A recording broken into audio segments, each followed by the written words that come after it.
Thanks very much, everyone. Okay, I declare open this hearing of the Rural and Regional Affairs and Transport Legislation Committee into the 2025-26 Supplementary Budget Estimates. I begin by acknowledging the traditional custodians of the land on which we meet today and pay my respects to their elders, both past and present. I extend that respect to Aboriginal and Torres Strait Islander peoples here today. The committee has fixed Thursday the 29th of January 2026 as the date for the return of answers to questions taken on notice. The committee's proceedings today will begin with corporate matters of the Department of Infrastructure, Transport, Regional Development, Communications, Sport and the Arts. The committee will be conducting today's hearing via video conference and in person. Under Standing Order 26, the committee must take all evidence in public session.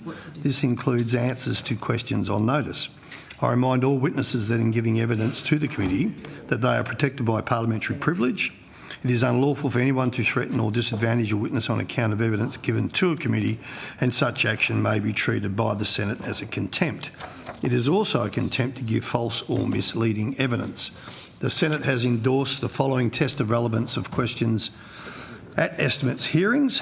Any questions going to the operations or financial positions of the departments and agencies which are seeking funds in estimates are relevant questions for the purpose of estimates hearings. I remind officers that the Senate has resolved that there are no areas in connection with the expenditure of public funds where any person has a discretion to withhold details or explanations from the Parliament or its committees unless the Parliament has expressly provided otherwise. The Senate has also resolved that an officer of a department of the Commonwealth shall not be asked to give opinions on matters of policy and shall be given reasonable opportunity to refer questions asked of the officer to superior officers or to a minister. This resolution does not preclude questions asking for explanations of policies or factual questions about when and how policies were adopted. Witnesses are reminded of the Senate order specifying the process by which a claim of public interest immunity should be raised. I incorporate the public immunity statement into the Hansard. I remind senators of their obligations under the Behaviour Code for all Australian parliamentarians to treat witnesses with dignity, courtesy, fairness and respect. An officer called to answer a question for the first time should state their full name and the capacity in which they appear. I remind committee members and witnesses who are appearing via video conference and who are not speaking to mute their microphones. I now welcome Senator the Honourable Anthony Chisholm, Assistant Minister for Regional Development, representing the Minister for Infrastructure, Transport, Regional Development and Local Government. Minister, do you wish to make an opening statement?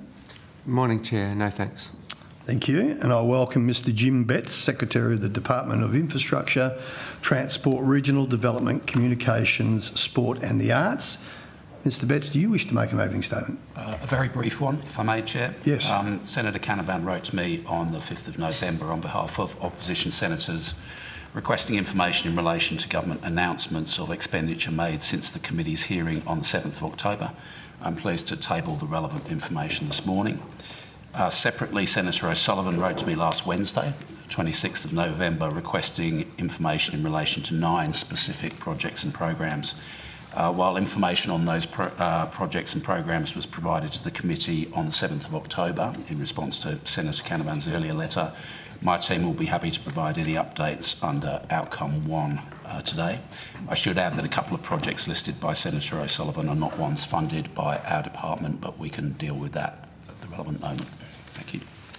Thank you, Mr Betts. I now call officers from the department in relation to corporate matters and invite questions. Senator Canavan. Thank you, Chair. Look, it's been a bit of a frustrating night for some Australians. I don't know who to ask this to, but you deal with transport and cars. So do you think McLaren is biased against Oscar Piastri and costing him the World Championship? You're asking me for an opinion there. Good answer. What about you, Minister? I definitely think he's copped some raw decisions this year, Senator Canavan, and someone with a daughter who's become obsessed with F1, she will be very upset when she gets up this morning. Yeah, this is on behalf of my children too. Yeah. Thank you, Chair. Thank you. Senator McKenzie. Sure. Thank you. It's good questions. I just want to go to budget cuts. Was the department required to provide a 1% efficiency dividend saving this year, 25-26?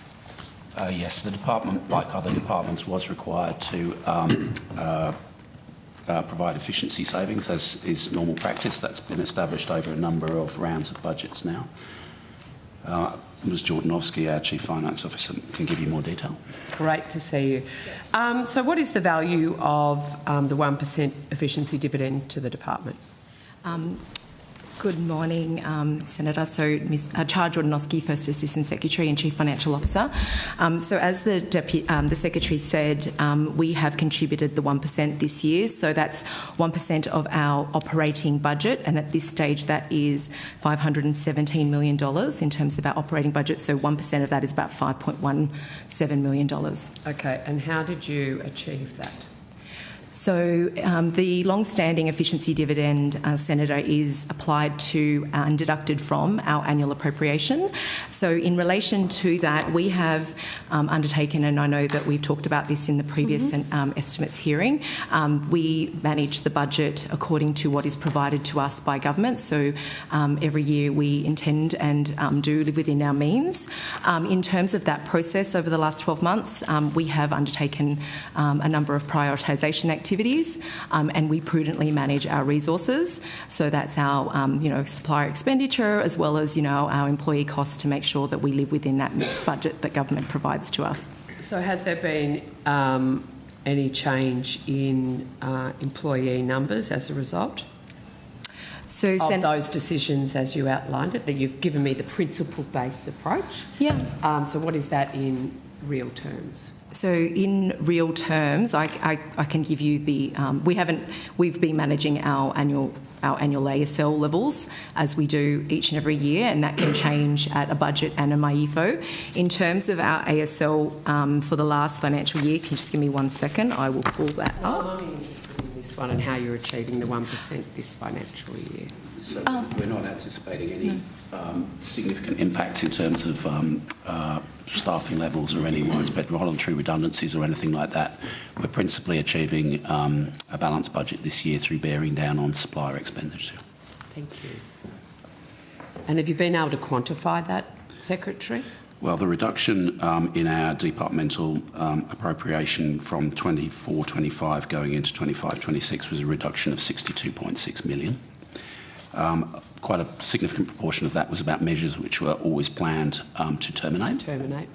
But as Ms Jordanovsky has indicated, there were also some whole-of-government efficiencies which we were required to find.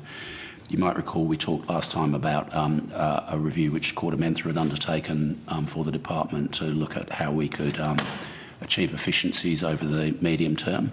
But for this financial year, we're satisfied that we are heading towards a balanced budget. Yep.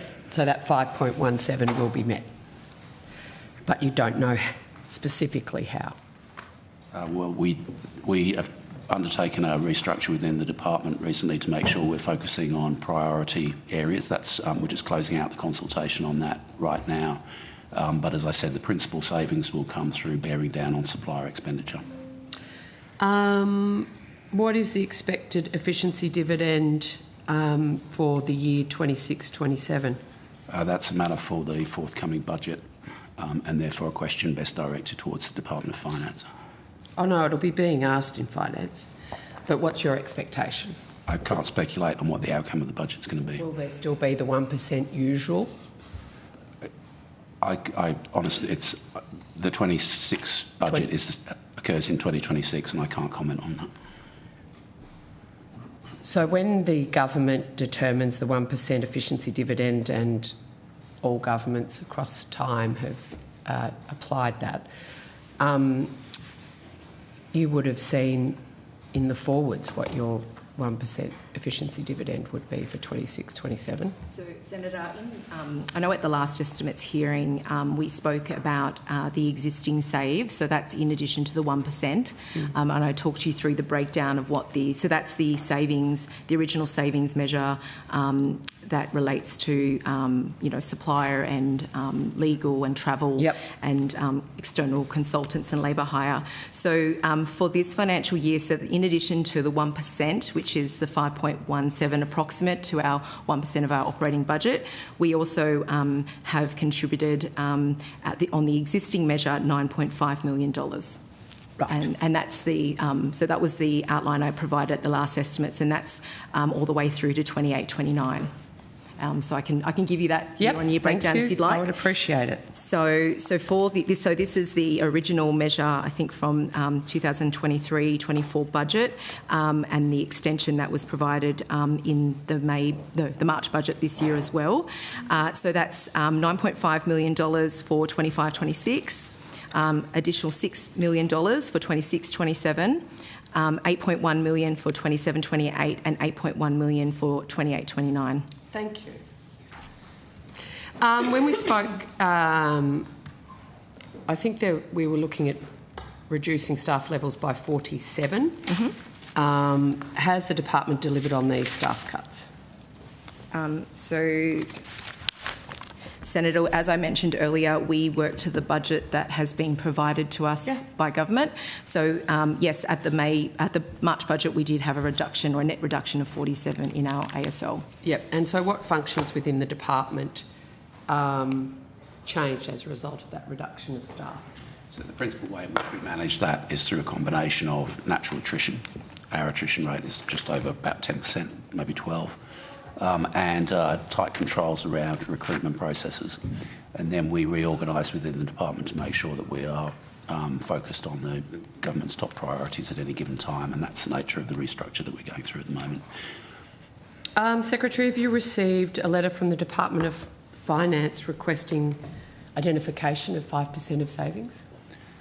No, I haven't personally received a letter from the Department of Finance.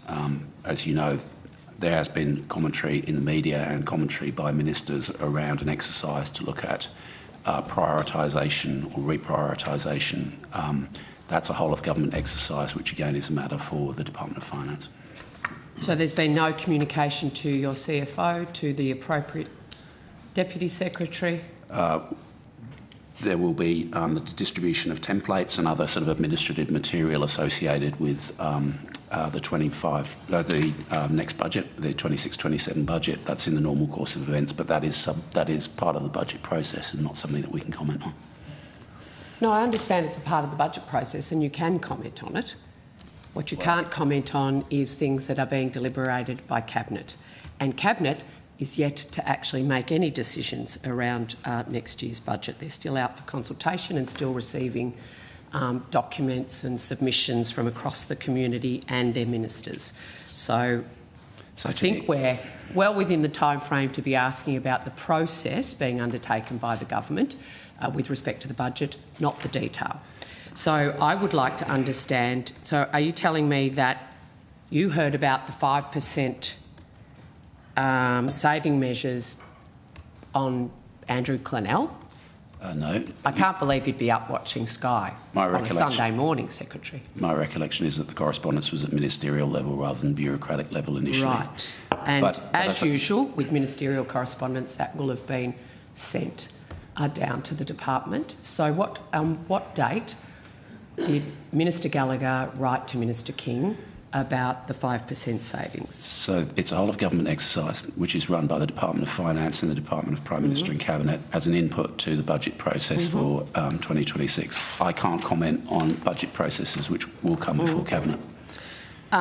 What date did the department receive the letter from Minister King that she'd received from Minister Gallagher? What date did it hit the decks? I think this is clearly subject to Cabinet confidentiality. It's a date, Secretary. I'm not asking you to table the letter because that would be inappropriate. So what is the date? I'm not going to comment on budget processes. You don't have a correspondence register? I'm not saying that we couldn't source the information. I'm saying the information is caught up in Cabinet deliberations around next year's budget. No, that's not a PSI claim. Point of order, Chair. Can I just ask you to consider this? Many estimates committees over the years, it's fairly common practice for the dates of meetings, of correspondence, to be disclosed to the Senate. The Senator's not asking here for the contents of that correspondence. So I just don't quite understand what the public interest claim would be here to not disclose the date of correspondence. Just to be clear, I'm not talking about a public interest immunity claim. That would be a matter for ministers in any case. I'm talking about a long-standing convention that public servants should not be expected to talk about matters which are before Cabinet, and that includes budget processes. However, I can take it on notice if you wish and see what information we can provide. We'll get to your questions on notice in a little while. So,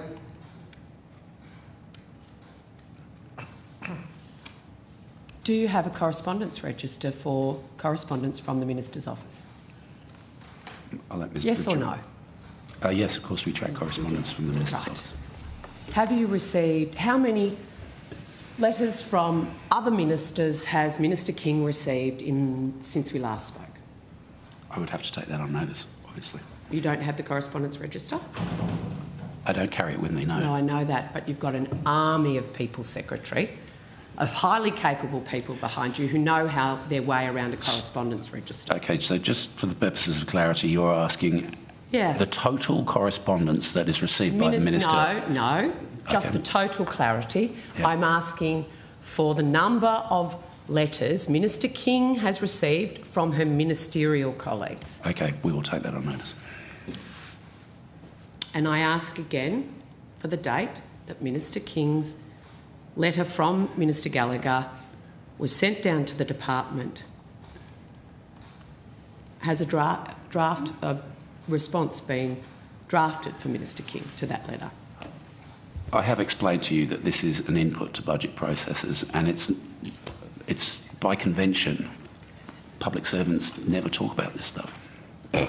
Never talk about letters. When you wait until decisions are taken in the budget is handed down, and then of course we attend Senate estimates and we answer any questions that we can from senators. But I can't talk about a process which feeds into next year's budget, which is subject to Cabinet. Is the 5% savings only for your department or for Minister King's agencies? I think there's been some public commentary which indicates that this isn't about 5% savings per se. This is about asking questions around prioritisation and making sure that we are identifying the top priorities and that those are ones that are funded within existing budgets. That wasn't my question. But I'm if you're well asking aware me, of Senator Gallagher's commentary around government priorities, etc. I'm asking, is it being applied only to government departments or also the agencies? the letter has... You need to answer that question, please. And I know that people at the table know the answer to that question. So you should let officers answer the question, because it's not going to bring the government down, Mr Betts. You're doing a great job of protecting your minister and Minister Gallagher, but this will not be the question that brings Anthony Albanese's government down, I can guarantee it. I didn't say that it was. But I deserve to be able to ask it. It's actually what this process is about. To the extent that I'm protecting anything, it's the long-standing convention held by both sides of politics when in government that public servants and other people do not comment on cabinet processes or budget processes which are on foot. So are you telling me the letter from Minister Gallagher went through Cabinet? It's clearly for the purposes of an input to the 2026 budget. That has been commented on publicly, and that is a matter which is going to be considered by Cabinet. At some point in the future, it's not being considered by Cabinet now at all. You're still in consultation. It's explicitly process. For the purposes of an input. So to we the literally can't ask any question in these Senate estimates that may be considered at some future point in time by a Cabinet. You can't ask questions. That's literally or you what can you're ask saying. any questions you want. It's about the answers that I can provide, and you can provide the answer to when that letter was received by your department. Not within the conventions can. of protecting Cabinet confidentiality. I can't, Senator. I'm sorry. Yeah, all right. Well, given that everything I'm interested in will be considered by Anthony Albanese's Cabinet at some point in the future, I don't see any point in continuing. Happy to talk about the 2025 budget. All right, well, I might just flick to Senator Mulholland. Thank you, Chair. I understand the Infrastructure and Transport Ministers met on the 21st of November, and I've reviewed the communique from that meeting. I want to just turn to a couple of items that were discussed at the meeting, if I can, Mr. Betts. The first item is around the regulation of driving instructors, which I understand was discussed. Can you please outline steps the Minister has taken and recent developments through the Minister's meeting on inappropriate behaviour by driving instructors? Sure. And there was some discussion at Senate estimates last time around a very concerning report on the ABC on the 2nd of September 2025. More or less immediately after that report on the ABC, Minister King wrote to her state and territory counterparts who are responsible for the regulation of driving instructors. She wrote out on the Friday, the 5th of September, after the report had appeared on Tuesday, the 2nd of September. It was raised at Senate estimates more than a month later by Senator McKenzie, and it was addressed at ITM on the Infrastructure and Transport Ministers meeting on the 21st of November, as you correctly observe. It was a discussion which had a lot of participation from state and territory ministers as the responsible ministers for regulation of driving instructors.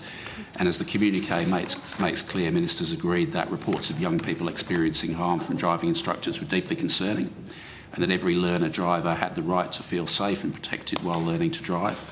Ministers discussed current arrangements for the regulation of driving instructors in jurisdictions and agreed to progress additional measures necessary in their jurisdictions to prevent further harm and support a safe environment for learner drivers. For example, South Australia is reforming its driver training and assessment industry, introducing proactive measures designed to protect vulnerable members of the community, especially young learner drivers.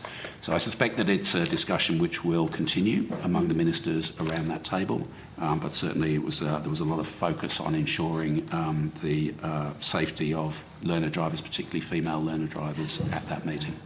Sure, thank you. I'd now like to move to some devices that have caused a lot of concern in our communities: e-bikes, e-scooters. They're obviously regulated through state and territories at the moment, with a range of different approaches taken. Can I just ask, in relation to the ministerial meeting, what are some of the examples of actions that states and territories are considering in relation to e-bikes and e-scooters? Yeah, thank you. I might ask Ms Langford to comment on that in a little bit more detail as the responsible official within the department. But you're right to say that, again, this has been a focus for ministers, but also for senior officials from jurisdictions around the country, and it requires an integrated approach to regulation of importation all the way through to registration and to ensuring appropriate enforcement. And what ministers agreed on the 21st of November was that they would work towards a regulatory framework for e-mobility devices to ensure safe and consistent supply and the use of those devices in the Australian market, while still promoting mobility and innovation. That framework will be underpinned by clear, enforceable rules of use, education and guidance material, and ministers have asked to receive an update on the development of that framework from officials at the first meeting of ITM in 2026, noting that there are ongoing public inquiries in both Western Australia and in Queensland. And to supplement this and to assist importers, the Commonwealth will reinstate the EN 15194 standard and meet with relevant stakeholders to ensure that the use of that standard is well understood and supported. Thank you, Mr Betts. I will now move to the open road default speed limits, which I understand was also discussed. I note the Commonwealth does not set speed limits in any jurisdiction. That's a matter for individual states and territories.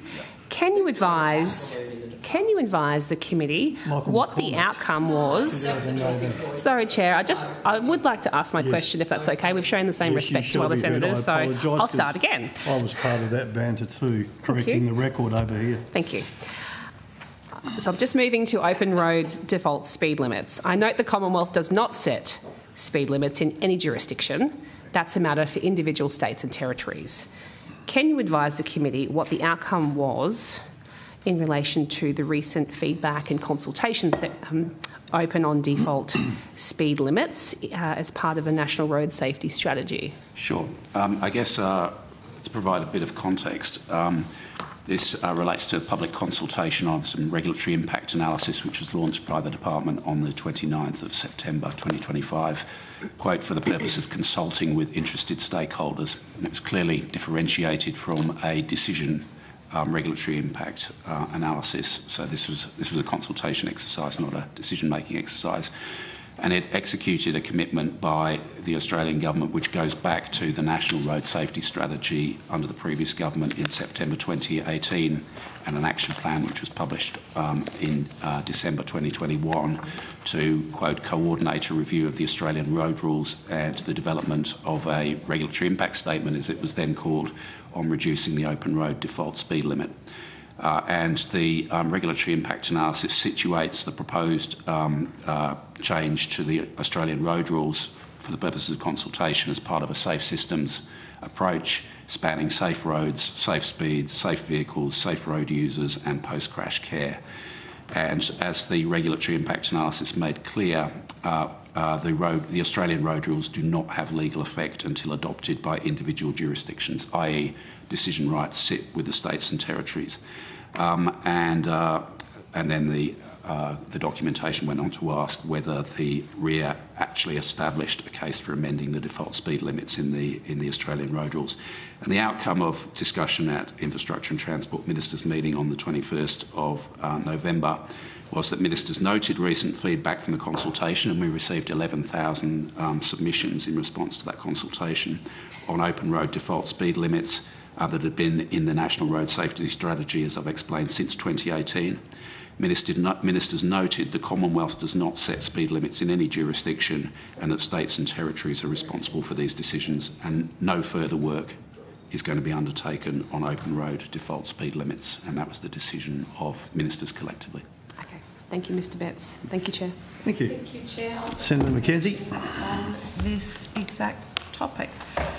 What date did the department first brief the minister on the proposed public consultation to lower default speed limits on sealed and unsealed regional roads? So this was an action which, as I've explained... Yes, and I don't want you to re-explain it. I was listening intently. Okay, so, what date did the department brief the minister on this? I'll ask Ms Hall and Ms Langford, but Thank you. The department treated this as being an outstanding action from the action plan and did not specifically brief the minister on it before we went to consultation. I get it. So I want to know when the minister was first briefed on it, please, Ms Hall.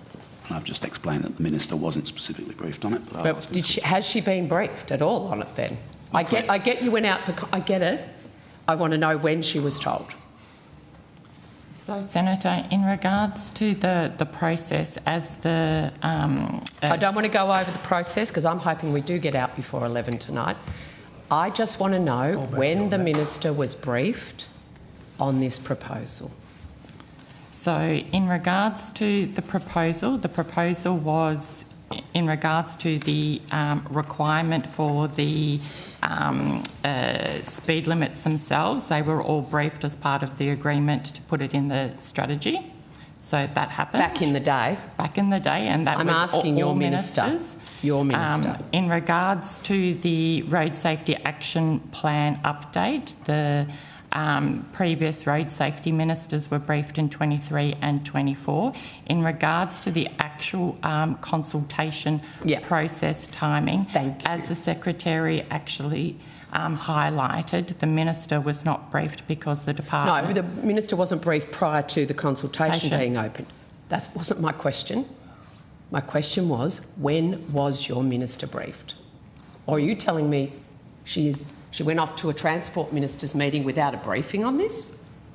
I want to know when she was briefed. Just to clarify, did you say this had been discussed in 23 and 24, this issue? The Transport Ministers. Yes. Road safety ministers. Yes. Yeah. Had the issue been discussed at those ministerial meetings? So these meetings, it was discussed in 2018, it was discussed in 2021, it was discussed in 2022. You kicked into the long grass. So, and 23 and 24?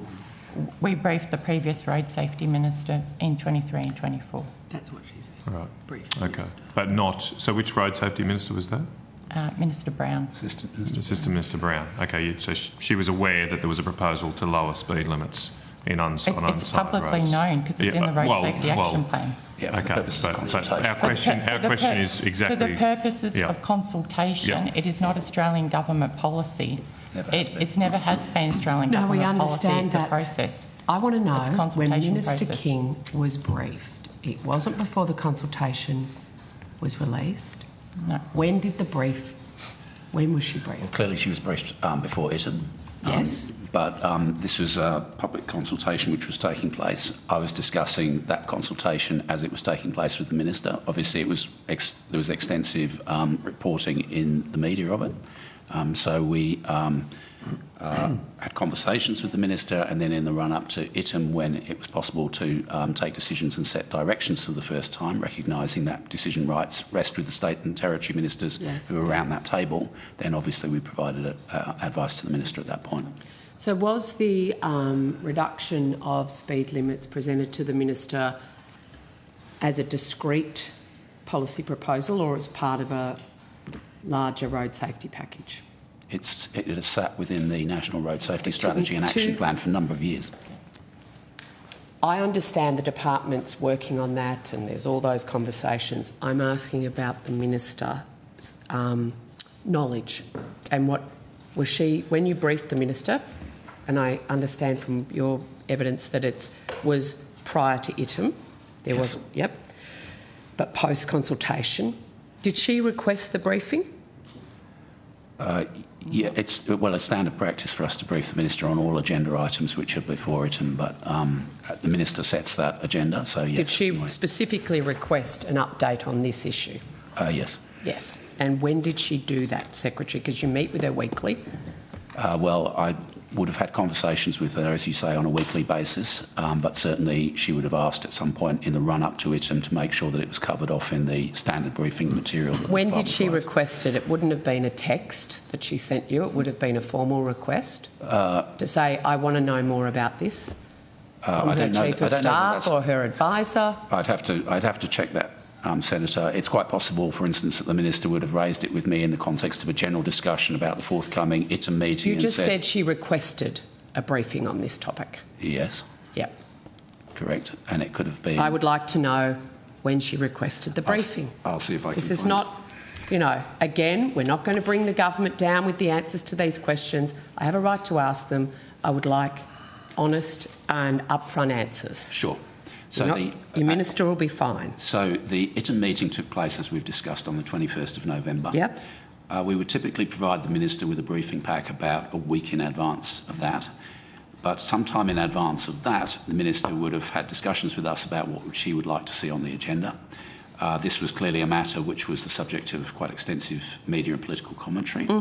So the Minister would have said, I'd like that to be discussed at ITM, and we would have said, yes, Minister, and we'll provide you a brief ahead of that. Correct. If I can find some more specifics for you, I'll share them. Thank you. Was Minister King's office copied in on former Minister Brown's briefings?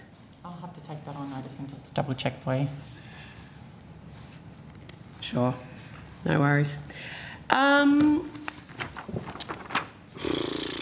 Why were the consultation options for the study all less than 100 kilometres an hour?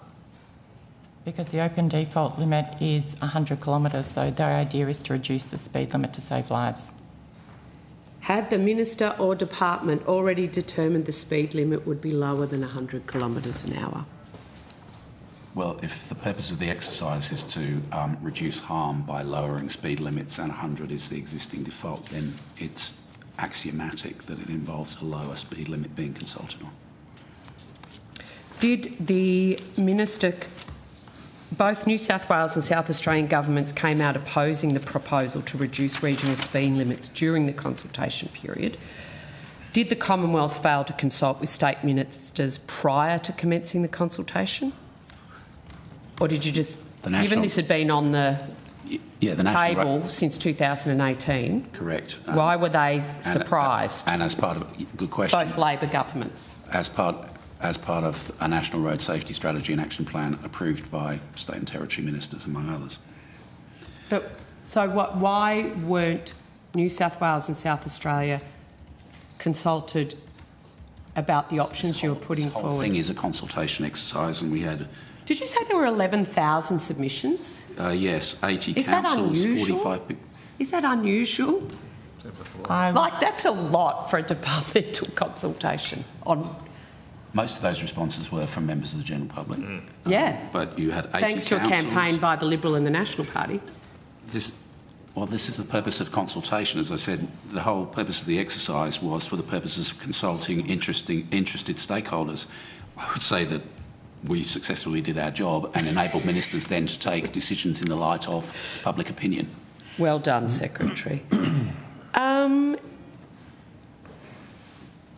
Ms Hall, is it still the case that briefings to Minister McBain and Assistant Minister Chisholm are routinely copied in to Minister King? Shouldn't that be, as the Senior Minister, just how it works?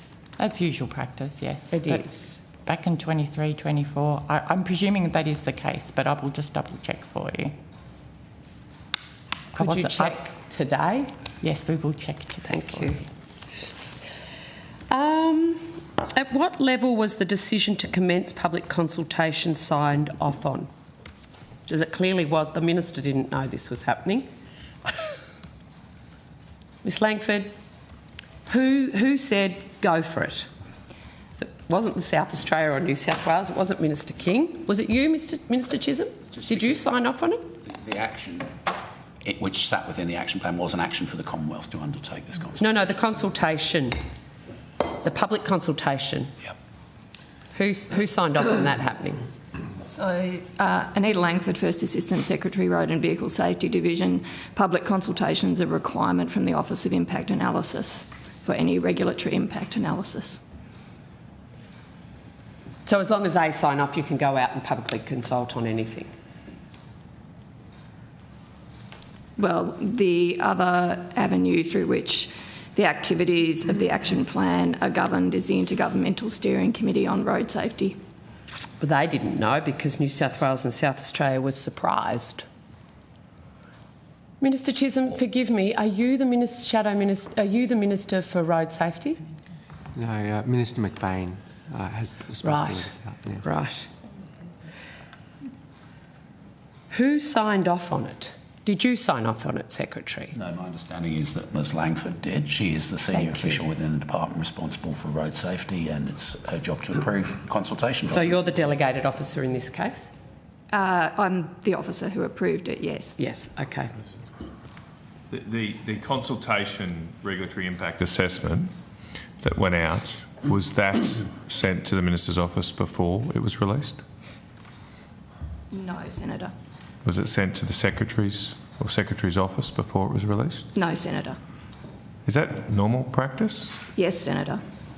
Seems maybe they might change that. It seems I a think bit they should strange. change that. I think Minister King will be requesting any public consultations, any bright ideas from the department need Obviously, to it go finds through its her. origin in strategies and action plans which have been signed off by successive governments over get it. time. I wouldn't expect to be consulted on something which isn't for the purposes of government decision-making in terms of policy setting. It's about consultation. But it caused around her a lot adoption. of political embarrassment, right? Which is why she requested a briefing, and rightfully so.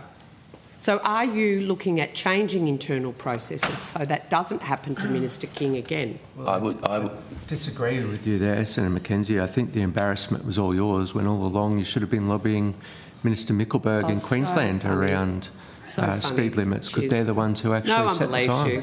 I do. Well, it's the No one. case. Of course you do still. I've Yeah, the yeah. case. Solidarity. Reacted to Solidarity. It was quite I'm embarrassing talking seeing about out those there on speed limits with poorly trucks. informed National Party It was your mob that members started out it. there on Fix social the media roads. Like, doing this sort honestly, of thing. And we're getting poor on with Jim that. talks about increasing Okay, productivity let's get and you're back going to to it. reduce speed limits on the freight supply chain? Honestly. That was never what the Speed government was signs about. don't And well done, you should have Mr. pursued Minister Mickelberg at the state level more vigorously, as he was the one who actually Well, has the it seems your decision maker Labor in this. states made it very clear. The Labor rights states, I should say. How many departmental officials were working in the team that supported this proposal, Ms Langford? I I think there was one departmental official working on coordinating this particular piece of the action plan. Coordinating it? Yeah. Developing it? Who developed it? How many developed it? Well, it wasn't so much a matter of developing because the consultation RIA was procured, so it was a matter of managing the procurement and then working to prepare briefing for the Intergovernmental Steering Committee on Road Safety. How many of the 11,000 plus submissions, how many have been responded to? What's the process for looking after these concerned Australians? So the team's still working through all of those submissions. There were about 600, but I'd have to get the exact figure for you on notice, Senator, where the submission was accompanied by an attachment rather than just direct email. And the team is still working through the different sectors and the different views. There were quite divergent views within it. And when we get to the end of that process, then we'll work out the close-out strategy in terms of those documents. Following the Minister's decision, the relevant Band 1 and the staff member who was responsible for working on this are working through how to close out the consultation RIA. So everybody's got a thanks for your submission email, I assume? That I will need to check the mechanics of that. I'll come back to you on that. I'd like you to come back to me today on what your process is for handling these submissions. People have chosen to engage, and I'd like to understand what their experience is. Can I also just say a number of those submissions were quite abusive towards my staff as well, so... I get those sort of emails all the time, Ms Hall. It's one of the downsides of serving. Is the department aware of criticism by road safety advocates of the way the department managed the lowering speed limit consultation process, which resulted in the idea being comprehensively dumped?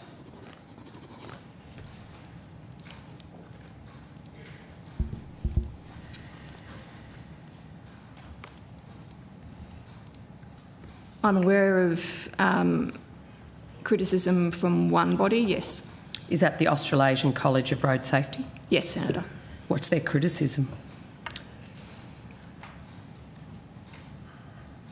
I would need to come back to you on notice with the details, Senator. I just can't bring it to mind right now. It's fair to say that whilst the overwhelming response was opposed to the proposal, that most of the road safety experts and road safety bodies who responded were supportive of lower speed limits. No, I appreciate that. I'm trying to understand what the criticism of the Australasian College of Road Safety was. I think they need to speak for themselves rather than have officials. I'm allowed to ask these questions. You are totally allowed to ask them. You're processing submissions. I assume your department's reading them, all of them. So that you're not just listening to the yes, you're also listening to the people that don't think what you're doing is a good idea. Well, clearly, because ministers have decided now that they don't wish to proceed with the proposal that was subject to consultation. I guess all I'm saying is that the relevant body should speak for itself, and to the extent that they've directed questions against us, we should resist the temptation to interpret or reconstrue what they might have said. Their comments are in the public domain. What the criticism of a body like that is, but that's fine. I'll get it on notice. When the Minister extended the public consultation, it was quite a brief period of consultation that was first announced. Did the department extend the time frame for public consultation as a result of a request from the Minister?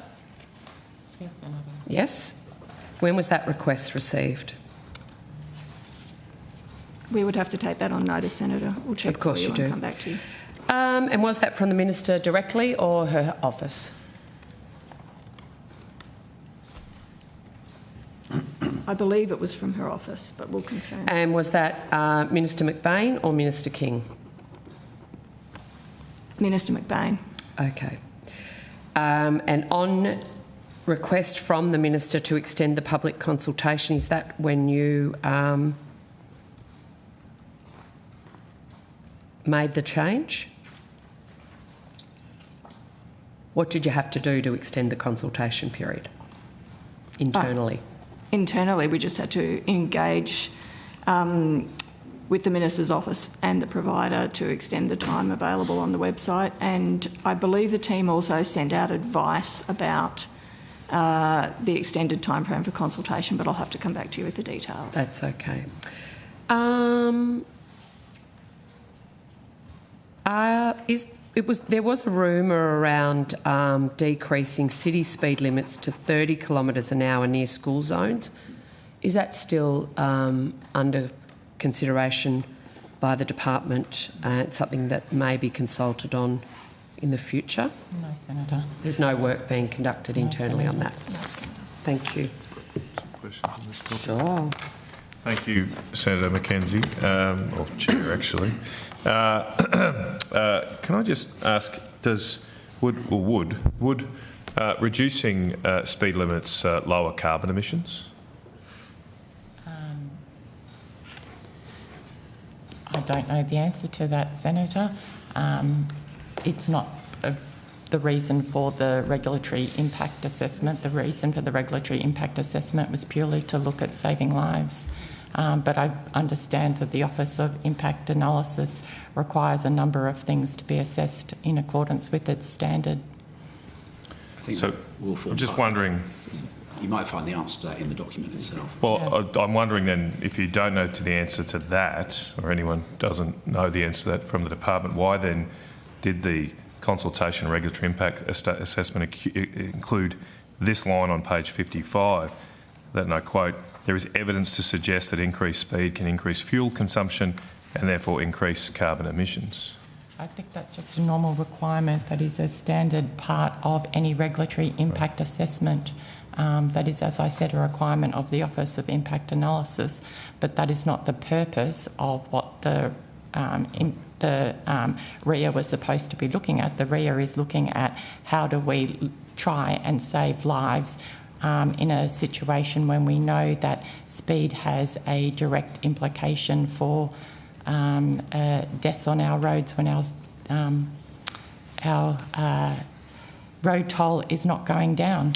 I completely agree with you on that, and if this had stayed on that topic, I would not have been as perturbed by it as I became, because that was a pretty bold statement. I'll come to others in the document.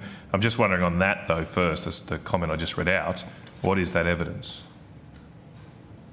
Because this is your document, it's not the Office of Impact Assessment, so I might ask about them again since you've referred to them, but you say there is evidence to suggest that increased speed can increase fuel consumption, therefore increase CO2 emissions. What is that evidence? We'll take that on notice and we'll go back to our procurer, Aisel Allen, who is the procurer. So Aisel Allen wrote this document? Yes. Yes, Senator. It's got... Well, who takes responsibility for it? Because the front page of it is... Yeah, We take responsibility but you contracted... but we contracted. You contracted so Aisel Allen, yes. but you stand behind it. It's your document. Yes, You're not, yes, you're not but we'll, throwing them under the bus. No, but we'll find out. Okay. Yep, absolutely. All right, we'll find out what that evidence is. Did the Office of Impact Assessment ask you to consider the carbon emission implications of speed limits? It's my understanding that's a requirement. They directly did. It's a requirement to look at a range of things. Just to be clear, that's not, to... did they specifically ask you? I get they ask you to look at a range of costs and benefits. But I think it's part of their standard methodology. I think it's part of carbon their emissions. standard. This is the problem with net zero. It's impacting everything now, including how fast we can drive. Okay, moving on in the document then. You've got a graph then, I think on the following page, I don't have the page number here, but it's figure 10 in the report, and the explanation of figure 10 says that the figure shows that a reduction in speed at 100 kilometres an hour can decrease emissions, but may increase emissions at 50 kilometres an hour. The unit of grams per carbon dioxide per kilometre is a standard measure of the CO2 emitted by each vehicle. So is the sweet spot here for net zero between 50 and 100 kilometres an hour? I'll have to take that on notice, Senator. Who who was responsible for this?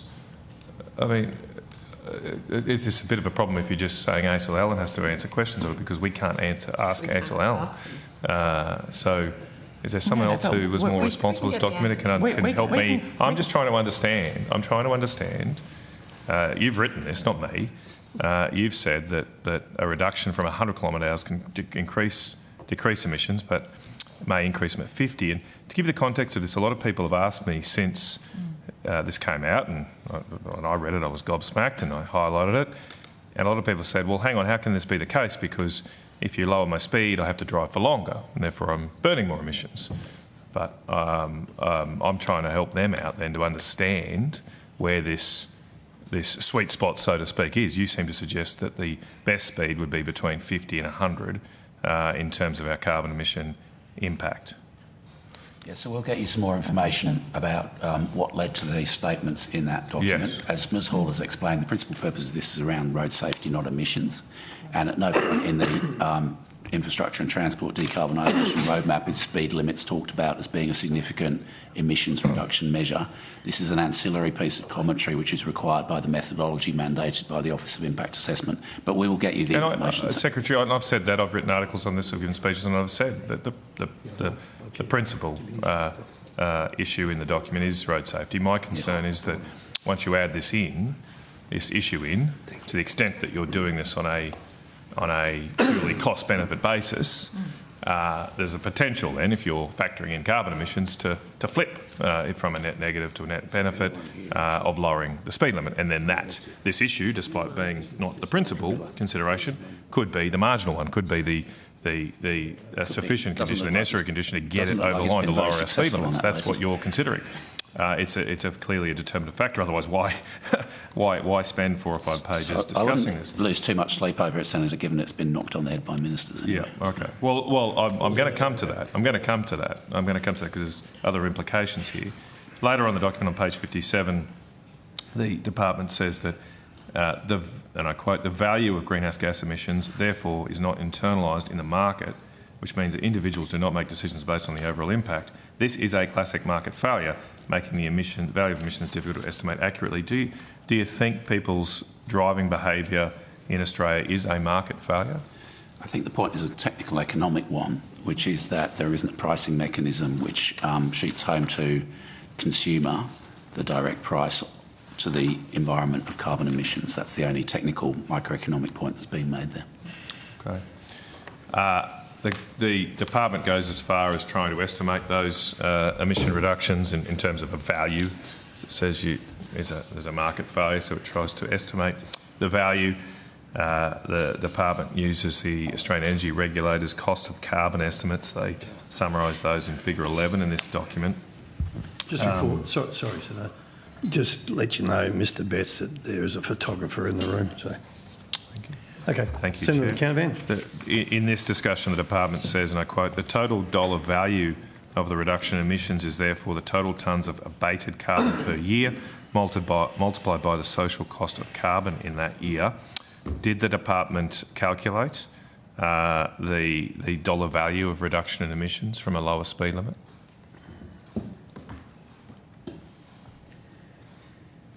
I'll have to take that on notice, Senator.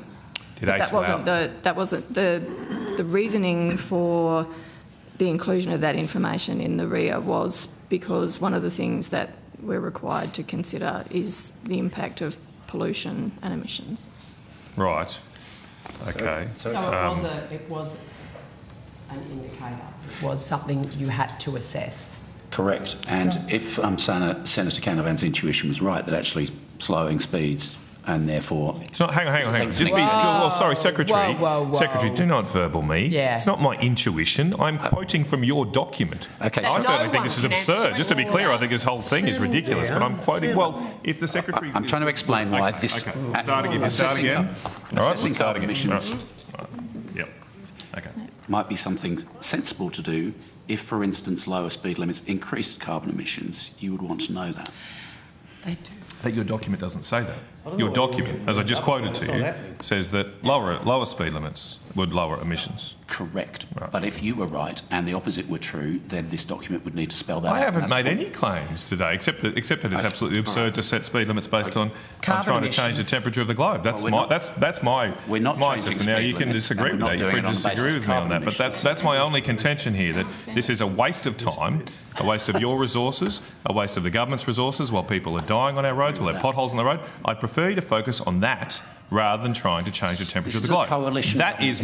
That is my concern. Secretary, we did not write this document. We did not put out this issue of lowering speed limits to lower carbon emissions. And if we did, I'll be just as critical of us, which I'm not averse to do. Okay? All right? But you put this out, and now you're trying to. What I think is contemptible here is you're trying to avoid responsibility for it by saying it's Acel Allen's, it's not ours. You put this out, and now you won't defend it. Senator, we're not saying that at all. Senator, what we're saying is that it's a consultation paper, and it went out for consultation, and everybody has a right to say whether they agree or don't agree with it, because that's the purpose of the consultation paper. There are things in there that we will go and we will check with the experts in regards to very specific things that you have asked for that go to a level of detail that I do not have in front of me. That is all we are saying here, and we will come back to you with those answers. Good. Can we move on now? No, I've got plenty more on this topic. So has Senator DeLiga. So I'll come to him. I'll come to you. So Senator Canavan, if you want to finish on this line, then I'll go to Senator DeLiga. Share the love. So just on that figure 11, I think it was. Yes. Figure 11, the value of the cost of carbon estimates, it says. Are these figures used more widely in the department to consider other issues? We'll have to take that on notice, Senator, but I wouldn't. Well, okay, if not these ones, which are, as I mentioned, are from the Australian Energy Regulator, are other carbon values being used in the department? So there will be standard carbon values which will be used, for instance, as part of the methodology being developed by Infrastructure Australia and by jurisdictions to look at, say, the way in which embedded carbon is valued in the scoping of infrastructure projects. But it sounds from what you said, and we can check this on notice, that we're using fairly standardised carbon values which are established by other government agencies. Well, that's my question. Is, are you only using the Australian Energy Regulator's carbon values, or are there other estimates of carbon that you're also using for those decisions? I think it depends on what it's being used for, Senator. So I just want to make sure that we're not comparing apples with oranges. Is there still a net zero unit in your department? No, the net zero unit's functions have been distributed to other parts of the department. Well, it would be nice to know, maybe through the day, if there are. I've got some other questions on the national carbon values, but I'll just one more question. You mentioned it wasn't your intention to rely on this estimate or this discussion. It is quite extensive, though, in the document. The document does say then, at the bottom of page 58, and I quote, this RIA, the Regulatory Impact Assessment, will use the AER's cost of carbon estimates. So why would you say that you would use these cost of carbon estimates if they weren't relevant to the decision on whether to lower speed limits? For the reasons we've explained, that this is a standard methodology where all costs and benefits need to be taken into account in accordance with Treasury stipulated guidelines, and that includes any emissions impacts, positive or negative. So they could, these issues of lower speed, lowering emissions, could actually be the deciding factor in lowering speed limits. It's, as we've said, it's a matter for ministers. This isn't some black box methodology that spits out a decision. It's always a matter for ministers, and B, those ministers are state and territory ministers, not Commonwealth ministers. And this is just a piece of analysis to inform decision making. Maybe this is for the minister, but can the government rule out ever using lower carbon emissions as a justification to set speed limits in anywhere in the country? Thanks, Senator Canavan. That would obviously be a matter for state ministers, but what I know from the ITEM meeting is that no further work is being undertaken on these open default speed limits. So my question didn't go to those ones. You've obviously made a decision on the unsigned roads. My question is, will the government rule out permanently ever using lower carbon emissions as a justification to lower Australian speed limits. It's not my job to be the rule in, rule out guy, Senator Canavan. That'll be a matter for Mr King. But as has been on the record, it is the state and territory ministers that are responsible for speed limits. I don't imagine they're going to give that up, so that'll be a matter for them. Okay, well, it's an open question then. If you're pursuing net zero, you could be driving 50 everywhere you go soon. Okay, look, for the purposes of timing, did you want to keep I've going? just got one more question on this topic. All right, Senator McKenzie. So Minister McBain requested the extension. Minister McBain and Minister King requested briefings. Yep, Ms Hall, I'll take that nod as a verbal. Because it wasn't just the ministers that had a problem with this idea. There's quite a prominent MP from Labor with a lot of experience in the transport industry that also had issues with this particular policy. But I'm happy. And I quote, "Absolutely no way do I support this. It's nonsense. I would encourage every one of your listeners who's opposed to this stupidity like I am to get on that website before November the 10th and absolutely let that department know that this is a ridiculous situation. You've asked me my opinion and this is rubbish, this is ridiculous." Now, did Minister McBain request an extension as a result of advocacy from the Labor backbench as well as the coalition? Did Senator Sterle write to Minister McBain about this? I'm asking. I'm sitting here 3 chairs You're down. a chair. You should be over there, mate. You should be impartial. Senator, former truck driver. Did Senator Sterle write to Minister McBain on this issue? I have never seen any correspondence from Senator Sterle to Minister McBain, but we were never given any reason for the extension. Any specific reason except for the fact that there is a number of people who are interested and a number of interested parties and a lot of interest in the topic. So you can still ask me in the smoko break if you like. What's your problem? I said you can ask me in the smoko break. But that was predominantly, it's more the public, it's more the public interest rather than anything else, is my understanding. But sorry, Ms Hall, I couldn't hear you over the chair. It was more the public interest in regards to this rather than anything else, Senator. Interest, one would say fury when you look at the state of our regional roads.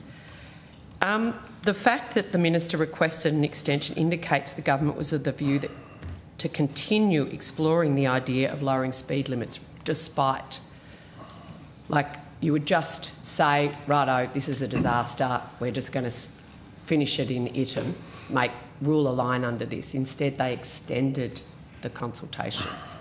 The outcome was, as we've discussed, I didn't. Okay. Next topic. Yeah. Look, I just, Chair. Cool, thank you. Just had some questions on answers to questions on notice. So some of these, I believe, were only received on Friday to the committee. Friday was the deadline. Today. Friday was the deadline. We got some today. Well, just saying, I've only just got across them. You don't need to be so defensive. I'm not making a comment on that. I only just got across them. But I'm just seeking a bit of an explanation. There was one question on notice 111. It was a pretty simple question. How many meetings has the Secretary had with the Minister or Ministers in the portfolio since the 4th of May? And then the answer to that question was to refer us to an answer given. I'll just make sure I got it right. Yeah, it just says the full answer is, please refer to committee question number 214 from the 2024-25 budget estimates hearing. How could a answer given in mid-2024 to a question given in mid-2024 actually address a question about meetings since May of this year? Just trying to understand that. I imagine that the answer given last time is the Secretary meets on a regular basis or a frequent basis with the Minister, and the same applies in the intervening period. But, well, maybe it does, maybe it doesn't, but I'm just trying to understand here. To me, it seems strange that you could foreshadow something a year in advance. I mean, can you see into the future?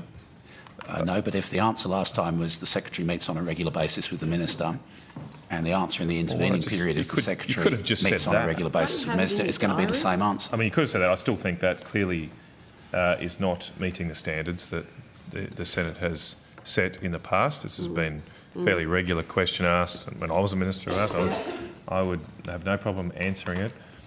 It just seems very strange to me that the government can't or won't answer how often it meets with its own minister. Or I should say, I'm not putting the question to you, Secretary. All my questions are, of course, to the Minister. Minister, why won't the government provide transparency on how often the ministers meet with the Secretary?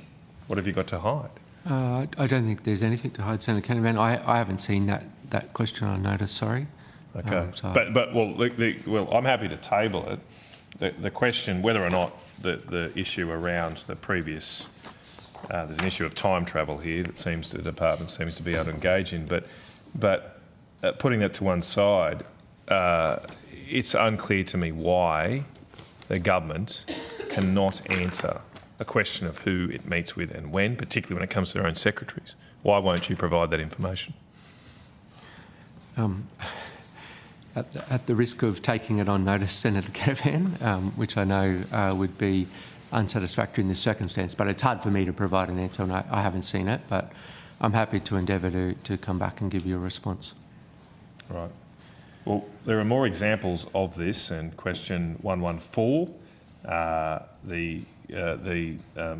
some senators asked, since 4th of May 2025, has the department ever received a request from a portfolio minister's office seeking data information separated out by electorate?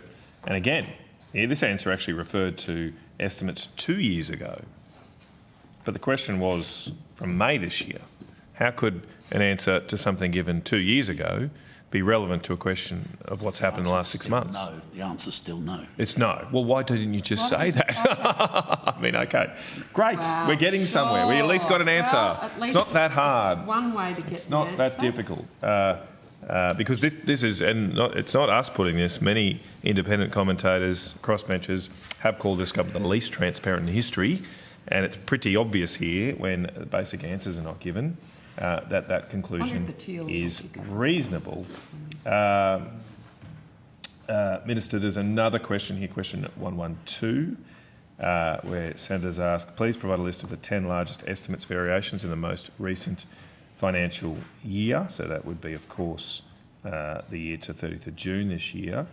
The answer given refers again to an answer from last budget.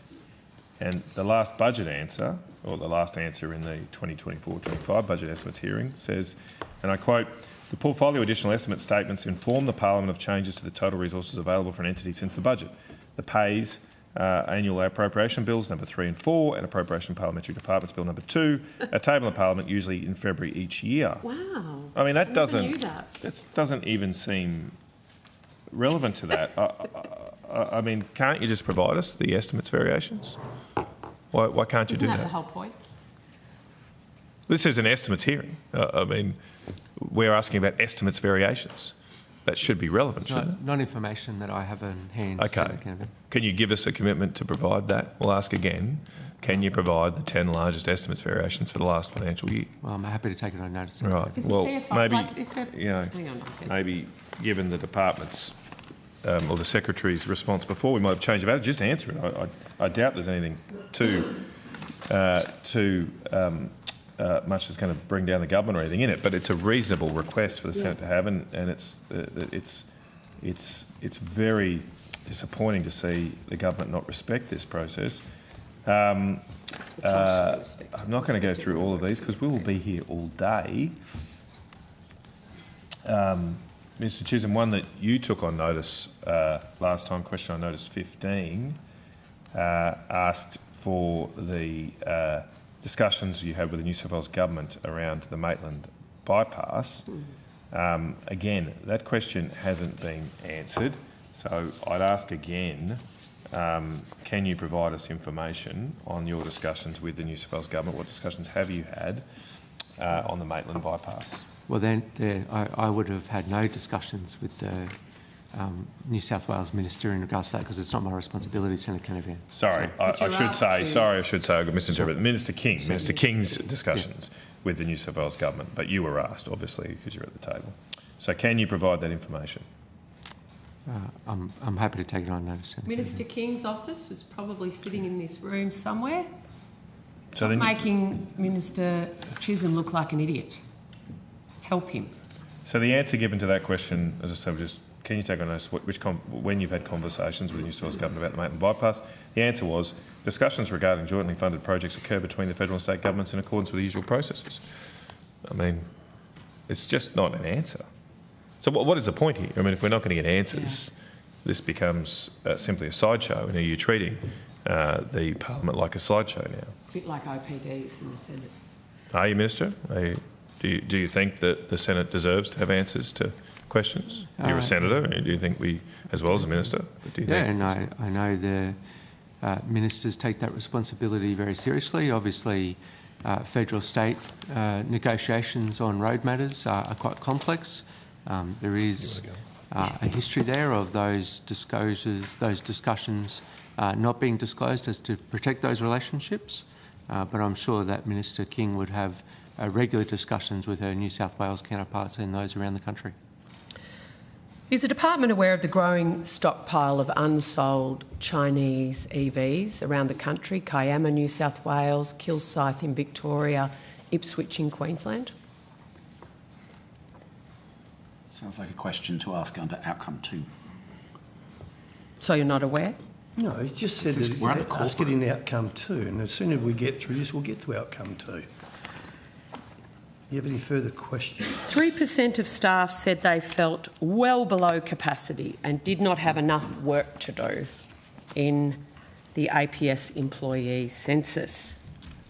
3% of your staff, how many actual people would that represent? Well, there are about 2,000 people in the department. Yep. So you can do the maths. You get paid more than me, Mr Betts. 60. Right, excellent. That is correct. Thank you. So 60 people feel they're well below capacity. What work have you done to identify who those people are, how you can help fulfil them in their jobs in this department? Yeah, it's a legitimate question, and this is deemed legitimate. Excellent. Sorry if that sounded patronising. It's a question which I've addressed myself. The census was taken around the time of caretaker, and therefore the normal business of government, Parliament wasn't sitting, etc. So this is May into June last year. In previous censuses, we've seen high levels of reporting of staff feeling overwhelmed and close to burnout in many cases. But there's always a distribution between, at any given time, parts of the department which are highly active and stressed and delivering stuff to tight deadlines, and others which may be going through a quiet period. The purpose of our prioritisation exercises which we undertake, including the recent restructure, is to make sure that where we have periods where parts of the department may not be fully occupied, that we are redeploying those people to areas where they can add value. So it's a constant process of reprioritisation as policy initiatives come off and come on. So, Secretary, can you give us an assurance that the improvement in the department's 25 APS employee census results show that 12% of staff reported being well above capacity with too much work to do? That's a 10% drop from the previous year. Do you put that down solely to the fact that it's an election year and everyone had at least 8 weeks off, essentially waiting for, because there was a huge break between the election and first parliamentary sitting, etc.? Or is there something else? I don't accept the proposition that you had 8 weeks off. For a start, you're preparing incoming government briefs for both sides of politics. Secondly, there are large numbers of administrative and regulatory functions within the department. No, I wasn't talking about caretaker. I was talking about the 8 weeks after the election. But anyway, go for it. My point applies either way. I think it certainly we should take into account the fact that we were in caretaker period and in the immediate aftermath of caretaker in interpreting those census results, and we shouldn't assume that there is a problem with chronic underemployment within the department, nor should we congratulate ourselves on reducing the pressure on staff who've previously reported that they felt very significantly overloaded. They want to do more. It's a so contextual you did factor. report in the Canberra Times that there's a rapidly expanding agenda within your department. Yeah. We've seen cities removed to Treasury, the whole population conversation and its intersection with infrastructure, I assume, will now be sitting with Treasury rather than infrastructure. What is the rapidly expanding agenda that your department's undertaking? Well, so the staff that transferred over to Treasury as part of that machinery of government change, there were 14 of them, as against the 65 staff, more or less, who came in from the Department of Health and Ageing to take up sport.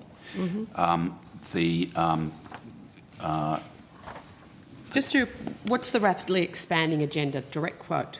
Okay, well, for instance, the government has recently published the Infrastructure and Transport Decarbonisation Roadmap. It's also published in mid-2024 the Aviation White Paper. It's published a National Freight and Supply Chain Strategy, and all of those have actions within them, which whilst there was a hiatus period when obviously we wouldn't be breaching caretaker conventions, all of those things have now kicked into life with the government back and firing on all cylinders. So lots of work coming from that, and we can talk during the course of the day about all the individual initiatives which flow from those strategy documents. Only 54% of staff report a strong personal attachment, which is below the APS average of 65%. It is. Is that a satisfactory outcome? Good question. It's been a low figure since the department was first established in 2020. In 2020, the equivalent figure was 42% felt a strong attachment. That's now risen to 54%. But as I explained in the Canberra Times article, and you've obviously read that article. Yes, closely, Secretary. This is nice T-shirt. Birthday party? Correct, yep. Thank you. Our department is famous for the diversity of its functions. As I explained in that article, if you work in the Department of Defence, if you work in health, if you work in education, the mission of your department is immediately obvious from the one-word title of that department. Even if you work in DQ or DISA, the name of your department is capable of being captured in a single acronym. Try making an acronym out of the name of our department. It's very long, and there are multiple different functions. And as I said in that article, if you work in arts, you don't necessarily see yourself in the shortened title of our department, which is infrastructure. So I can only assume that because this has been a low but rising figure over a number of years, that does reflect the broad diversity of functions, and therefore people will more closely associate with their team or their manager or their division than they will with the departmental mothership, as it were. And whilst that figure is significantly lower than for comparable departments, it's about 10 or 11% lower for that particular question. Across 2/3 of the questions asked in the census, our department scores better than the APS average around things that really matter. But is it really the title that's causing a lack of personal attachment? The title? It's the diversity of functions, and therefore, as I've explained, if you work in the arts, you don't necessarily identify What proportion of your staff work from home? On any given day. I would imagine that most staff work from home from time to time. Well, I'd like a more detailed answer than that. Okay. Because I can't believe it's the title or the... what you're suggesting to me is there's silos within your department. So what concrete actions are you taking as Secretary to facilitate more personal attachment? Well, first of all, you have to establish that it's actually problematic in the first place. And I'm not sure it is particularly problematic. If you work in the arts and you feel a strong attachment to the arts and you do a good job and you deliver results for the taxpayer, then that's a pretty good outcome. worrying about whether you feel a strong sense of personal attachment to a department called infrastructure when you're working on arts policy. Well, I assume the boffins that have created the APS staff survey have done all the thinking behind that, and this is a metric that they do think is important, both for staff and for the functionality of the public service. Otherwise, it wouldn't be a question in the survey. Sweating over which questions go into the survey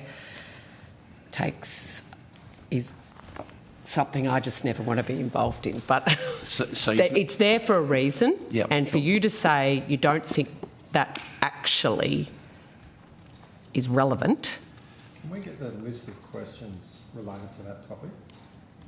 They're in the public domain. The census results have been published, including through... We were one of the first to release the census data, and there's also the state of the service information which has been released in the last week or so. So we've got the Chief People Officer at the table. So there's no secret about the data. But I guess, strong personal attachment to the agency is... I'm not dismissing it, and as I said, it is something that has increased.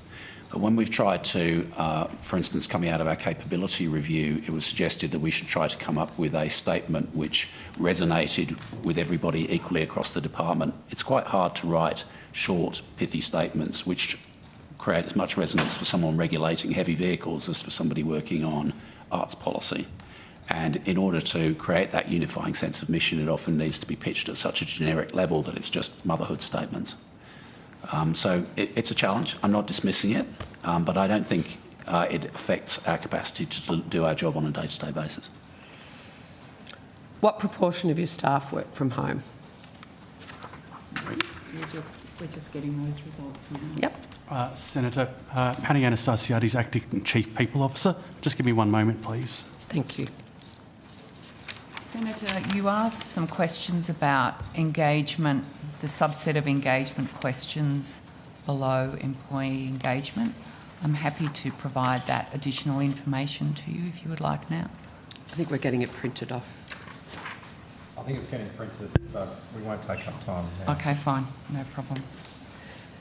Senator, in response to your question around the number of employees who work from home, recorded in our human resources management system, 63.13% of our staff work from home, and that's as at the 31st of October 2025. Okay, so does that... Okay.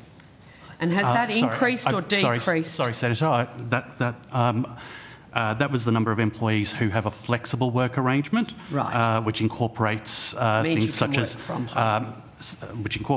as part-time as well, but formal home-based work arrangements is 58.44%. They're right. Formally work from home. That's right. Yeah, right. How many actual people are that? Bearing in mind, 2,000. Secretary Betts is very good at his Year 8 maths today. So, Senator Marie Bridger, Chief Operating Officer, I'd just like to highlight that that's not necessarily indicating they work from home 5 days a week. There could be variability in that percentage, some for a portion of the day, some for 1 day, some for more days. Of course, Ms Bridger. 48% is how many actual humans? That would be just under 1,000. How does that compare with other departments? We might have to take that on notice to give you detailed information, but I suspect it's very much in line with other departments in the APS. So, and from the comparison from last year's survey, has it increased or decreased? So I don't think that was census data which was being quoted. No, that was just our own sourced data. Figure. So do we? So can I get an understanding of census data last year, this year?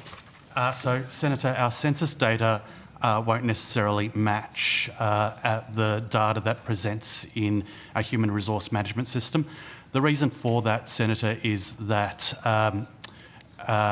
our enterprise agreement, which is a common provision across the APS, provides that our employees may have ad hoc working from home arrangements which don't require a formal approval which needs to be recorded in our human resource management system.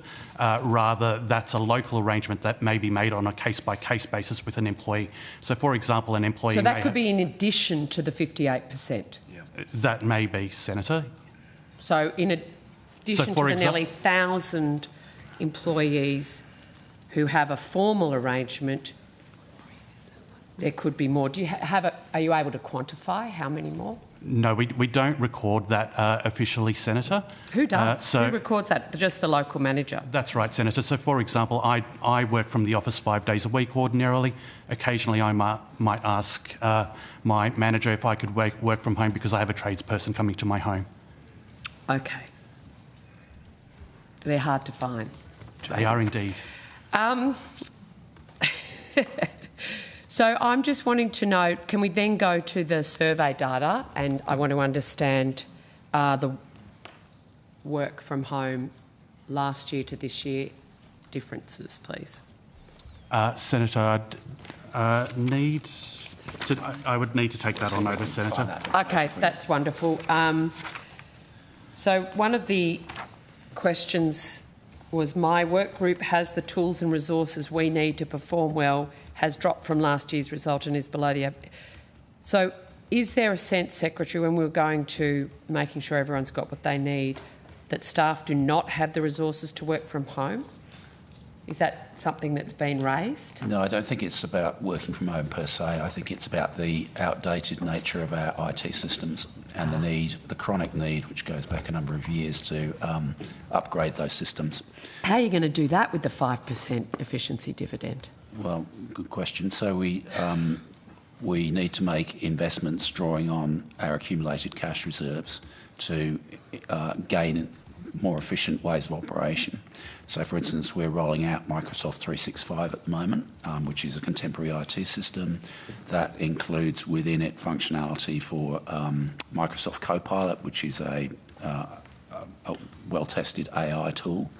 That gives us opportunities to operate more efficiently across the department, but it requires an upfront investment in our systems. Similarly, our enterprise resource planning systems, HR, payroll, finance systems need to be upgraded. So that would involve an investment from our cash reserves. You may recall in previous Senate estimates we've talked about a planned operating loss which occurred in the financial year, I think it was 23-24. That was about making good some of the legacy IT investment outstanding from the MOG, which created our department, the machinery of government change, which created our department in 2020. Further investment needs to come if we're to keep up in terms of efficiency. And certainly our staff feel, and they're right, that they need better and more contemporary IT systems to support their working efficiently. I hear. I think even Polly's are on like Microsoft 2010. Yeah. Do you hear that? I don't think they're listening, Senator. Yes. Who is it? Maps, Mops? Anyway. So 58% of the workforce is working from home. Has that changed your physical infrastructure use? Yes, so at the moment, as has been reported in the media, we are going through a reconfiguration of our office accommodation in Canberra. And because we now... I haven't read that article. Can you... Well, it's been reported in, for instance, the Canberra Times, which I'm sure you read assiduously. You certainly were previously under the previous item. It was the T-shirt that got me. We've got four different, not for the first time, we've got four different buildings that we occupy at the moment in Canberra, and we are consolidating into two, and that will happen over the next 18 months to 2 years. And in that... Can I just ask you a question, Mr. Betts? If you sell one or two of those buildings, do you get it or does finance get it? We don't own them, we lease them. And we will be leasing the new buildings as well. Right, but you won't need as bigger buildings, will you? There's got to be some rationalisation with 58% of your staff working from home. Correct. And we also need to adopt flexible working practices which reflect contemporary ways of working, including the fact that staff are working from home. So that gives us the opportunity to achieve some efficiency savings as we consolidate our Canberra property footprint. Is there dress code if you're working from home? No, there's no dress code if you aren't working from home, either. Clearly. No further. Back to the question on the personal attachment. Just been through those questions. There's nothing in the questions surrounding it that seem to lead towards the answer that you've given, that it's about the title of the...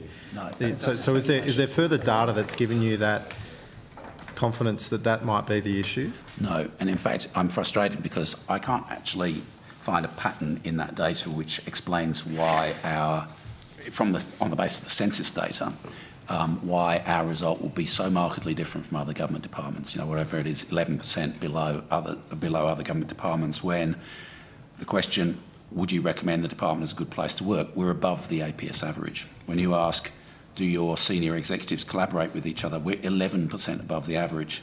Do they create an environment that enables us to do our best work? 8% above the average. Do they communicate effectively? 6% above the average. All of which suggests it's a good place to work. And we are very competitive in terms of our overall engagement score. But that is weighed down by this question of personal attachment. And my speculation, and if you've got any theories, I'd welcome them, is that reflects the fact that when you look at the diversity of functions, it's hard for staff to identify with the mothership. They tend to identify more with their individual teams or divisions. We'd love to be your minister, but that's already been determined by others. Can't help you with that. 20 minutes. You've just frightened half the room there.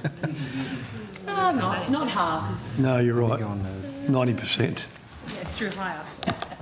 Senator, do you have any further questions? Is there any further questions? We have a couple more questions for corporate if you'd like to do those after the break. Is it that time? Break's 11. No, 11. We're on WA time. Righto. Hang on, we're still waking up though. Yeah, you In that case, we should be finished before the coffee break. All right. I've got some. You want to go? Yeah. So who from the department attended the joint Asia-Pacific function on September the 23rd, 2005? 2005. 2025. Which function was that? The joint Asia-Pacific function on September the 23rd, 2025. My understanding is the department paid $14,408 to host a joint evening function for the election campaign for the International Civil Aviation Organisation in Montreal, plus other costs. Yep.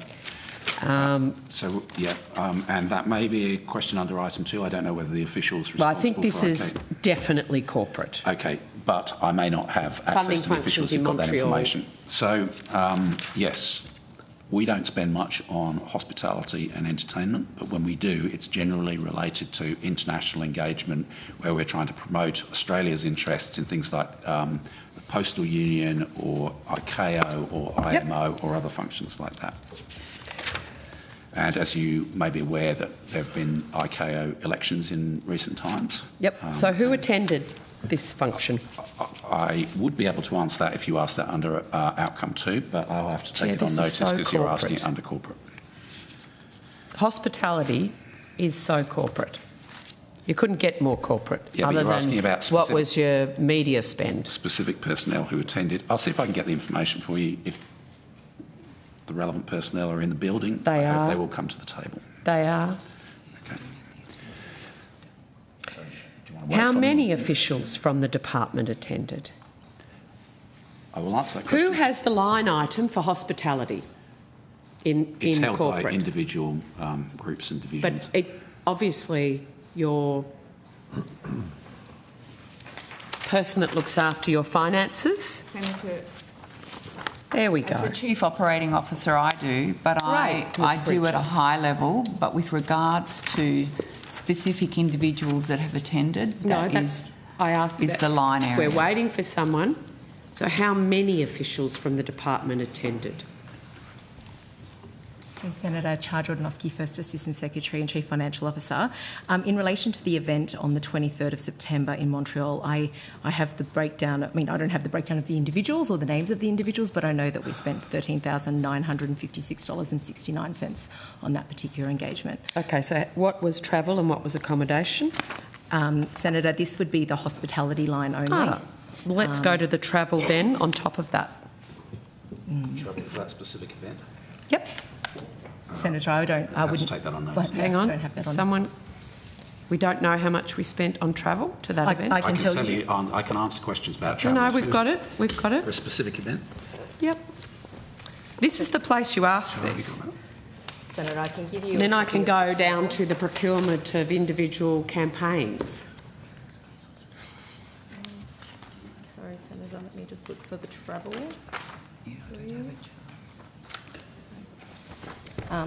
So, in relation to travel, I can give you high-level aggregates. As I said, I can't give you that specific... So you can't give me travel to the joint Asia-Pacific function? Not specifically on that one. I can give you the high level. We can, when we've got the relevant officials in the room. So who is that relevant official? That would be under outcome 2, and the senior official responsible would be Mr Richard Wood, who is the First Assistant Secretary responsible for international aviation. Thank you. So he can get his figures ready for when I want to ask this. Sure. What was the total travel and accommodation expenses for the trip? Yep. Who and how many attended? Yep. Not just departmental officials, Minister. Did anybody from the relevant minister's office attend, staff or ministers? I think the answer is no, but we'll take that on notice, and there may have been staff from Civil Aviation Safety Authority as well. Yep. So Pip, can you answer on behalf of that agency? We will try to give you a comprehensive answer, yeah. We have a permanent... So I'm informed in an answer to my quon that the department hosted this joint evening reception in Montreal to further Australia's election campaign for the International Civil Aviation Organisation Assembly. That is correct? Yes. Quite a fancy, Montreal's finest. You've corrected the record from that quon, 14,408 and 71 cents. What was the actual? It was 13. Sorry, Senator. So $13,956.69. Okay. Was that Australia's share of the total, or was it 1/7 of the total amount to host the event? That was just in specific to the hospitality costs for that event. Yeah, but hosting the event, so what proportion of the event costs, what did we sign up for? 1/7 of the total cost? Were we paying for the whole thing? Senator, we would have to cover that off in outcome 2. Our colleagues will have that information. Yep, sure. Yep. So there's no other questions you can answer about this in corporate? No. When the officials are here this afternoon, we'll answer all those questions. Has the department been provided with direction or instruction, either in written or verbal form, from the Prime Minister's office or the Department of PM&C on how to answer questions at Senate estimates? Secretary? There is some general guidance which I believe is issued by the Department of Prime Minister and Cabinet around the way in which officials are to approach giving of evidence, including the answering of questions on notice. That has been standard practice for a long time and is periodically updated by PM&C. So that's a yes from PM&C. Yes. Has the department been provided with direction or instruction, verbal or written, on how to answer Senate estimates questions from the Minister's office? Well, the Minister's office approves the final form of answers to questions on notice. Every question on notice answer you get is provided by the Minister through her office. The department's role is to prepare an initial draft and then to fact-check the final version before it's submitted to the committee or lodged with the committee by the Minister's office.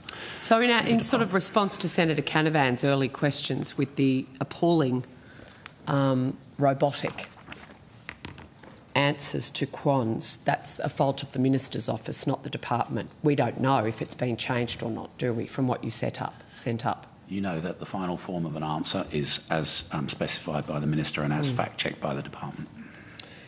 I refer to question 99 from the supplementary budget estimates, where the department answered yes to a question. Has a department agency engaged any external companies or individuals to provide training or advice to officials on the preparation for Senate estimates? That was the question I asked. So, given you answered yes, but provided no further detail, what was the name of the individual business or agency that provided training or advice to departmental officials in preparation for Senate estimates? Well, you won't be very happy if I take it on notice, so I'll try. I won't be. So I'll try to find that information for you during the course of the session. Well, you will have had to procure that person. I'm absolutely confident both people at the table will know the answer to this question. So if it's been externally procured, then we will have that information on the relevant website, and we will try and source that for you as soon as we can. I'm happy to wait. Okay.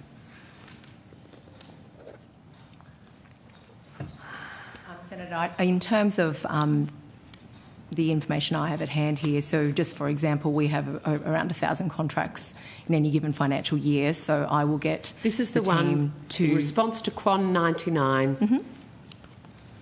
You get external assistance with helping staff prepare for Senate estimates. I want to know who provided that assistance. Yep. We'll take that on notice, Senator. And I want to know how much it cost. The day. Because I'm assuming that's external. Yep. What dates? And I'm going to keep corporate here until I get that because that is absolutely squarely in the bailiwick of corporate. Thank you, Senator. We'll get onto that one. And the locations. And how many officials attended the training? How much time is spent by officials attending that training? Chair, I require these answers, so I'm happy to leave corporate here until that answer's provided. Thank you. Senator Cameron. Questions for corporate. Thank you, Chair. I just wanted to return back to the issue of national carbon values. I'm referring to well, I suppose up front, perhaps just clarify the Transport Infrastructure Net Zero Roadmap and Action Plan that was released in September 2025. Is that from this department? Is that written by this department? Yes. Okay, great.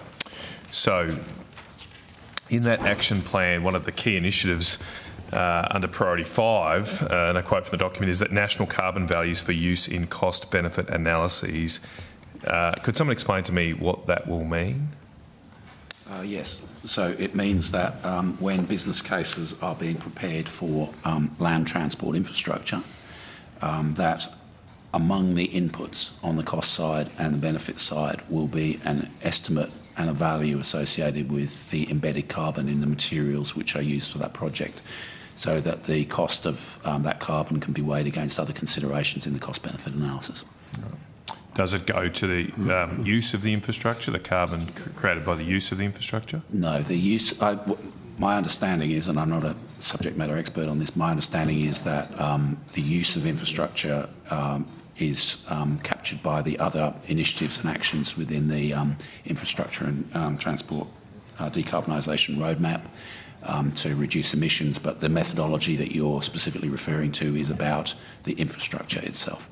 Right, so only in the creation of the infrastructure that will potentially have the impact. So, however, I would say, for instance, if you're looking at a rail project, that predating the work that we've just described, it's standard practice to look at things like noise, things like carbon emissions and so on that will flow from the use of that asset over time. But you're referring to a specific piece of work which is described in the roadmap, which is about extending the analysis of emissions impacts to the actual built form itself. Oh, okay. So we already do consider the carbon emissions in the use. Have done for years. Wow, that's crazy. All right, come back to that. So later on the document says Infrastructure Australia has developed national carbon values. Yep. Okay, so what are those values? They are the values which are attributed to the embedded carbon within. I'm asking. I mean, what's the? Presumably, it's price per tonne or some such. So that's what I'm asking for. Something like that. I don't have that information at my fingertips. Maybe Infrastructure Australia can talk you through that later. But you use that. You use their values already. The intention is that those values will be adopted and used by jurisdictions who are undertaking business case analysis, yeah. Okay, well, I suppose just to rephrase my question, later on in this document it says, and I quote, all business cases submitted to Infrastructure Australia for evaluation must use the NCVs. Yep. Is that happening now? I'd have to check that. I think they've been finally adopted, but obviously those business cases are prepared principally by state and territory governments rather than our own. Okay. All right. it says under that point, it says under the policy on the application of national carbon value, states, territories and the Commonwealth have agreed in principle to apply the NCVs when assessing project funding. So I've gone to that, the policy on the application of national carbon values, and it says that cost-benefit analyses using national carbon values for all transport infrastructure all transport infrastructure projects. So I'm just trying to understand here that the consideration of carbon emissions, like before, now could tip a project that would be in net benefit to one being in net negative. Is that correct? Could go either way. Yeah. Well, but are there projects that will be a carbon sink at the moment? Are there an example of a road or a rail project that will actually reduce carbon emissions? No, but if you're looking at different investment choices, you may look at a whole range of different costs and benefits, including embedded carbon, and that may tilt your decision one way or another. It may favour a particular project which has a lower carbon impact theoretically. But this is one of... Sorry, what was that last bit? So if you're looking at different projects or you're looking at different design options within an individual project where I suspect this has the greatest relevance, then one of the factors you would take into account would be embedded carbon, and your ability to take it into account is enhanced if you can quantify that, just as we quantify other things like travel time savings or safety impacts. Right. So, for example, you might decide, well, building this highway to 4 lanes has higher carbon emissions because you've got to build more stuff, so maybe we'll just go 2 lanes. You could do that. Correct. That would improve. But similarly, you might say going for 4 lanes has greater safety impacts in a positive way, so you'd go for that. Yes, and they'd already be factored in, presumably, but now inserting the embodied carbon emission calculation potentially means we'll have fewer dual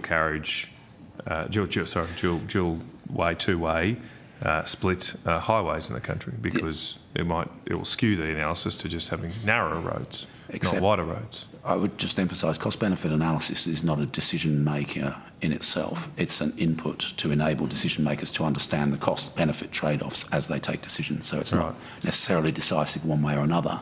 But if you're serious about looking at the costs and benefits of any individual infrastructure proposition, then you'd want to make sure that that analysis is as comprehensive as possible, and to ignore carbon emissions would be to fall short of achieving that. Right. So it does say in this document that an initial review will commence in July 2025. That's into the policy on the application of national carbon values. Has that commenced?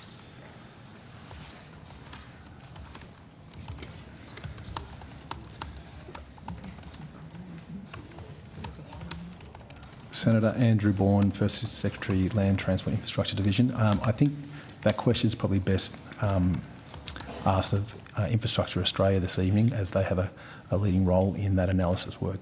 So they'd be responsible for the review, would they? Yes. Okay. All right. We can do that.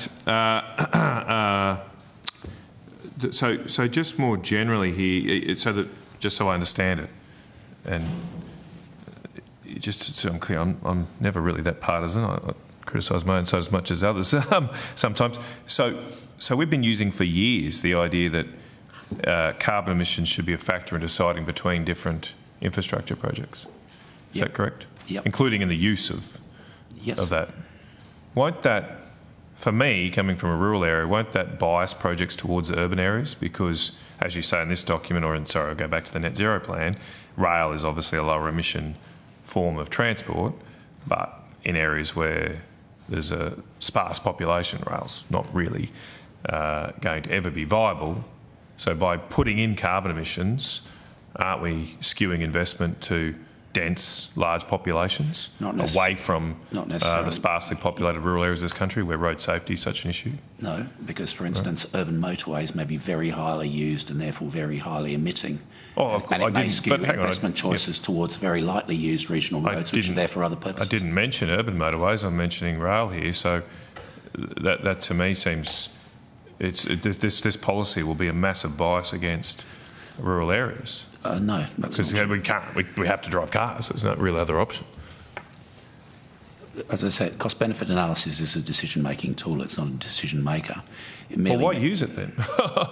Because so that you can make informed choices. Okay, so it does have an impact. It informs decision makers, but it doesn't preempt the decision they could make. You could, for instance, in your hypothetical scenario, see that a lightly used country road has higher emissions impact, but that's greatly outweighed by the safety benefits which are flowing, and therefore the decision maker would take a decision which reflects that balance of priorities. But it's better to be fully informed about all the impacts. My contention here with all of this stuff is, if that's the case, if what you're saying is true, is that sort of none of this really matters, then why do it? Why waste all our resources on net zero or the net zero plan when you're saying you're going to ignore it anyway, potentially? I'm not. So you are using it. Are you using it or not? Are you using the carbon emissions as a decision-making tool or not? We're using it to inform decision-making, yes. You're a former minister. Right. You understand that when decisions are put to you, you weigh the pros and cons. Absolutely. Your ability to weigh the pros and cons is greatly enhanced. Yes, but I don't want my departmental staff wasting time on irrelevant things, because the other problem is here. I mean, one thing to reduce emissions, but the real benefit notionally is the lower global temperature. So do we actually estimate that? Do you say, like, okay, if we were to take that option, not that option, this will lower the globe's temperature by X amount? Does that ever get calculated? Of course it doesn't, because it would be... But that's the benefit, right? The benefit is not the lower emissions. The benefit is isn't the target to improve the environment? If you accept climate science, then you would accept that higher emissions will tend to contribute towards higher global temperatures.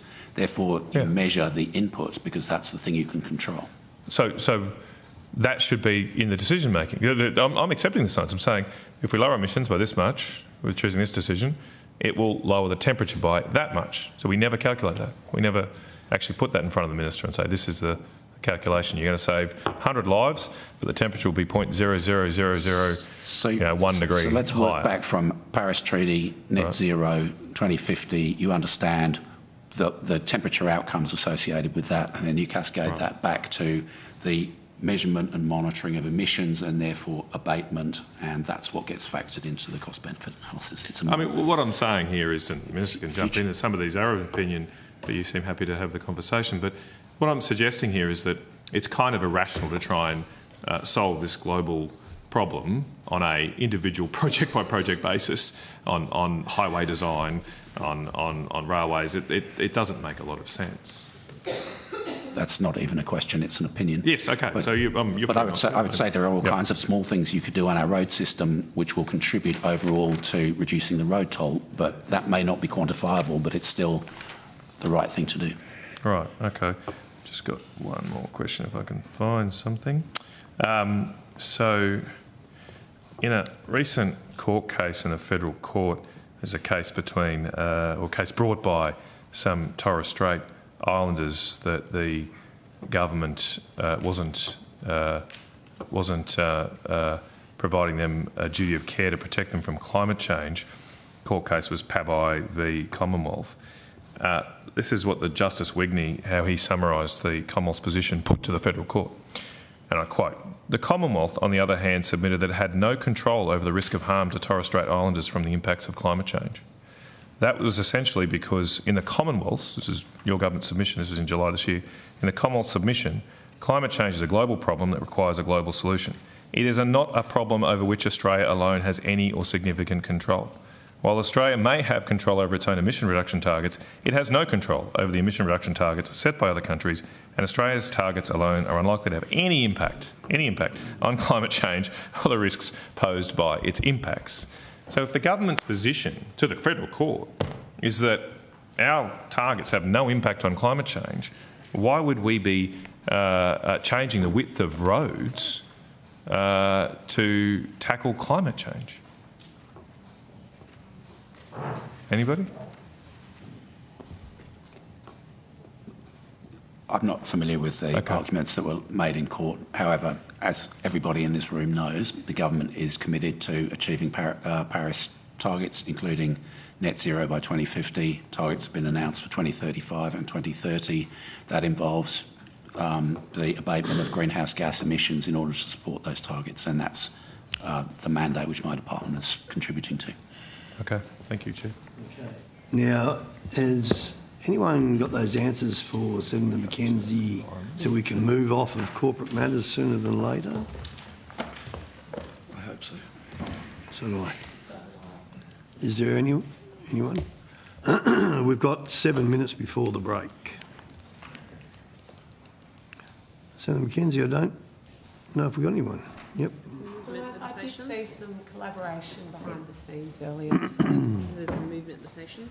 yeah.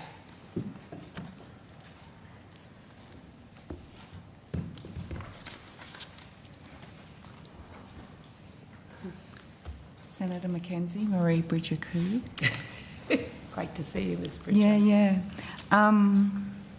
The Senate estimates training question, I have an answer for you. So from the period of 1 March to 30th of September, we had one staff member in the department undertake some coaching for Senate estimates.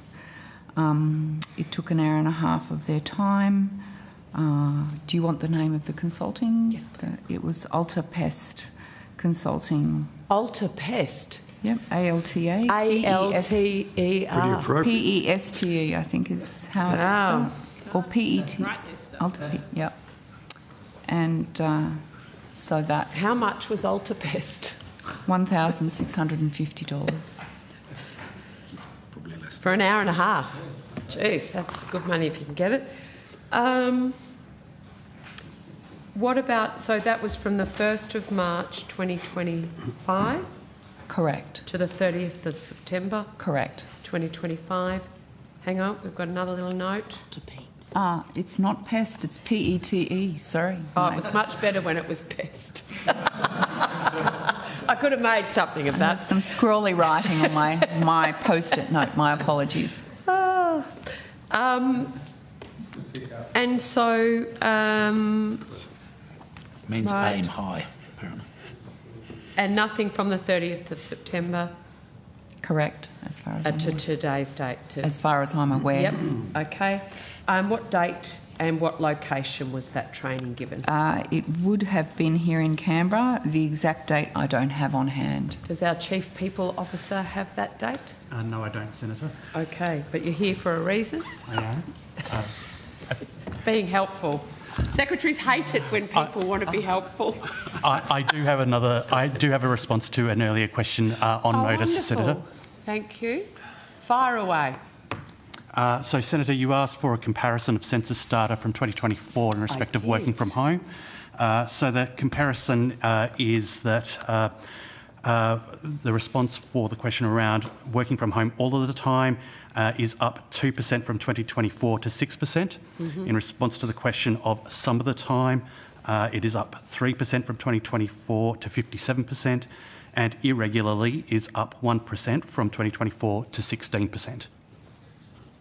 Irregularly. So irregularly is but 57% are mostly. Is that how I would read that? Or irregularly is the tradie question? Irregularly it will be the tradie arrangement. Well, no, I get it. You don't have to give all the reasons. It's all right, I understand. And only one departmental official had any training? Correct. Okay.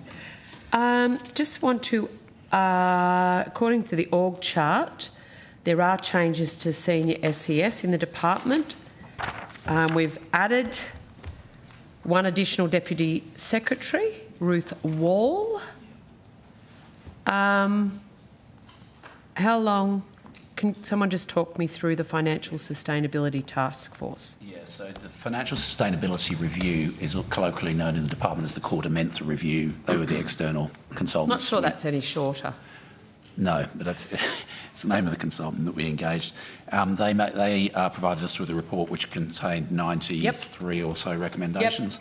One of their recommendations was that we should establish a time-limited task force to oversee the delivery of all the recommendations which we endorsed, including rolling out IT, overhauling our governance, all with a view to achieving financial efficiency. Ms Wall is in the department on to head up time-limited contract or in an ongoing role? In an ongoing role, but in her current role as acting Deputy Secretary for a time-limited period to see out the implementation. And what's that time limitation? It's about 6 months, I think. 6 months?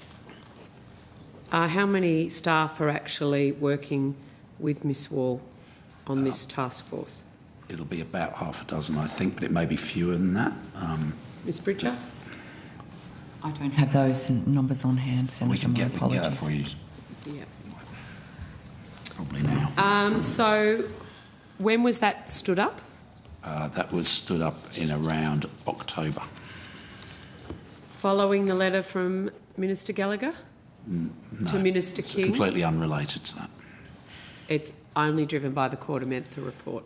Yeah, which is driven by... Will that work, though, help in the request from Minister Gallagher? The whole purpose of undertaking the financial sustainability review and related task force is to drive greater efficiency in the department, particularly over the medium and long term through some of the IT investments and so on that we've been discussing, and that will obviously help with our financial efficiency and therefore our budget sustainability. What is the value of 5% efficiency across the department? So the department's budget, like Ready Reckoner, is about $500 million a year. So 5% of that would be about 25 million. Right at the top of the class. That's a lot of money, Secretary. It is, but we've got supplier expenses, as I've talked about previously. Well, how much are the supplier expenses, though? I can get Ms Jordanowski to talk you through that. Yep, please. We've also got an attrition rate within the department, which we've talked about at Senate estimates previously, which is a little bit over 10%. We have had effectively But the 10% attrition rate, what does that come out to in dollar terms, roughly? Well, I mean, and for Hansard, I won't be holding the Secretary to this, by the dollar amount. Thank you. But attrition in itself doesn't save you money. It's attrition combined with tight controls over external recruitment. Well, attrition saves you money if you don't replace. Not if you, but yeah. But if you feel look, it is 11 o'clock, and we are scheduled for a break now. Senator McKenzie, you're still waiting for questions. I don't know if the answers are coming. No. The answer has come back. I'll be going back to outcome 2 for Montreal, which will be a lot of fun. 8.5 people in the task force. Thank you. 8.5 people in the task force. And sorry, just if we can quickly deal with these, I can let corporate go. Sure. Let's do it. Senator, our contribution to the Montreal costs, ours was 1/3 of a contribution. Okay, of the total cost. Yeah. Sorry, someone was going to talk me through the how much actual... you've got a question too. Maybe, Chair, we will be absolutely finished with corporate by 11:30. Okay, all right, well, let's break then. Thank you. And we'll be back at 11:15. Thank you.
Everyone.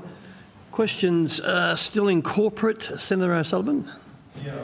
Thank you. Thanks, Chair. I just want to go to question response to a question I asked in October, number 7. This is in relation to a letter exchange between Minister King and Minister Saffioti in Western Australia. The Quan response claims that disclosure of these documents would or could reasonably be expected to damage Commonwealth-state relations due to the confidential nature in which the information is shared, which is I guess a non-answer to my question. Minister Saffioti has referred to this letter multiple times, and a substantial element of its contents has been disclosed through the media. As is often the case, the letters between state and Commonwealth ministers are public official documents, and occasionally, like this one seems to be, effectively a press release promising additional funding for WA, which was not disclosed in the March 2025 budget. So did the Minister's office ask or otherwise direct the department not to release the letter? I would have to wait for the relevant officials to come to the table to answer that. I assume it's in relation to infrastructure investment? Yes, correct. Okay. So whilst the officials are getting to the table, at the risk of telling you what you already know, exchanges between ministers which do go to state and Commonwealth relations are, by accepted convention, not disclosed publicly unless ministers, both of the participants, decide to disclose them. And also, as I've indicated, the term on which a question on notice is answered is a matter for the minister. But I'll see if there's anything. And my question, as I've said in my preamble, goes to the fact that a lot of its contents has been disclosed by the West Australian minister through the media. So my question is, well, firstly, was the department directed not to release the letter? And then my next question would be, you know, given that most of its content is actually out there, why can't it be released? Senator Andrew Bourne, First Assistant Secretary, Land Transport Infrastructure Division. No, we were not directed to do that. And as the Secretary mentioned, that convention holds for correspondence between both governments unless they determine that they'd like to release it. And it's because of the convention? Is that your answer? That's right, Senator. What has the minister made a public interest immunity claim in relation to this? No, Senator. No, she hasn't. And we wouldn't expect her to, in the sense that this is, as I said, by convention across both sides of politics in government, that you don't disclose information which goes to sensitive matters of state-Commonwealth relations. It's not sensitive, it's quite specific about the type of information that can and can't be shared. It doesn't have to be sensitive.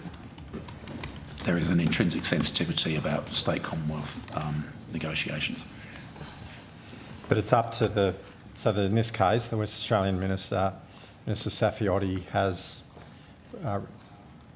pointed to a commitment from the Minister by way of this exchange of letter that there will be some money in the future, and has used that for you know, ahead of a state election, political interest, obviously. So isn't there a public interest in understanding this commitment? As we've explained, by convention we don't disclose these things. The Minister hasn't issued a direction to us not to suppress anything. It's the Minister to determine how she answers questions on notice from senators. This letter goes to, from what we've seen through public reporting, goes to funding not disclosed in the 2025 budget. Can you tell me where within the budget papers and which page of the budget and from March 2025 do we find reference to the additional $642.5 million reported as contained in this letter? Senator, you won't find it specifically in there, but it will be in. There is a table, I think, in Budget Paper 3, which refers to the level of funding provided to jurisdictions. Because there's obviously, as you referred to, there's not a specific project pertaining to that amount of money. So the commitment's in there, but you won't find a specific line item for it. But it's not just a round figure, is it? Like, it's quite a specific figure, 642.5 million. It's quite specific. So there must be something behind that figure. Well, Senator, I mean, it's quite simply that's a decision of government. There's not much more to it than that. There's no specific. It is what it is. Yeah, it is what it is. Okay. Are there any projects that are specifically funded? That are specifically funded in relation to that money? Are there any specific projects in that $642.5 million? Not yet. Hi, Senator. Melanie Chyor, Assistant Secretary, Western Australia, Northern Territory. There is no project specific to that commitment yet. Okay. All right. Well, that's all for me, Chair. Senator McKenzie. Yeah, I just wanted to quickly follow up on the 5%. Secretary said, using secretary maths, 25 million would be the 5%, roughly. You asked me what 5% of the department's running costs would be, and that's the answer to that question. Yes. So you've got your Court of Mentha task force. Have you set up a separate grouping to discuss how you might achieve efficiency dividends? No, that's a matter for the department's leadership team. We set the budgets each year. Those budgets are set at a departmental level. They're then handed down to individual deputy secretaries and other SES to manage, and we factor in to those the efficiency dividends, which are coded into each budget as we go. So are you confident, given your 10% attrition rate, that actually what proportion of your budget is staffing?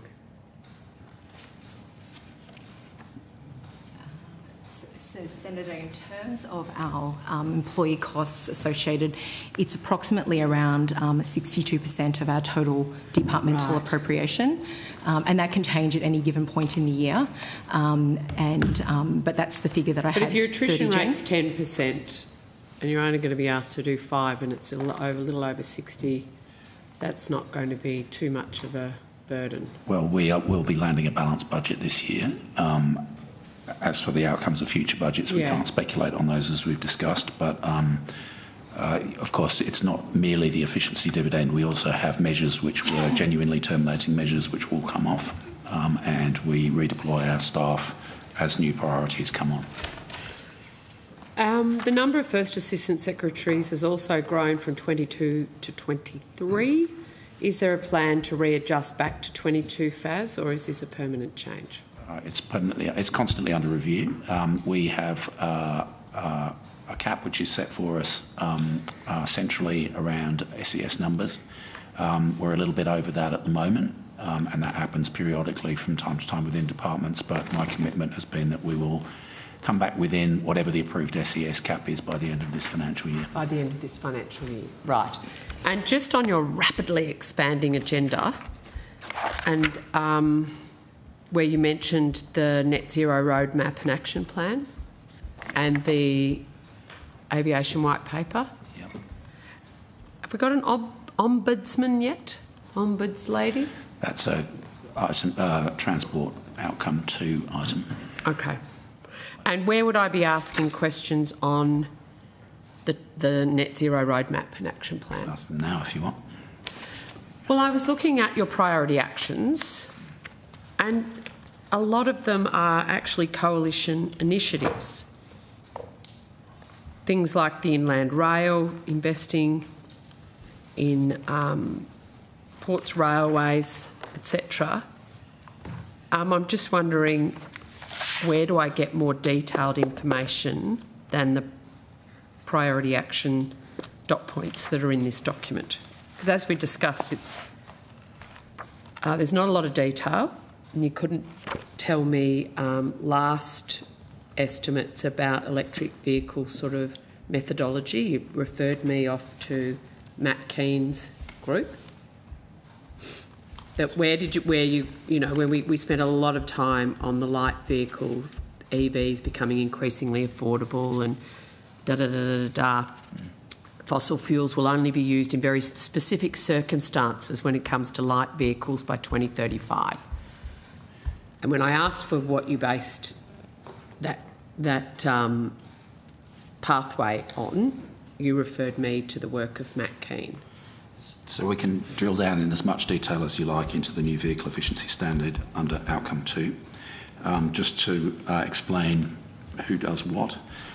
Treasury is responsible for the modelling which underpins the government's recently set target for 2035.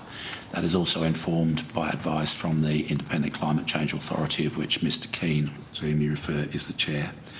Our input to that was to work with Treasury and provide them with sets of assumptions at their request, which we could vouch for as being reasonable assumptions, recognising that 2035 is 10 years into the future and the policy decisions will be taken by current and future governments between now and then. So it's a modelling exercise which is run by Treasury, if that answers Run the by question. Treasury. The modelling was undertaken by Treasury, yeah. Just on the MOG changes we discussed last time around housing, etc., and cities going over to Treasury, at the time there wasn't any formal structure set up between Department of Infrastructure, that group in Treasury and other areas of government to really get that population, infrastructure, housing triangle synergised. Is there something set up now? Yes, I believe there is, and under outcome 3, Mr Mackay, the relevant Deputy Secretary, can talk you through what that looks like. My understanding is that there is an interdepartmental committee which involves ourselves and Treasury and maybe another agency or two to achieve precisely what you've just described, Senator. Okay, good. And I just want to go to comments Treasurer Chalmers made in the Government News, which I'm sure you read, the 28th of November. He said, what we've asked departments to do is what we ask departments to do before every budget. We've done it in the past 4 budgets and we're doing up in the lead up to our 5th. And so my question is, Secretary, are you able to confirm consistency with the Treasurer's public statements that request for the department to offer up 5% lowest priority actions have been issued?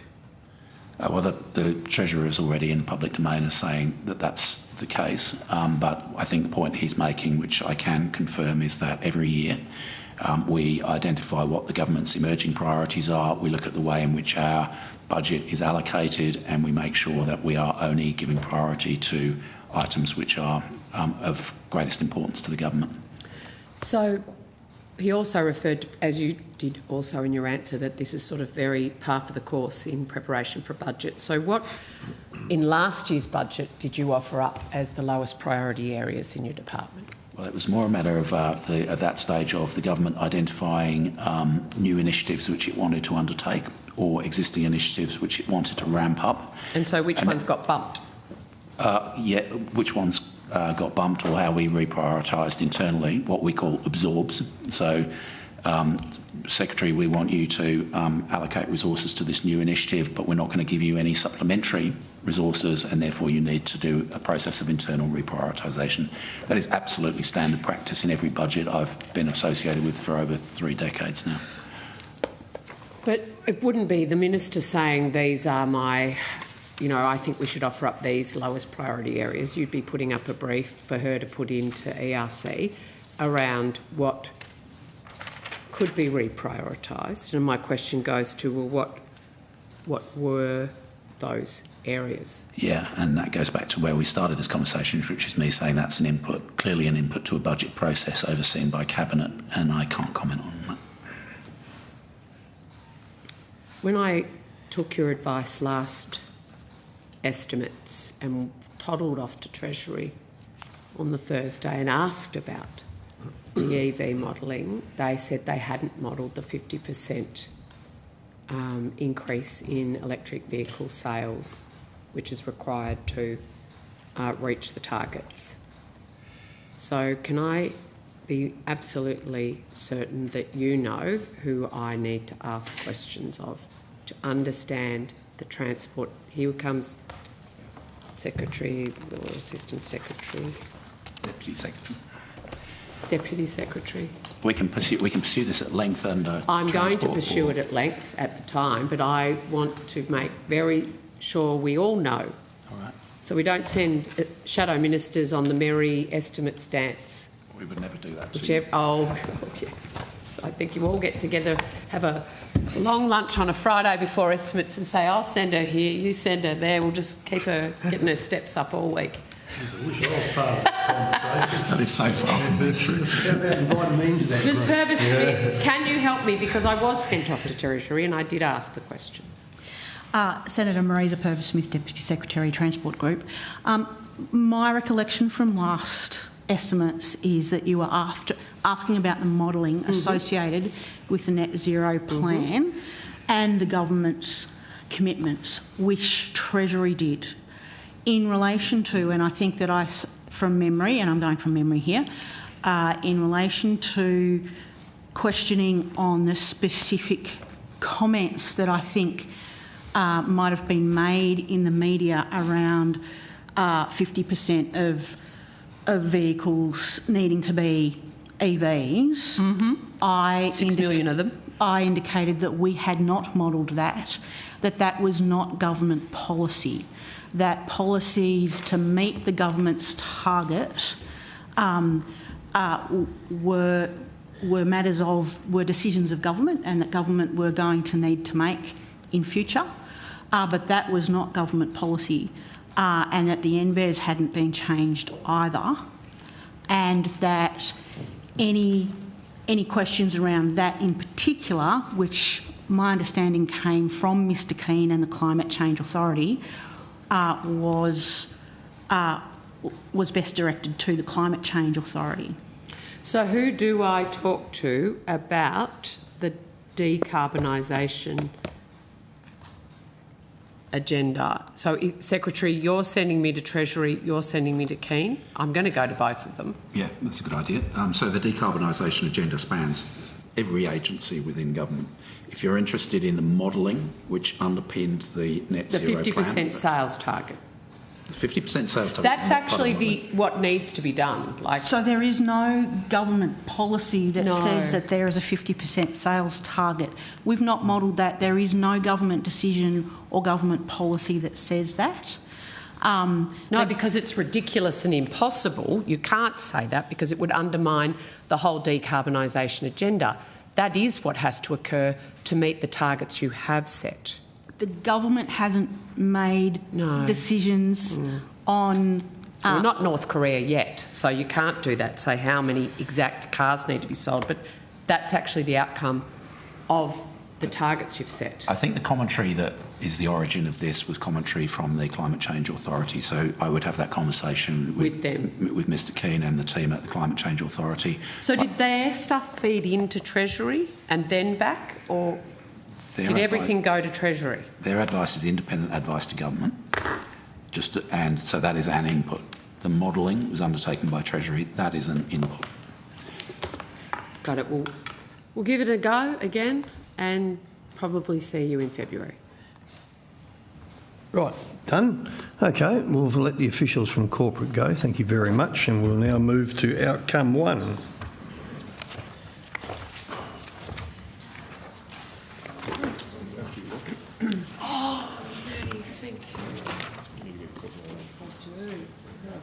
I have one correction, if I may. Mr Betts? Yeah, the question that Senator Mackenzie asked around training for Senate estimates, I understand that there were 2 staff, not 1, who were offered that training. Okay. Offered it or undertook it? Undertook it, sorry. Yeah. Thank you. Thank you.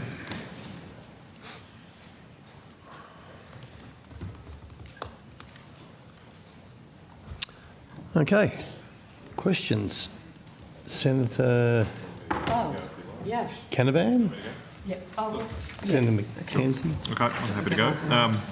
Just wanted to ask a little bit about beef roads. I believe there has been some announcements of starting some work, or at least some funding. Could I get an update on beef roads? Certainly, Senator.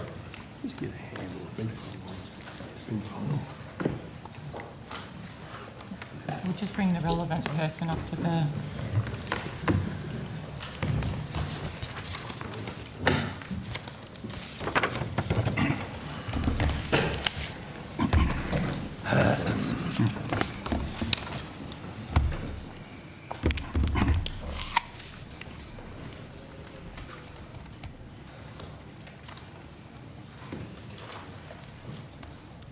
Do you need another question, or do you know where I'm just looking for the information? I haven't heard the question. Oh, sorry. Okay, all right. So, I just wanted to ask about beef roads, and I believe there was an announcement recently.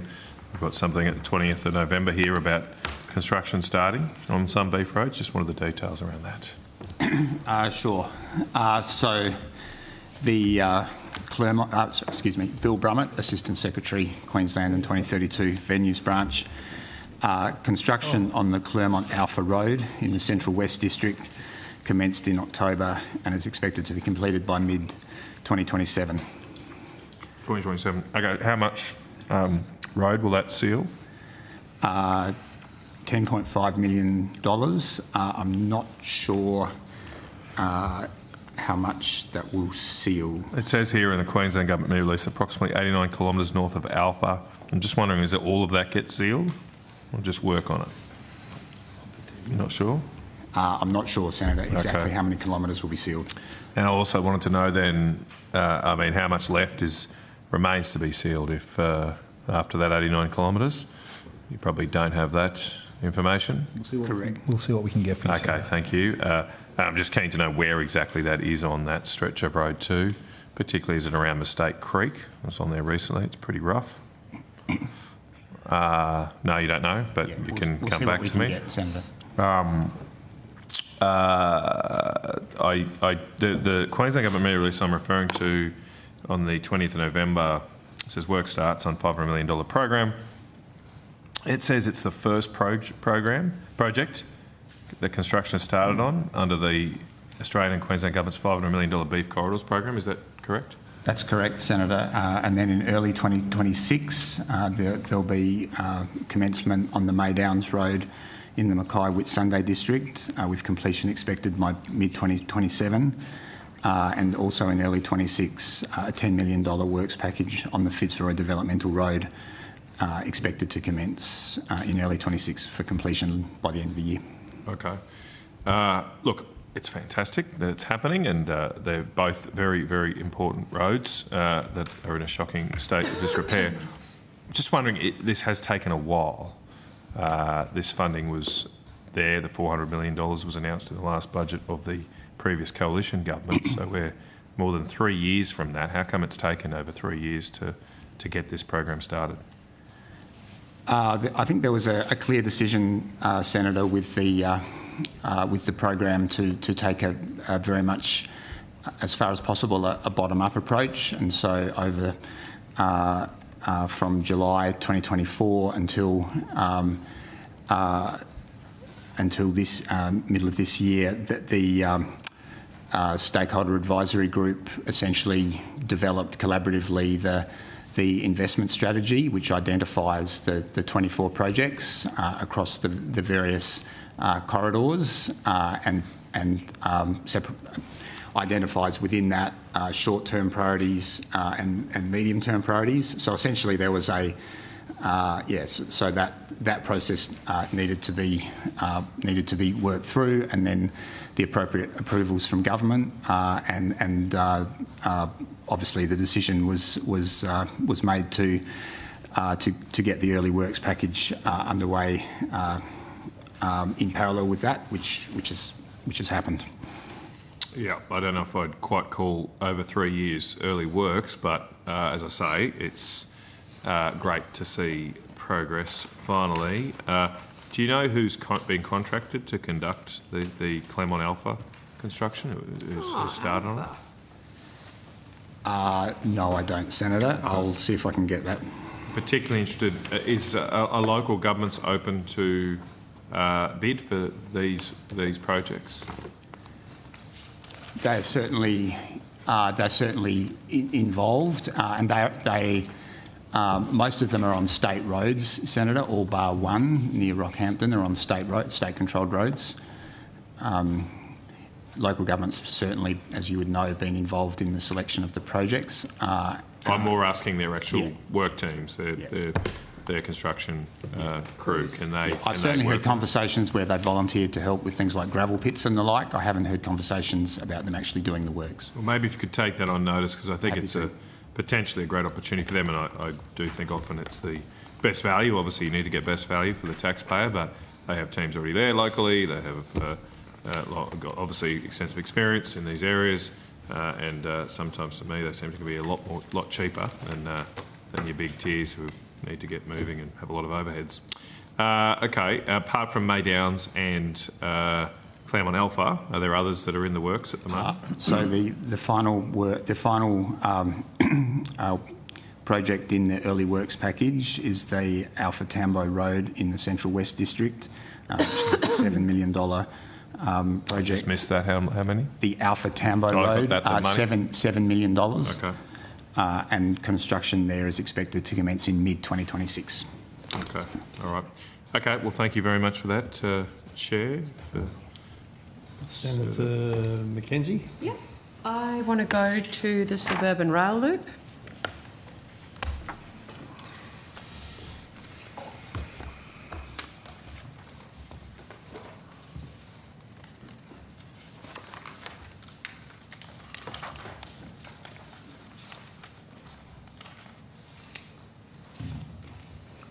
How much has the federal government committed to the suburban rail loop? Senator, $2.2 billion. And has that left the building? No, it hasn't, Senator. How much of it has? I beg your pardon? Has any of it left the No, building? Senator. None of it? No. Has Victoria made a request for additional funding in addition to its earlier request for additional funding prior to the election? Yes. Yep. So Premier Allen has written to Minister King. That's correct. Thank you. Sorry, Mr. Wood. Like words. Sorry, Lachlan Wood, Assistant Secretary. Not non-verbal signals. Minister Williams. Sorry? Minister Williams wrote to Minister King, I believe, in September. Great. Requesting how much? 9.3 billion. 9.3 in September. And has Minister King written back? I don't believe so. It's being considered in the context of budget. Okay, in thank 2026.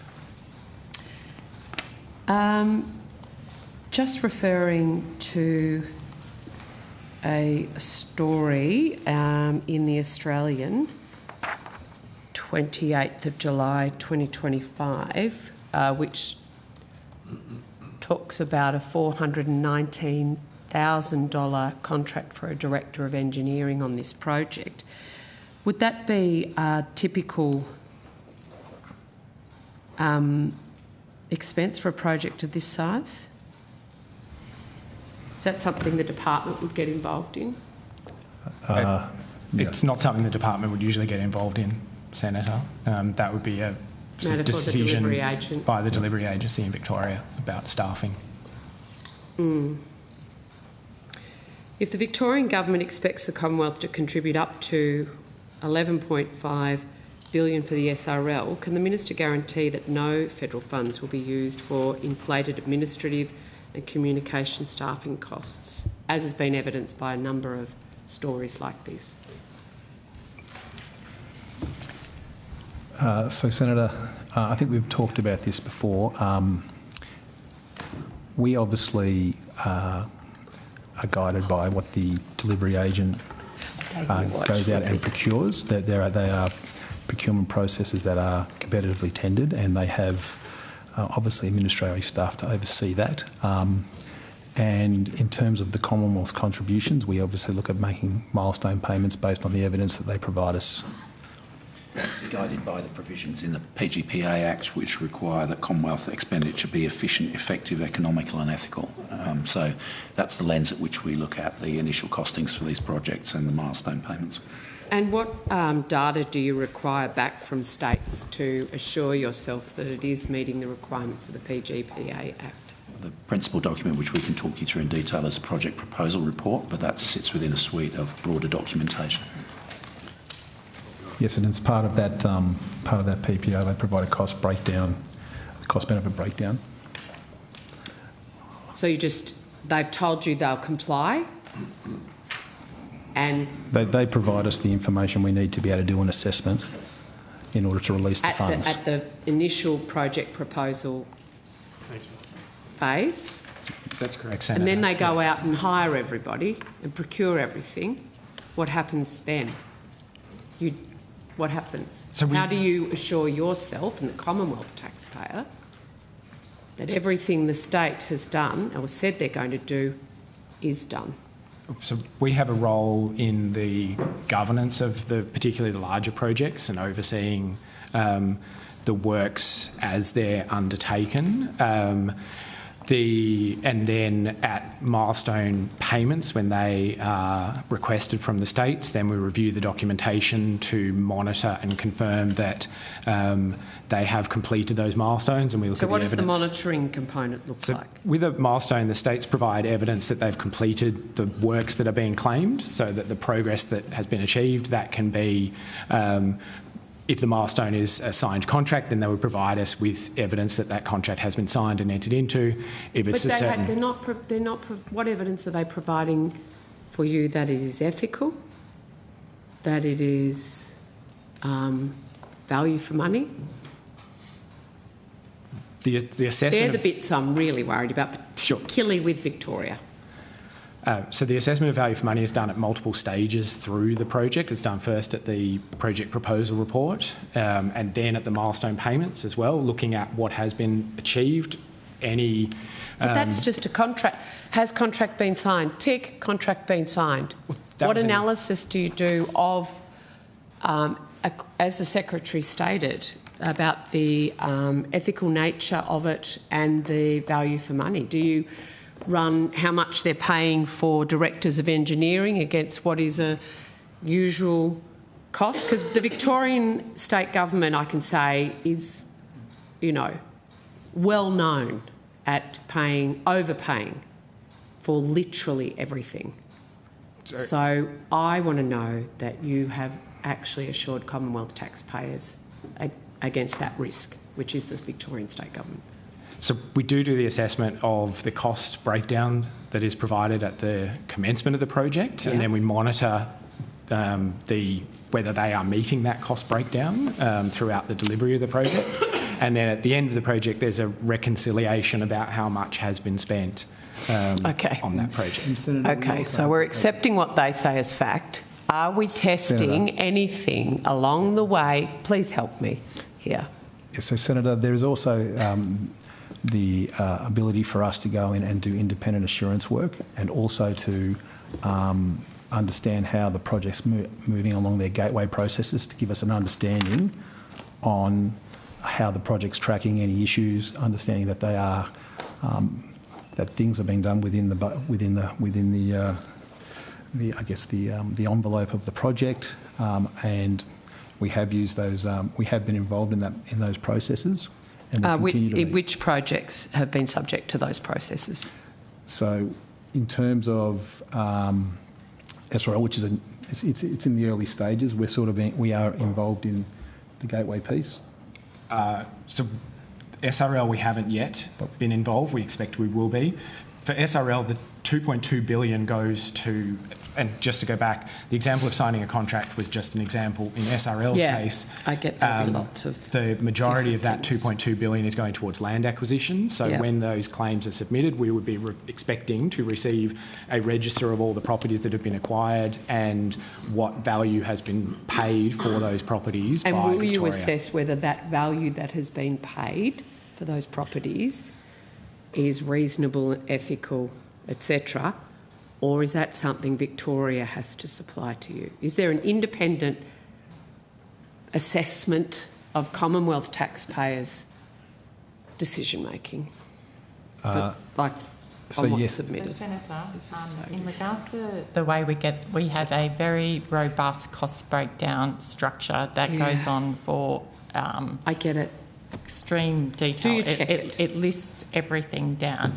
We then have a cost estimation tool that goes against that is updated regularly. And is that your cost estimation tool It or is theirs? our cost estimation tool that is updated regularly. Thank you, Ms Hall. And then we assess that to make sure that those figures are actually within a reasonable bound and range that we can actually say that for those particular things, are they reasonable? Yes.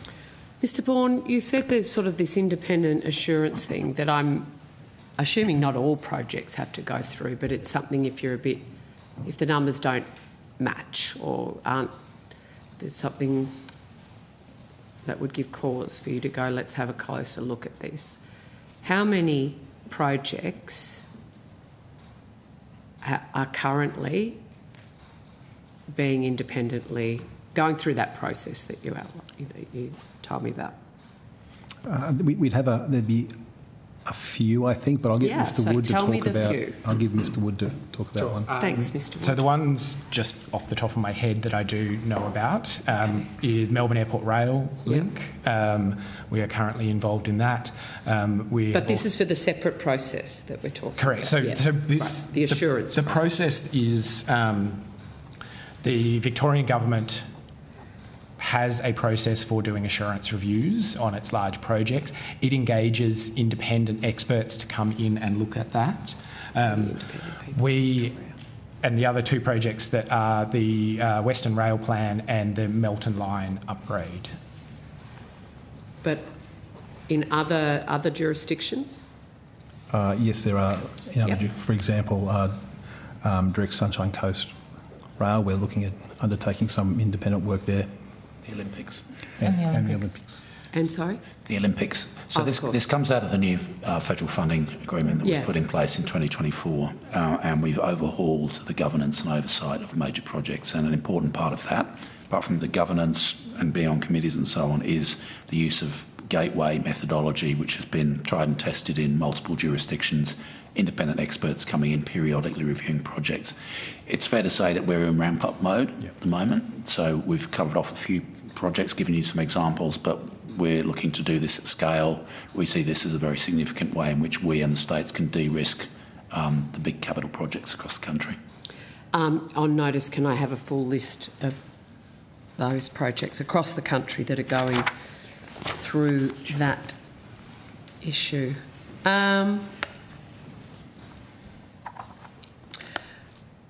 So, Minister, the Victorian Minister wrote to Minister King in September. Do we have a date for that? 1st of September, I believe. Coro Register's up and running again. Excellent. And when did a brief go up to the Minister in response to that Coro? So, Senator, this is all in regards to the issues around budget processes. So the Minister wouldn't necessarily have responded to that because it's all part of our current budget. No, I understand she won't have responded, but you will have had to have done some work on it to inform her thinking. So I'm not asking for the content of the brief. I'm asking for what day a brief went to Minister King in response to the correspondence from the Victorian State Minister. Oh, sorry, I thought you said what date did the Minister respond to that? No, I'd asked that earlier and she hasn't because it's part of budget process. This is the same point as before. I think the Secretary made that point earlier, Senator, on how we treat information that's been led up to a budget process. Yeah, I'm not asking for what was in the brief. So you get the letter from a state minister, it gets sent down to you, you say, this is what she said, this is what we think. So you haven't briefed the minister, provided a written brief to Minister King on the letter from the state government? What we're saying is that the way that the process works, as you would be aware, is that all of the ministers around the country, all of the state ministers, write in twice a year saying these are the projects that we would like to seek funding for. And we take that into a budget process. So we don't... So you won't have put up anything separate to Mr King based on Victoria's request? On Victoria, we will do it all everybody's? as part of a normal budget process. Okay. Did the Victorian government provide costings around value capture prior to the Prime Minister announcing that the federal government would continue to invest in the suburban rail loop? Yes, the Victorian government did provide additional information following on from the IA review. Because we've been asking for that this year. for a long time. Yes, so they have provided more information that we are currently assessing. You're assessing that? Yep. And IA's assessing it too? Yep. Okay. So the updated cost-benefit analysis, will that be published? Because you will have had to have an updated cost-benefit analysis to commit more money. So will that be made public? Senator, the information you made that information isn't normally made public. That'll be made for government at the time. So if and when a funding decision is made in the budget process, it'll be for the Minister and others to determine what gets published in support of any decision at that time. So IA wouldn't? IA has done its evaluation report. Yes, IA will support us as required in terms of any further analysis, including any support we need from them as an input to that. But IA, as you'll recall in their evaluation report, set out the additional chunks of information that they would expect us to obtain from Victoria before the Commonwealth Government made a further funding commitment, an updated cost estimate, comprehensive funding and financing strategy, including value capture and a benefits analysis. So those will be inputs that we gather from Victoria as we move towards the 2026 budget and any decisions. I'll move to the high-speed rail. Senator McGrath will be in to ask further questions about city infrastructure.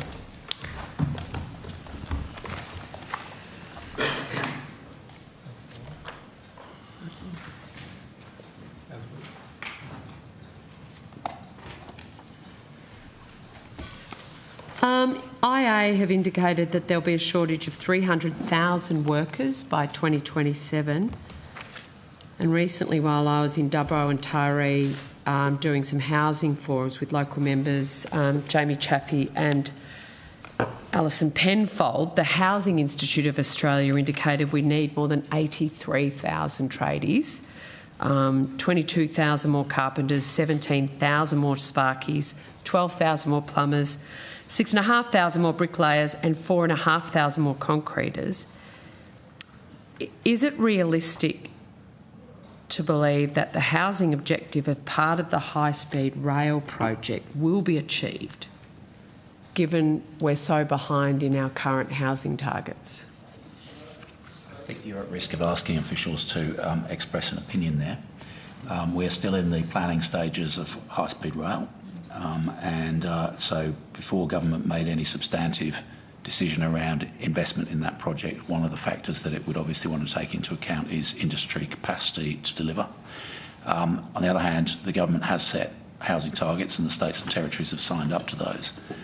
So the drive to unlock housing supply continues, and the government may form the view that high-speed rail is an important part of delivering on all of that, but labour market constraints will be one of the factors that it needs to weigh. But in the business case evaluation report, the Newcastle to Sydney section is a priority compared to all other sections, and there's a lot of commentary about why you would choose that section as your first hit out, given the expense and the complexity. But it's been justified based on housing and employment benefits. Is that still the case? Well, IA's advice stands. It's relatively recently provided advice, and IA will be giving evidence tonight. I might save these for IA. I think Senator O'Sullivan has some questions on WA. Great. Senator O'Sullivan. Thank you, Chair. I just want to follow up from some questions that I asked in October. I've heard of the Minister's media release on the 9th of October regarding the expression of interest announcement related to the Kwinana Freeway widening project. I note that it was stated as an important milestone. The project design tender closed on the 18th of November 2025. In the budget estimates, Mr Bourne, you said that the Main Roads WA had engaged an integrated project team to undertake planning, project definition and project development for the Kwinana Freeway widening. I just want to unpack this. For the next 6 months, can you tell me, so this is for, let's say, January to June of next year, what are the proposed project milestones? Yes, Senator. So for the next 6 months, we are expecting that the procurement process will continue to progress. So that will be a major milestone with the award of tender for some of those works. And geotechnical and pavement investigations will continue to be completed throughout that time.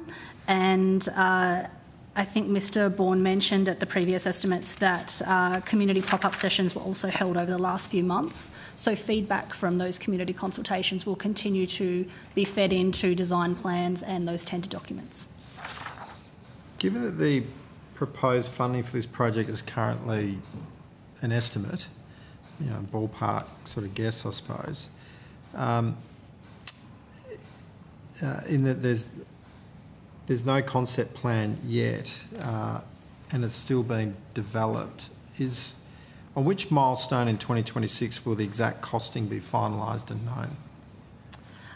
So the award of the tender will assist with that in confirming the exact cost of the project, Senator.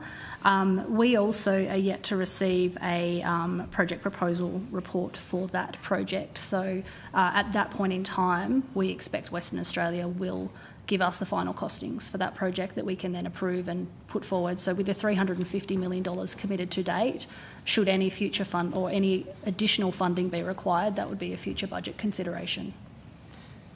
In August this year, the Main Roads WA Department referred the project to the Department of Climate Change and Energy and the Environment Water Department for assessment. How long do you anticipate that assessment will take? That would be a matter for the Department of Climate Change, Senator. So you must be working on some sort of assumption in terms of when to expect it back? So the only dates that I've got, Senator, is that procurement will be progressing through 2026. So I would expect that Western Australia would be expecting those approvals next year. So we do work with both Western Australia and our colleagues at DQ to look at how we can best progress those environmental approval issues and work through the various issues that the state may have. So it's ongoing work, but we are there to try and help facilitate that where we can. Okay. Can I go to a different project? This is in relation to in Rockingham. The Rockingham Road and Russell Road intersection.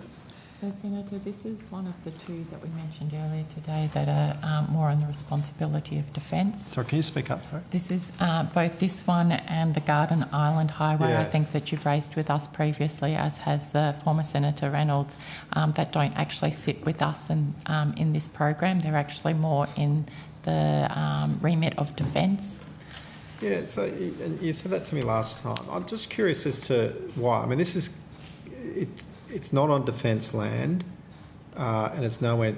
Well, it's adjacent to the AUKUS-related projects, but it's clearly within state or even local government jurisdiction. So it's not funded under our program, though.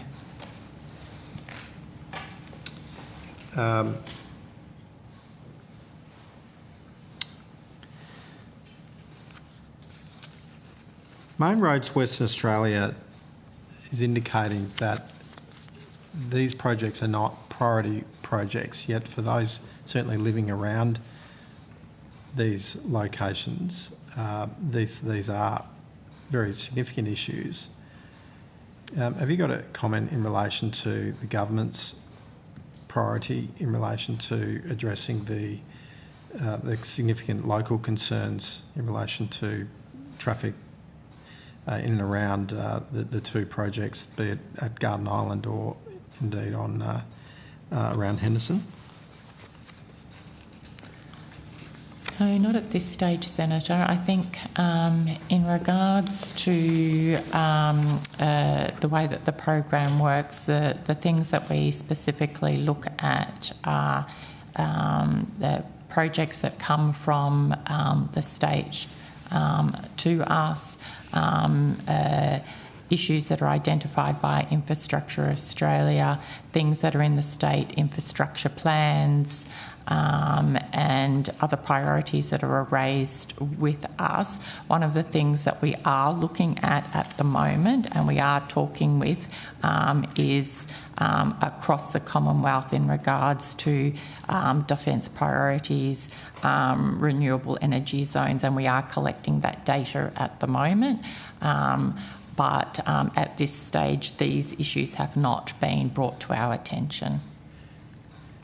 And Senator, we do also expect that those state governments do engage with their local councils as needed.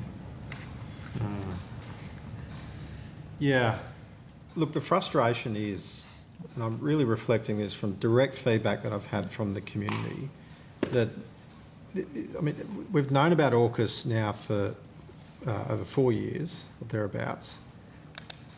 We just keep hearing that it's in planning, it's in planning, it's in planning, or it's with someone else, it's with someone else. All the while, there's activity going on, significant. I mean, there's a government announced recently $12 billion investment on the down at Henderson, $12 billion, and yet the local community is bearing the burden of it. Now, for the record, I'm very, very supportive of these projects going ahead, but we need to have investment in the enabling infrastructure in and around these communities, because for the success of it, it needs a social licence to be able to operate within the local community. I live nearby, and I get to see it. I see the impact that it's having, and it ought to be welcomed by the community. But if this is tested by inactivity in planning and in action, then it's going to start, I fear, receiving significant local community backlash. And so I'm concerned that that there's just not a lot of progress here. There's certainly nothing you're seeing on the ground, and all we're hearing is that it's with others. It is. I'm sure that as we progress further, and I have recently become part of a broader discussion across the Commonwealth on these issues. So I'm hoping over coming estimates I'll be able to talk a little bit more about this for you. Just finally on this, and I'll move on to other projects. Is it envisaged that Defence will actually be the ones building the roads? Why is it sitting with Defence? That's a conversation that we still have to have, I think, Senator. I mean, surely they're not. Defence is not going to be charged with building a road within the city of Coburn or the city of Rockingham. I think we still have to work out how this is all going to, how the precinct is going to interlink. Okay.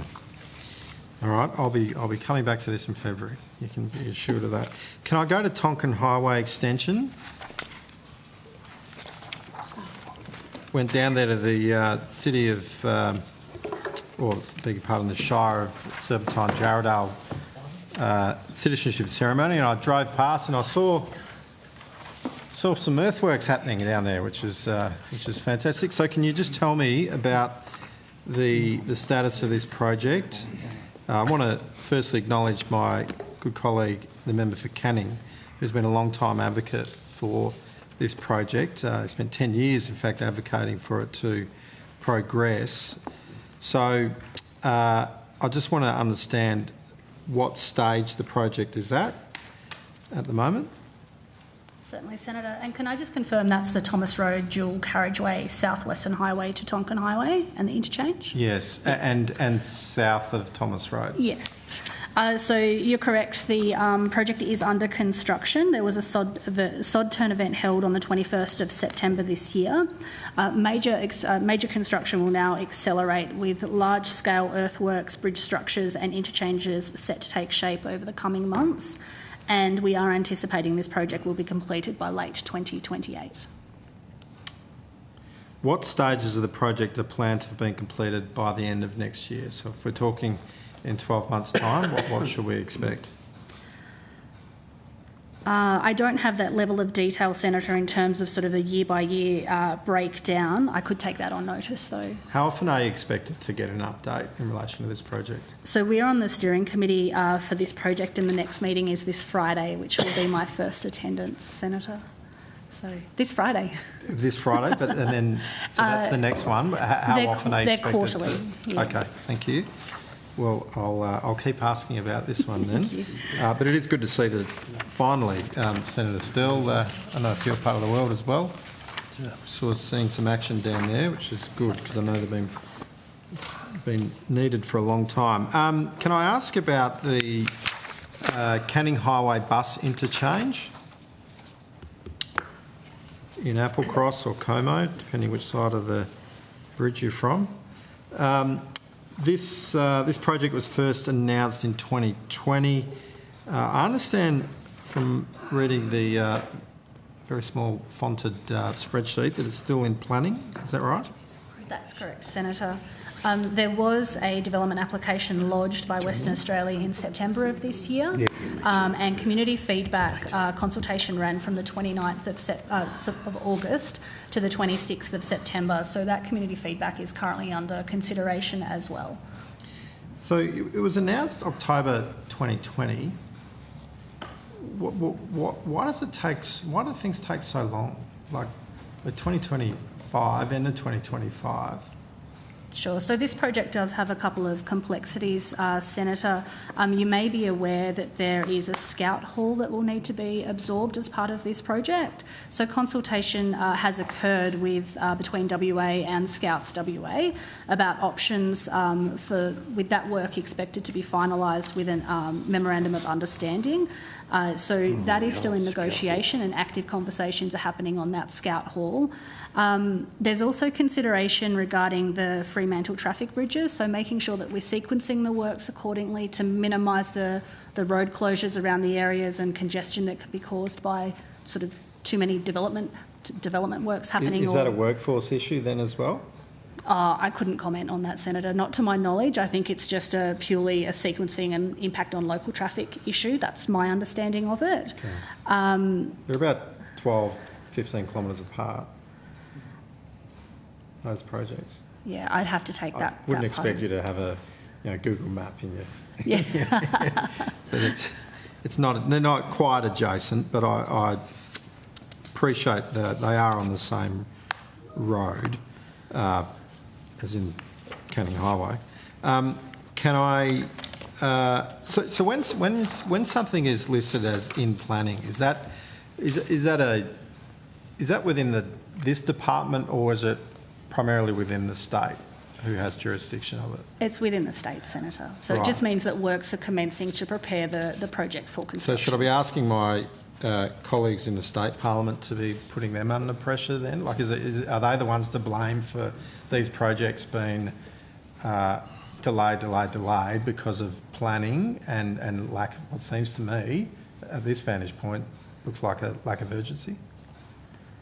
It's worth making the generic point that the planning and delivery of all of these projects is the responsibility of the state government. We co-fund them. We attach conditions to the funding that we provide. We, for larger projects, are involved in steering committees, as Ms Chaya has explained. There's one meeting on Friday. We undertake the assurance stuff, but the engine room of the delivery of these projects at the planning stage and the delivery stage is state and territory governments. And that's true across the whole programme. Is one of the conditions timeframes, that things need to be delivered within a timeframe? When we refer to milestones, those are things which, on the back of the project proposal report, which the department receives and assesses, that ultimately that finds its way into schedules to the federal funding agreement, which have milestones and timelines associated with them and dollar figures associated with them. So we pay in arrears, basically. So this interchange that was announced in 2020, what was the milestone expected for that?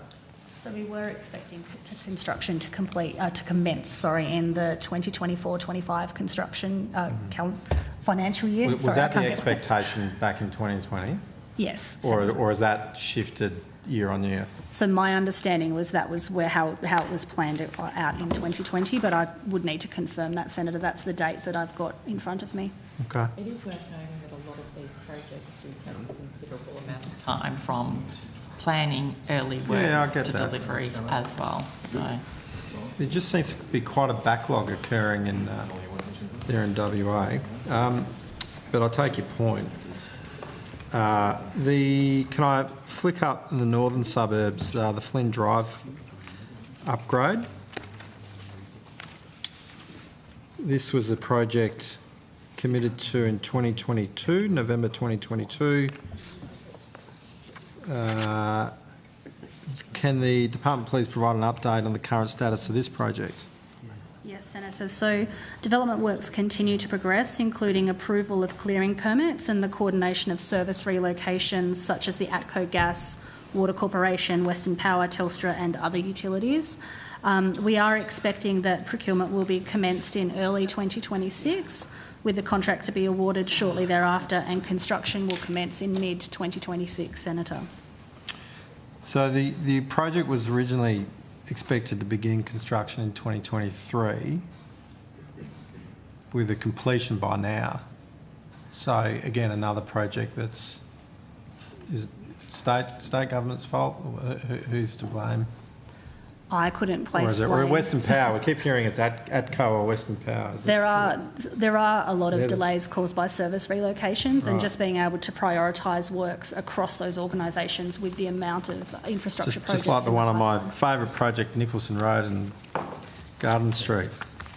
ATCO, they're the blame, Senator Steele. I grew up there, mate, but I've got nothing to do with the roadworks situation. Yeah.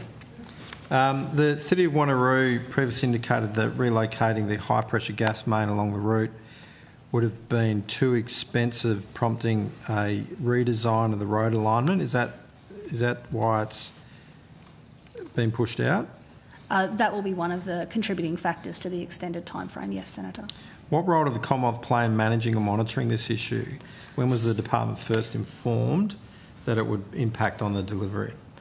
So I don't have the date that we were first informed. We are on the steering committee, not a steering committee, we meet with the City of Wanneroo quarterly on these projects.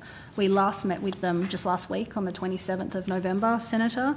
But in terms of the date we were first notified of time pressures, I'd need to take that on notice. Okay. Thank you for doing that. Has the redesign of the road alignment, so in relation to these utility issues, is that resolved or is it still an ongoing concern? So my understanding is it's still progressing, Senator. So it's not fully resolved, but I believe they are working with the service providers on that issue.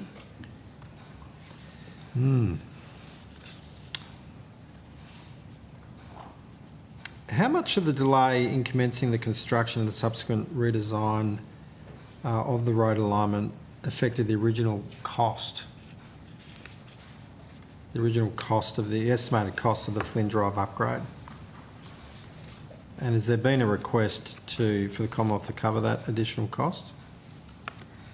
So no, Senator, there hasn't been a request received for this project for additional costs. Has there been an updated estimate of the cost of it? When a project's announced in 2023, there's an expected cost. It's now, 2022. So the total we're now project not cost, starting for 3 years later. Is the cost gone up? Not to my knowledge, Senator. The cost that we have is 22. Wow. Everything else has gone up. Australia hasn't gone up. Well, maybe we just haven't been notified yet, but Okay. it is 22.5 million total project cost with a $2.5 million Australian government contribution. On the environmental approvals, can you outline when the EPBC referral for Flynn Drive was lodged and what stage is the assessment currently at? So again, Senator, that would be a matter between Main Roads and the Department of Climate Change. I don't have that information. Do you just get notified as part of that quarterly? Yeah, just... Which is happening? We're progressing it. You haven't They had don't always give us the date, but they Okay. usually just say this is happening. Yeah. I've got some other projects, but I think...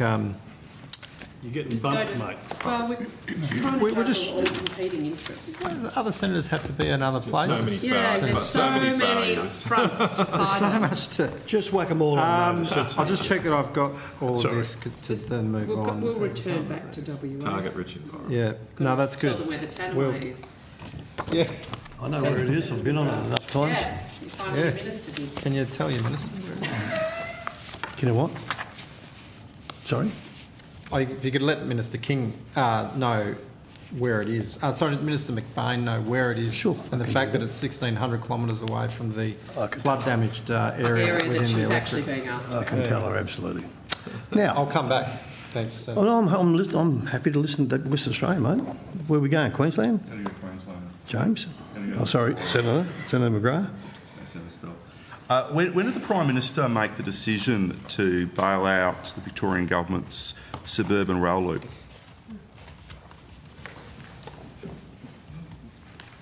Wow, that's quite a question. So the Prime Minister made an announcement of the Commonwealth's intention to invest further funding in suburban rail loop. The Sunday, the 16th of November. So I can't you, sorry? 16th of November, I think he made the announcement. Okay. We don't otherwise accept the characterisation of the question. So that was when the announcement was made. When do you know when the decision was made What decision? to bail out the suburban rail loop? Was a decision made? When you say bail out, what do you mean? Co-invest in? Well, you say potato, I say tomato. The decision that the Prime Minister announced on the 16th of November, when was the actual decision made? I don't know. Insofar as we're concerned, any funding decision pursuant to the Prime Minister's announcement will be made in the context of the 2026 budget.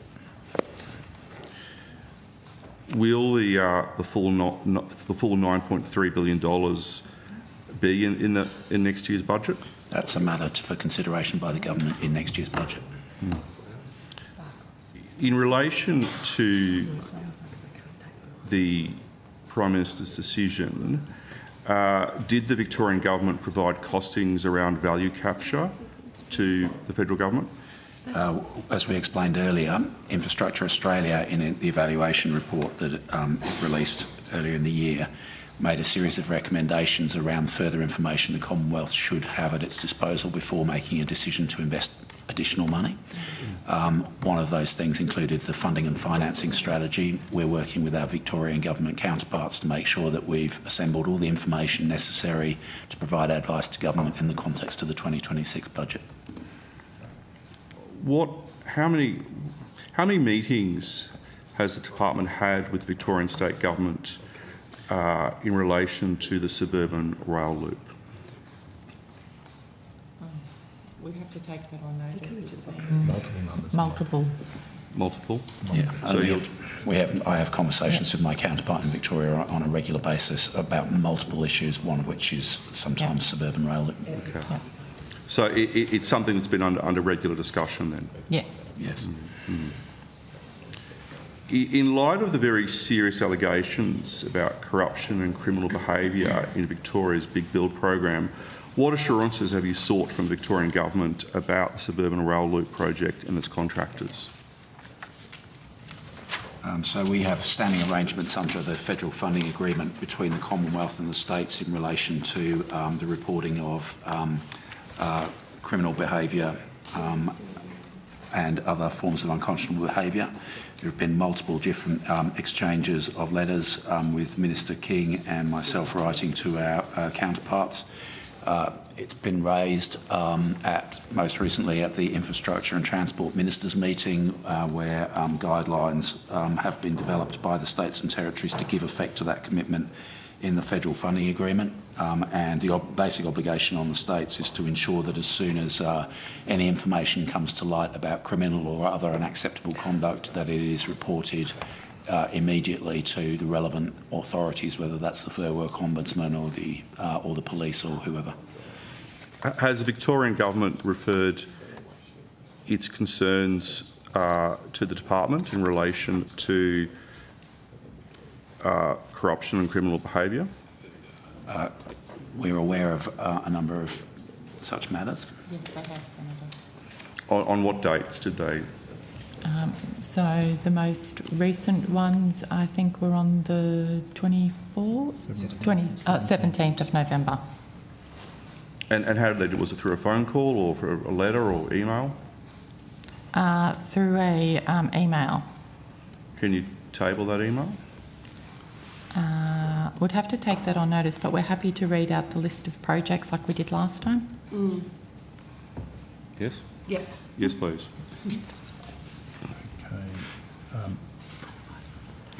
Okay, so while we're getting that, these are obviously reports which are then subject to investigation by relevant authorities. That does not mean that those reports or complaints are substantiated at this stage, but they are subject to investigation.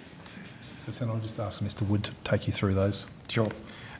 So the projects that we have are Barwon Heads Road upgrade, Barwon Heads Road Stage 2, Clyde Road upgrade, Gippsland Rail Line upgrade, North East Link, Shepparton Rail Line upgrade, Suburban Rail Loop, and that is what's included. Okay. What's the value of those projects? I can do them individually. I don't have a... Yeah. So multiple billions of dollars. Yes. If you could go through each project individually in terms of the cost, please, sure. The value. In terms of the cost or the Commonwealth's commitment? The both, the Commonwealth's commitment and the total cost. So Barwon Heads Road is 365 million total, 292 million Australian government. Barwon Heads Road Stage 2 is 318.2 million total and 193.2 million Australian government.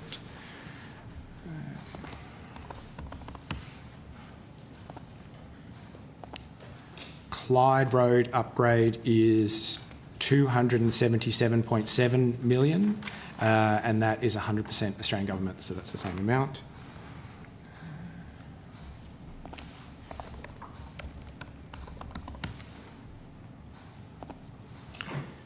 Gippsland Rail Line upgrade is a total of 878.1 million and an Australian government component of 737.8 million.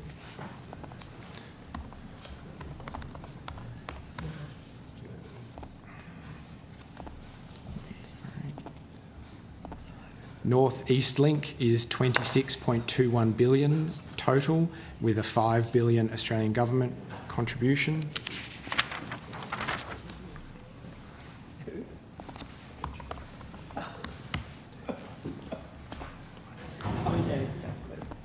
Shepparton Rail Line upgrade is $1 million total, with an Australian government of 0.9 million.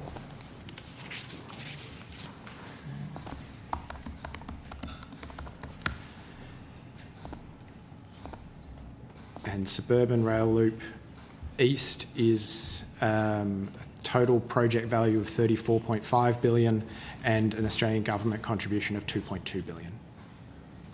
So the Fair Work and their projects where there have been concerns raised about criminal behaviour or possible corruption?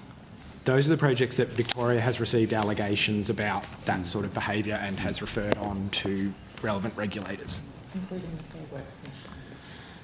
Because the Fair Work Commission head, Murray Furlong, has said 60% of alleged illegal conduct on construction sites is actually happening in Victoria? I think he says that of the 1,050 allegations that they have received, about 600 of those are in Victoria. But he makes it very clear that they're only allegations and that they still have to go through and determine how many of those are duplicates, how many of those are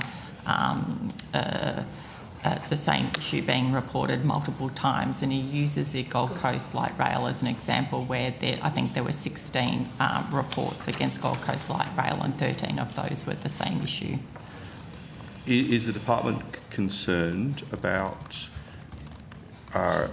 corruption and criminal conduct on these very expensive infrastructure projects? Yes, which is why Minister King inserted the relevant provisions into the federal funding agreement, why she and her ministerial colleagues have written on multiple occasions, not just to state and territory counterparts, but also to our own government business enterprises to make sure that they're aware of these issues, and why I've written to my counterparts. So yes, there's a very high degree of seriousness attached to all of this.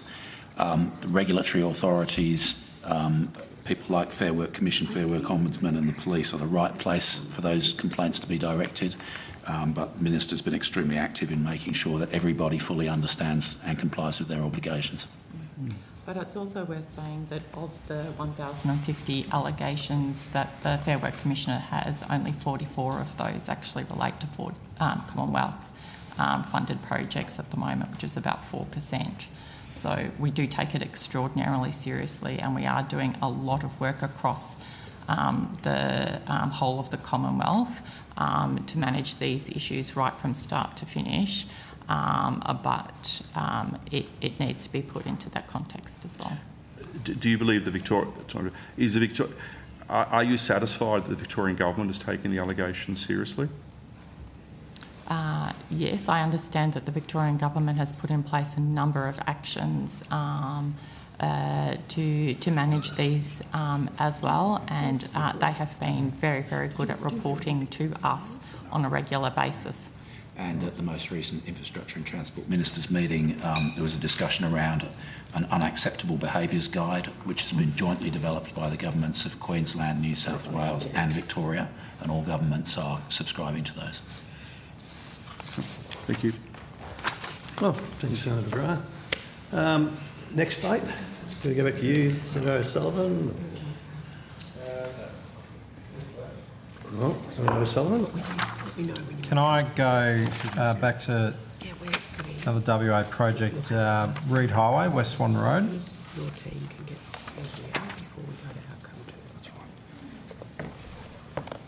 Sorry, Senator, can you just repeat that? West Swan Road, Reid Highway.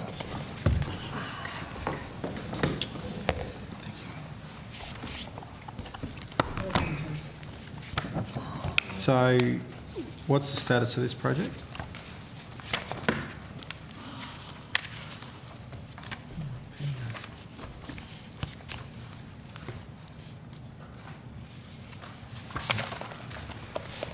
Sorry, Senator, just getting my name tag out of my folder. So, Senator, preliminary designs, environmental approvals and land acquisition are all underway for this project. And as it was there are some significant land acquisition required, and stakeholder negotiations are ongoing as part of this. So, and including the impacts on a number of businesses. We are expecting construction to commence in the 28-29 financial year as those matters continue to be resolved. Okay, so that would indicate to me that an active decision's been made to push it back. I think they can't progress with it until those things are undertaken, Senator, so yes. Someone's stalling somewhere. Again, it's a project like the other ones I've referred to. This one's been on the book since October 2022. So it's now not going to commence till, what did you say, 29? 28-29 financial year. Wow, it's a very long delay. All right, that kind of makes my questions on that Senator, if I might add as well, in terms of that delay, that project is being sequenced in the context of some other projects underway on the Reid Highway, such as the Altone Road and, I'm not going to get the pronunciation on this right, the Drumpilia Drive. So given the proximity of the new West Swan Road interchange, delivering the project at this time would put too much strain on the road network. So yes, an active decision was made to push it back. Okay, all right. Can you just tell me then, what's the status of those other two projects then? Sure. So I think, so for the Reid Highway, I've got the Altone Road up here, sorry. So that project commenced construction in July of this year, Senator. Community engagement has also commenced and is ongoing as the project continues. They just keep in touch with the community. So early works also are ongoing, including vegetation clearing works, the installation of temporary traffic barriers, the removal of existing wire rope barriers and the curbs that are there, and the site establishment. So we expect that project will be completed in early 2028, which is why the sequencing, the next section of the Reid Highway will follow. Okay, and I think you said there was another project? Erindale Road grade separation. This was actually a commitment that was made at PFO of this year, so very, very early days on that one. In planning? Senator. Yes. All right, can I go across the border into South Australia?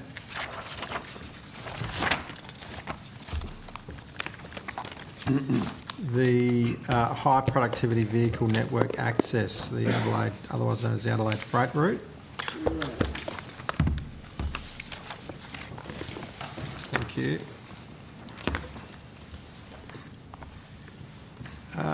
Regarding the decision to apply a 50-50 funding model arrangement for stage 1, was that a result of the infrastructure review from 2023? So that was a decision of government in terms of the funding split that was applied to that project at the time they made the commitment. And has the SA government agreed to that 50-50 split? At the moment, the South Australian government has committed just over $130 million. Conversations between the governments are ongoing. 130, It's a hard no, I think. yeah. Because total project cost is it 1 billion? 1.05 billion is the estimated cost at this point in time. It is based on a strategic business case, and there is more work underway doing detailed business cases to further refine that cost. Okay, so it's definitely not even 50-50 at this stage. There's no 50% commitment from the South Australian government. They have not yet committed that in their budget. So which department is progressing the stage 1 business case? So it's the South Australian Department of Infrastructure and Transport. When's that expected to be finished? So there are actually 3 packages of work on this. There is Swanport Bridge, and they have engaged consultants to prepare that detailed business case, which is expected in Q3 of next year. There is also work on the road between the Monarto interchange and up to the Sturt Highway, so the Greater Adelaide Freight Bypass. That business case is also being developed, or also expecting it in Q3 of next year. The works on Truro are for further ecological studies in order to determine any requirements or restrictions, and those studies are expected to be completed in the first quarter of next year.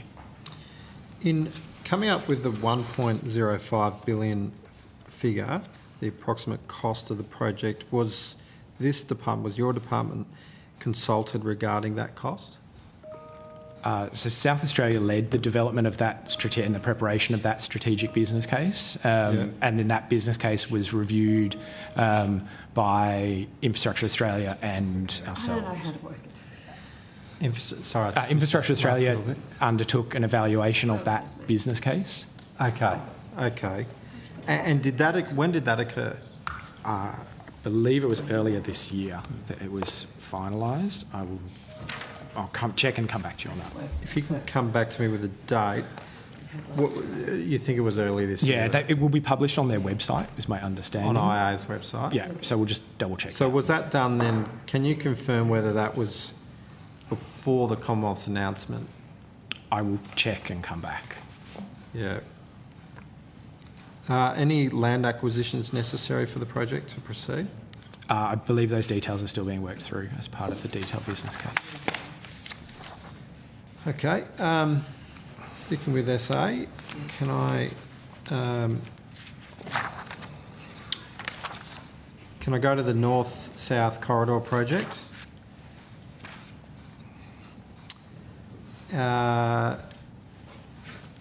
This is obviously it's a series of projects, isn't it?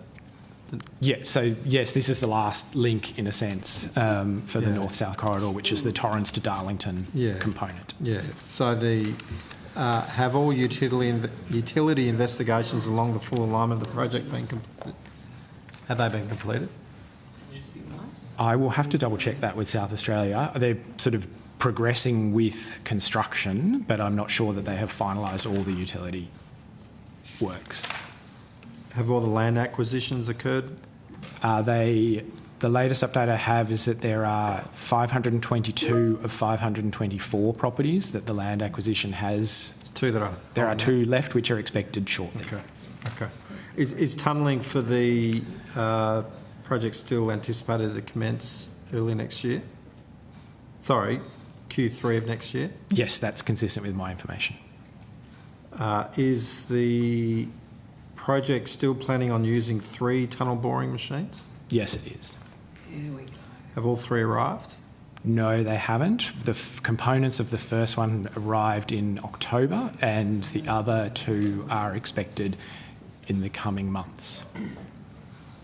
They take a bit to put together, don't they? They do take quite a lot to put together, yes.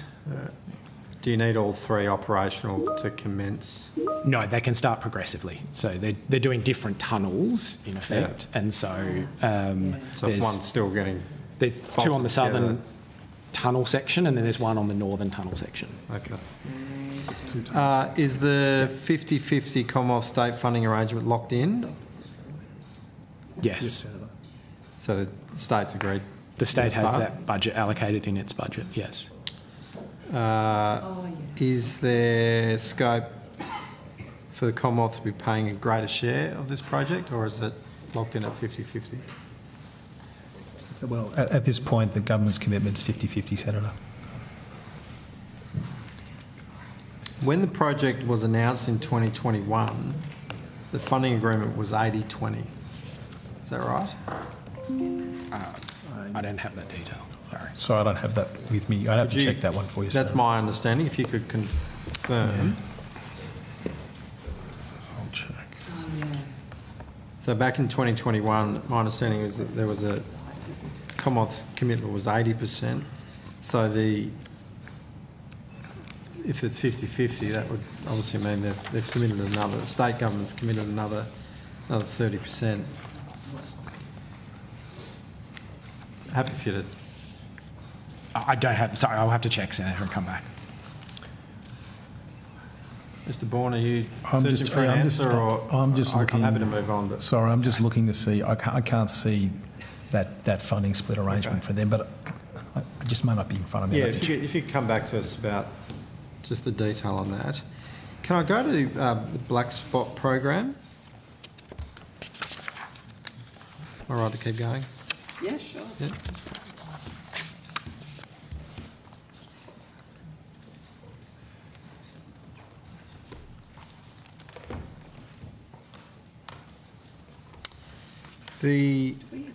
The National Road Safety Strategy on page 27 says that the Office of Road Safety, together with states and territories, will report annually on the progress of priorities outlined in this strategy and action plan. How many annual reports have been published since the establishment of the National Road Safety Strategy in December 2021? So on the National Road Safety Strategy, I think we've published 1 and we've got another one due shortly. So it says in the strategy that they'll be reporting annually. Yes, so you report usually 12 months after, so you've collected all of the data and things like that. So we started our first one I think we've reported on 2023 in 2024, and then we're just about to report on 2024 and 2025. Are we missing the first year then? So if it was December 2021, so 2023 was the first, did you say? Yeah, that's right. Which would have been for 2022. I think I'll double check for you, and I'll just wait for Ms Langford to come up, but I am pretty sure that because it took states and territories some time to negotiate the KPIs, I believe that the first one was in 2024. So you've reported on... And it reported on 2023, and we're just about to do 2025 to report on 2024. Okay, wow. Yeah. What's the reason for the... it was 12 months since 2024, almost, 11 months. So why does it take that long? Because it's a matter of getting all of the data. So you look at it on a 12-month basis. So you get the data from what's happened previously, and then you get the data all cleaned up, and you go through it all, and you, because we get the data from a variety of different places, and we then get the states and territories to make sure that they're comfortable with it, and we get it signed off. So when you agreed on what you were going to report on, did that then trigger the collection of new data? Like, why couldn't in 2023 you go back, like you've agreed on what it is you're going to report on, why couldn't you have just gone back and looked at previous years? Like, why did you have to decide on it first? Does that make sense? Not quite. Well, why, so you've agreed on the metrics of what you're going to be reporting on. No, they're not. It's not new metrics, is it? Like, or were you not actually collecting that information prior? Yes, we were. In some cases, we weren't actually collecting the data. Right. Yeah.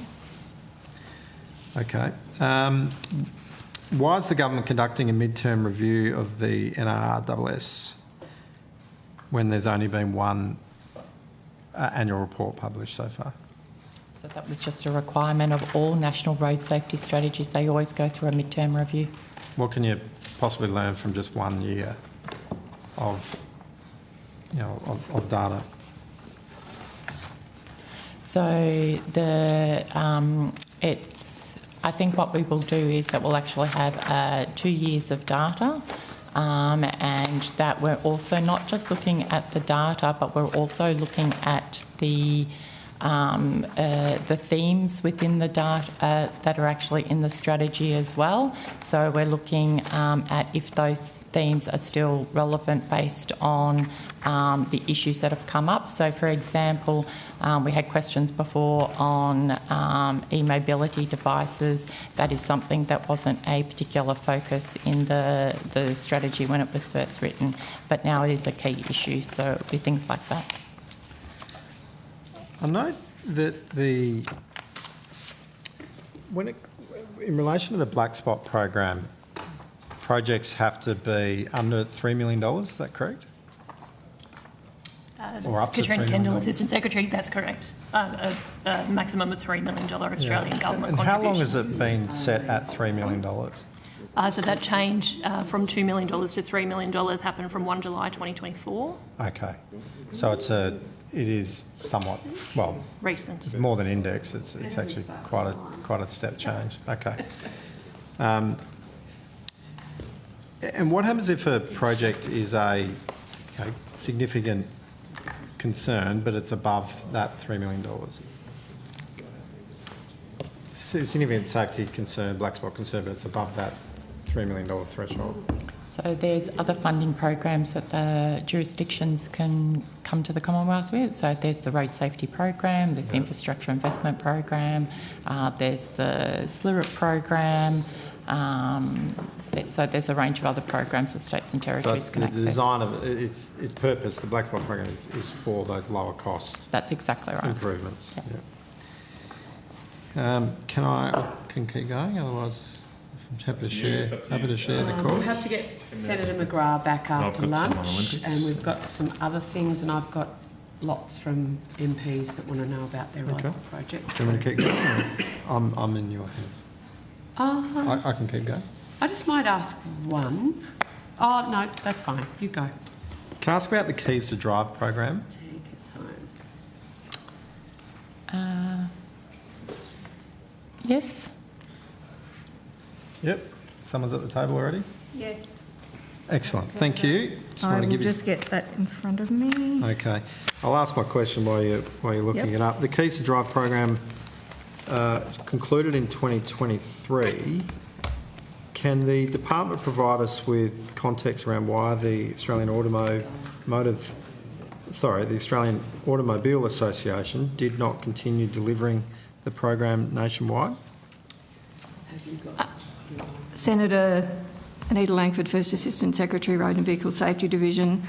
The AAA wrote to the department on the 30th November 2022 advising they would not seek further funding for the Keys to Drive program beyond the funding agreement that ended on 30 June 2023.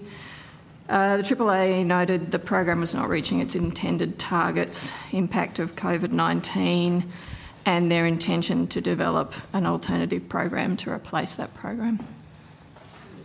And has that progressed, that alternative? Not to my knowledge, Senator. Does the Commonwealth own the intellectual property in relation to that program?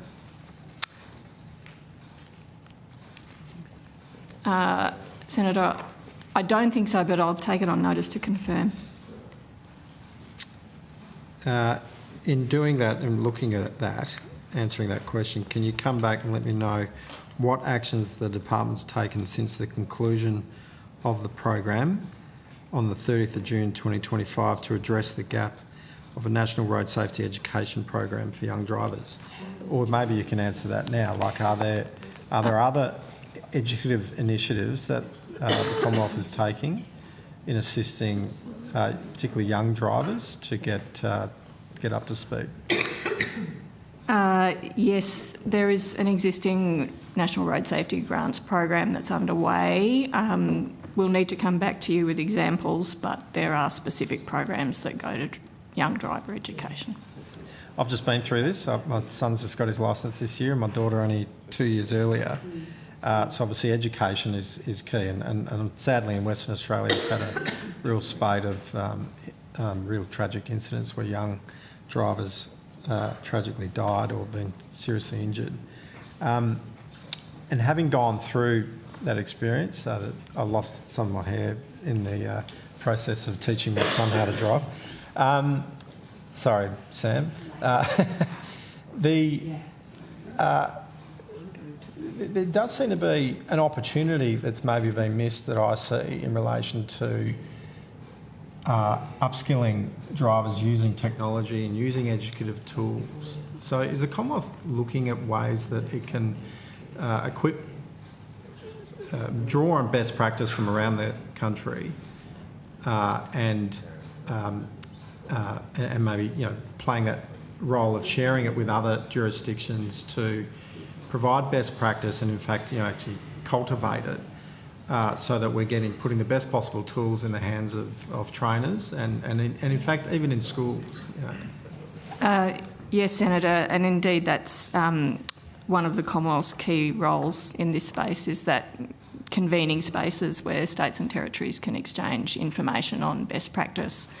In relation to driver education, an example I can think of recently is Austroads has recently published some information about how to use the vehicle technology in your car. So that's available on their website. And as I mentioned before, there's a number of bespoke programs that we could get you the details for on notice. Yeah, I'm really keen to get a good understanding of what the Commonwealth is doing to invest in education of particularly young drivers. Doesn't sound like there's a great deal. Maybe you can change my interpretation of the evidence I'm hearing. I've got some examples in front of me actually now, Senator. So there was a grant, I hope I get this correct, to the City of Joondalup for a speed awareness and education campaign. Drive School Enterprises Proprietary Limited received some funding for a Road Safety Matters campaign, which included a digital resource library. Employment Options Incorporated received funding for a Drive Me Further, Strengthening Road Habits of Vulnerable Youth education program. MUARC, the Monash University Accident Research Centre, received some funding for supporting Australian business in developing a positive road safety culture. The RMIT, the Royal Melbourne Institute of Technology, received some funding around bilingual pedestrian safety. Sidelines Traffic has received funding for Scoot School. The Australian Road Safety Foundation has received funding for national community road safety education and awareness campaigns. The George Institute for Global Health has received funding for education and awareness for safe speeds in communities. The University of Newcastle has received funding for web-based education to reduce young drivers' smartphone use. And the Unbound Global Proprietary Limited has received funding for a road safety education and outreach program. Okay. Good. Yeah, I think there's an opportunity to particularly use a lot more technology. Yeah, we can teach dump truck operators how to operate dump trucks in the mining industry on simulators, pilots how to fly aeroplanes, you know, the like. You know, you got your 100 hours of required learning and under instruction to get your driver's licence nowadays, but you could go, you know, those 100 hours without actually encountering an incident on the road. Yet using a simulator, you could every 5 minutes simulate a ball running across the road, a tree falling down. Like, there's many examples of where, you know, technology could be used to improve the learning experience of young drivers, and you know, they end up with the keys to the vehicle once they get their licence, maybe without actually having had those evasive action sort of incident responses, and worse still, you know, getting into a car with other young people. I think there's nothing more frightening than when you see them do that. So, you know, that's where a lot of these incidents occur. Is the Commonwealth looking at those sort of innovative steps and actions to maybe improve the education of young drivers? The Commonwealth's got as an ongoing part of its work program through the Intergovernmental Steering Committee on Road Safety, but also understand exchanges on best practice occur at the Road Safety Ministers' meetings as well. We're always interested in hearing from innovative technology or proposals that will shift the dial. So very, very, and that, I guess, is key for us. Will the proposal result in a change to our road toll? Great. On saying that, it's now 1 p.m, so we will take an hour suspension, and we'll be back at 2 o'clock. Thank you.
Okay, fine, thanks.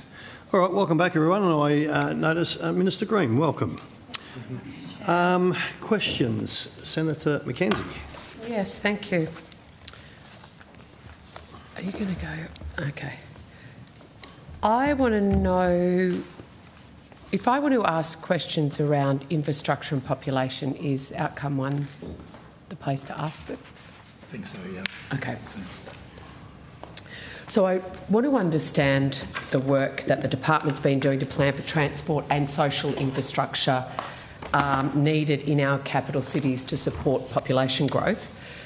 As has been made clear, we are facing an infrastructure crisis in this country, which the current government has made worse by cancelling, cutting and delaying more than $30 billion worth of infrastructure projects and putting planning and works around for around 400 projects that had not commenced were put on hold for 6 months in 2023 as part of the Murdoch review. The planning work has not been done for the Southern Rail connection to the Western Sydney Airport. There's a massive underinvestment in the northern and western suburbs of Melbourne and a shocking neglect of road maintenance in Victoria, while the Allen government sinks billions of dollars into the suburban rail loop. Queensland's had a massive task to build the infrastructure for the 2032 Olympics, and the government is wanting to redirect billions worth of public and private infrastructure investment from transport infrastructure towards transmission lines and renewables in order to progress the government's trillions of dollar net zero agenda. I'm able to table a graph produced from Infrastructure Partnership Australia which shows road investment cratering from 2027 to 2029 and a consequential massive boost in energy infrastructure. It was part of my speech to the AFR Infrastructure Summit. What I want to know is, given the existing backlogs that exist in infrastructure right around Australia, what role is the department playing in planning for that delivery, not just today but into the future, particularly given Labor's high migration policies? There you go. Okay, so there's a lot in that question. So I would point out that our department is responsible for land transport infrastructure. You started off talking about social infrastructure, which usually means schools, hospitals, etc. You also touched on transmission lines, which is not part of our responsibility. So what is our responsibility? It's the Land Transport Investment Program, broadly $120 billion over a 10-year period. That's remained constant. At any given time, you will find that there are fluctuations in the forward projections of expenditure in each jurisdiction. In part, that reflects the cyclical nature of investment. For instance, major projects which have been delivered in places like New South Wales and Victoria will be coming off, and we are working with our counterparts in the states and territories to enable them to plan the next wave of infrastructure. You mentioned Queensland. I would say that Queensland is receiving very high levels of Commonwealth co-investment. We've talked about Olympics venues in Senate estimates previously. Look at projects like Sunshine Coast Direct Rail, Bruce Highway. And the government is also investing in corridors and has increased maintenance funding for regional roads after it was frozen for about 10 years. So I don't think, it's not for me to express opinions, but I don't think the data supports a picture in which the Commonwealth is disinvesting from land transport in the states. Australia hasn't experienced the high migration on the scale experienced in Europe, but there's no doubt we have experienced high migration shock in the past 3 years. It's going to take years for the infrastructure to be built to meet the demands of that population growth. What planning is your department doing to avoid that reoccurring when the ABS is predicting we'll have a population of 46 million people by 2070? And what planning are we doing around population meeting the infrastructure demands over coming decades? So population growth has occurred over the last 3 years. Population growth has been a feature of Australian government policy over the last quarter of a century.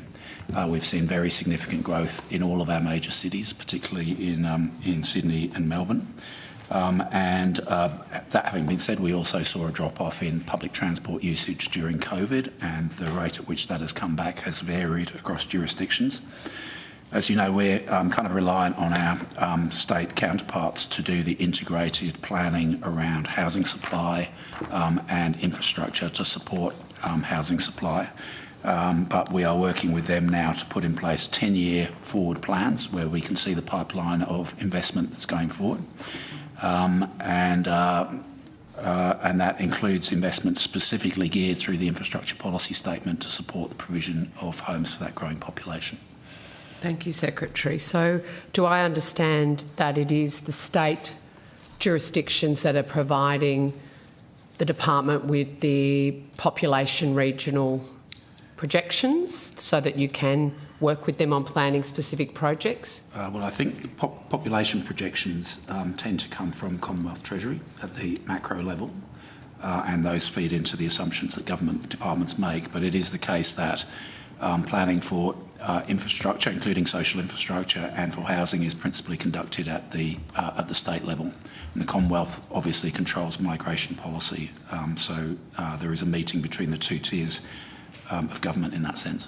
And which division of your department is responsible for engaging with those, both with Treasury on this, but also the state jurisdictions? Well, we are, our department is responsible for working with the jurisdictions around land transport infrastructure, as we've described, and it's Ms Hall's group that does that. Ms Hall's group. And how does, Ms Hall, how does the information from the states around population growth and settlement patterns arrive on your desk on which to have those conversations around infrastructure needs? So we have regular conversations. I'll ask Ms Hall to talk in a moment, but we have regular conversations with our state and territory counterparts about what their forward infrastructure programs are going to be. Many of them have integrated transport plans. Many of them have integrated transport and land use plans, including for housing supply and population growth. And we ensure that when we are presented with projects for consideration for co-funding by the Commonwealth, that they're supported by business cases which contain assumptions consistent with the population growth forecasts that we're operating off. So, Ms Hall, do you have anything to add to that? So we get documents from the state that have population assumptions in them? So we get a range of different products, and we also work with Infrastructure Australia on this as well. So usually I meet with, and my team meets regularly with the states and territories, but when we do the request for, when the Minister writes out to the states and territories in regards to seeking what they want to do for, or what they want to request for funding biannually, we often get the jurisdictions come out and they will present similar to what the Secretary said, and they'll either present to myself and my team, or the Secretary will often be there as well, and they will present integrated land use planning, which will show what they want to do from a livability perspective, and that will also include, you know, freight plans, and will include how they want to move their population around in regards to their rail and their road plans, where their housing's going to be, where their job precincts are going to be, and things like that. And then they present the projects that they think are actually going to be able to move and deliver on that. So a couple of examples would be the Sunshine Project in the western suburbs of Melbourne, which is about augmenting rail capacity on the western side of that city in order to support population growth in places like Melton, Wyndham, Tarneet and so on. Another one will be Sunshine Coast Direct Rail, which again is about going through that growth area. It supports the Olympics, but it's much more than the Olympics. So when we're talking about those big projects, and Suburban Rail Loop, to be honest, will be another one, we are increasingly looking for evidence that the state is doing integrated planning around those projects so that we can see the land use benefits as well as the narrow transport journey time type benefits. Yep. Oh, thank you. With the states and territories, we also look at the state infrastructure plans. So you'll know that Infrastructure New South Wales, Infrastructure Victoria, for example, they all issue 30, 50-year plans, and then we work with Infrastructure Australia as well. So the Secretary mentioned the increasingly wanting states to have a more integrated approach to their infrastructure requests. which is good. But given the birth rate's what it is, the population growth will come from migration. So, and plus existing temporary visa holders, the 800,000 odd international students and others on temporary visas, all requiring to get around, have somewhere to live. Are you confident that states have access to up-to-date data on population numbers in order which to do the integrated planning that is required and which is causing legitimate concern, particularly in our suburbs? Yes. When I was in state government, which I was for many years, the complaint was never that we didn't have access to the aggregate population forecasts supplied by the Commonwealth. It's that it's intrinsically difficult sometimes to predict the exact settlement patterns. People are free, more or less, to settle where they choose, and so that can create some pressure points at particular, in particular locations within our major cities.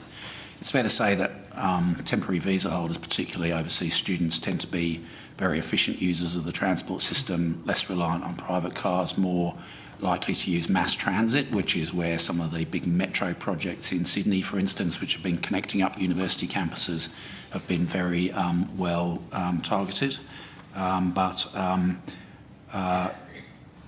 So it's not a matter of, it's the intrinsic difficulty of identifying exactly where the population pressures are going to be. But this is the value of long-term planning, so you're not surprised by these things. You can build options, you can bring forward projects if you've done a properly integrated job of forecasting. But is it, having worked at both levels, is it difficult to get the granularity that's required?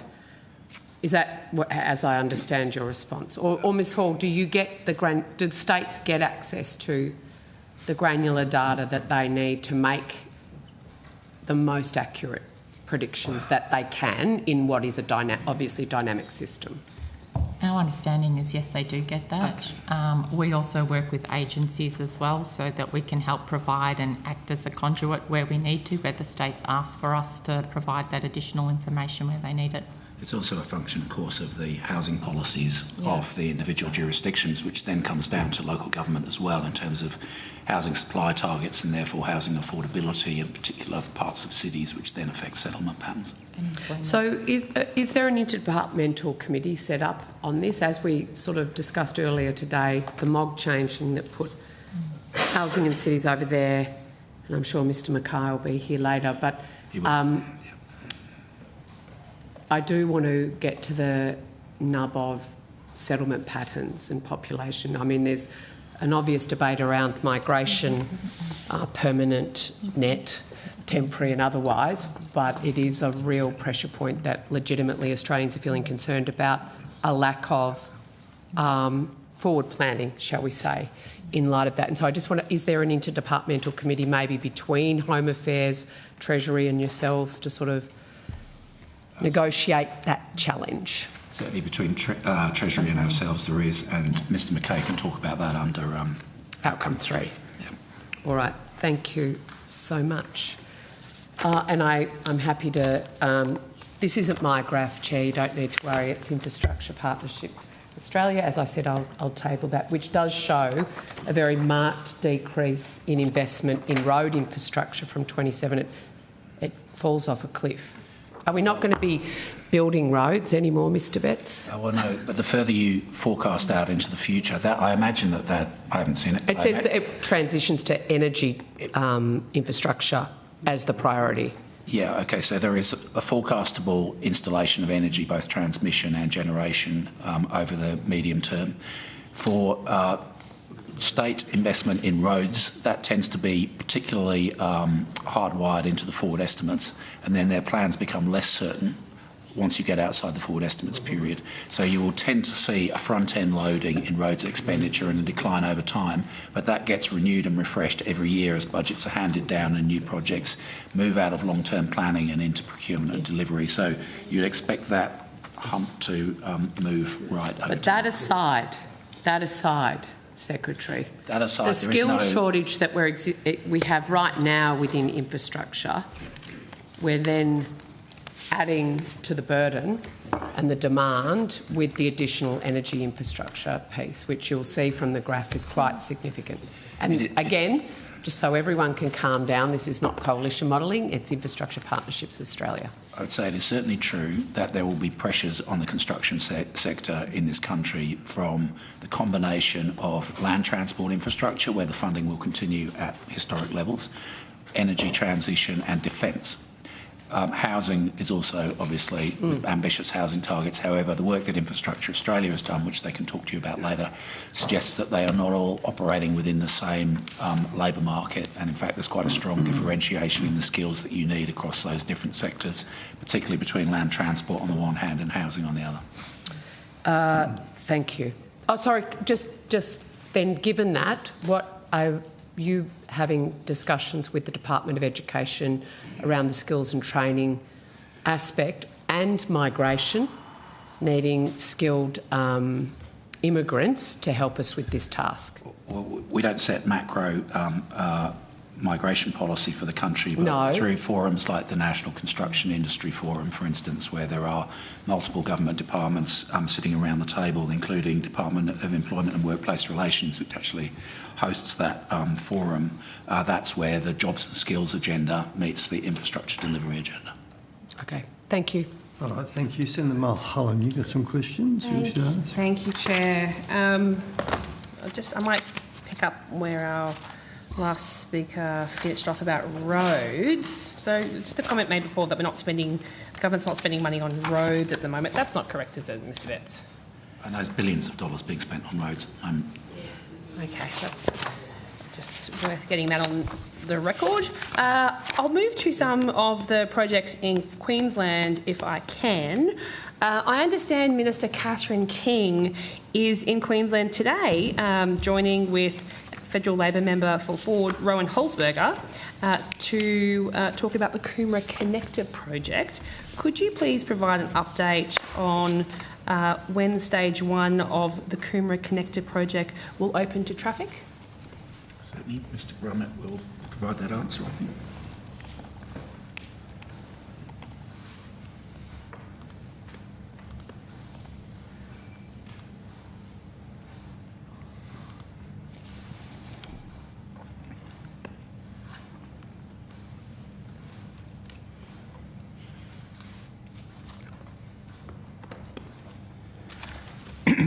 Bill Brummett, Assistant Secretary, Queensland and 2032 venues. So stage 1 north from Shipper Drive to Helensdale Road. That main construction commenced in March 2023 and that's been progressively open to traffic from September 2025. Okay, thank you. And stage 2 of the project, if you could just give me an update on stage 2 of the project as well, how work is progressing on that.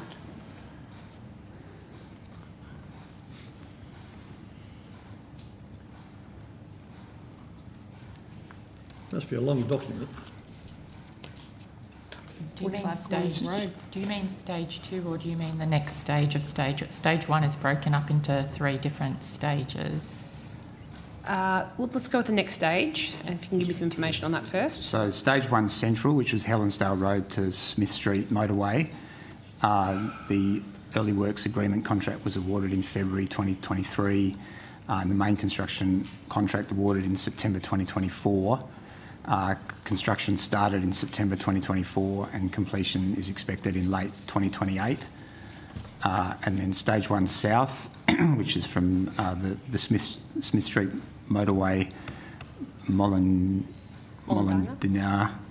to Nerang Broadbeach Road.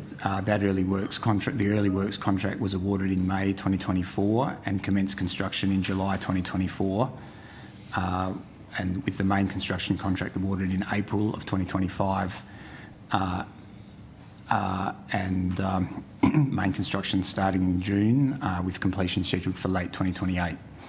Thank you. And that project is all on track and there's been no changes to scope for that project and should all be delivered by late 2028 for the entire project. Thank you. So it must be the stage 1 north that is opening to traffic tomorrow. Is that correct?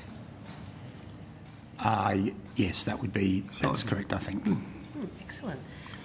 And what does that, if you could just give me some of the benefits of the project for motorists between Logan and the Gold Coast? Obviously, we know that is a significant choke point for congestion at the moment. What does the delivery of particularly Stage 1 North mean for motorists in that part of the world?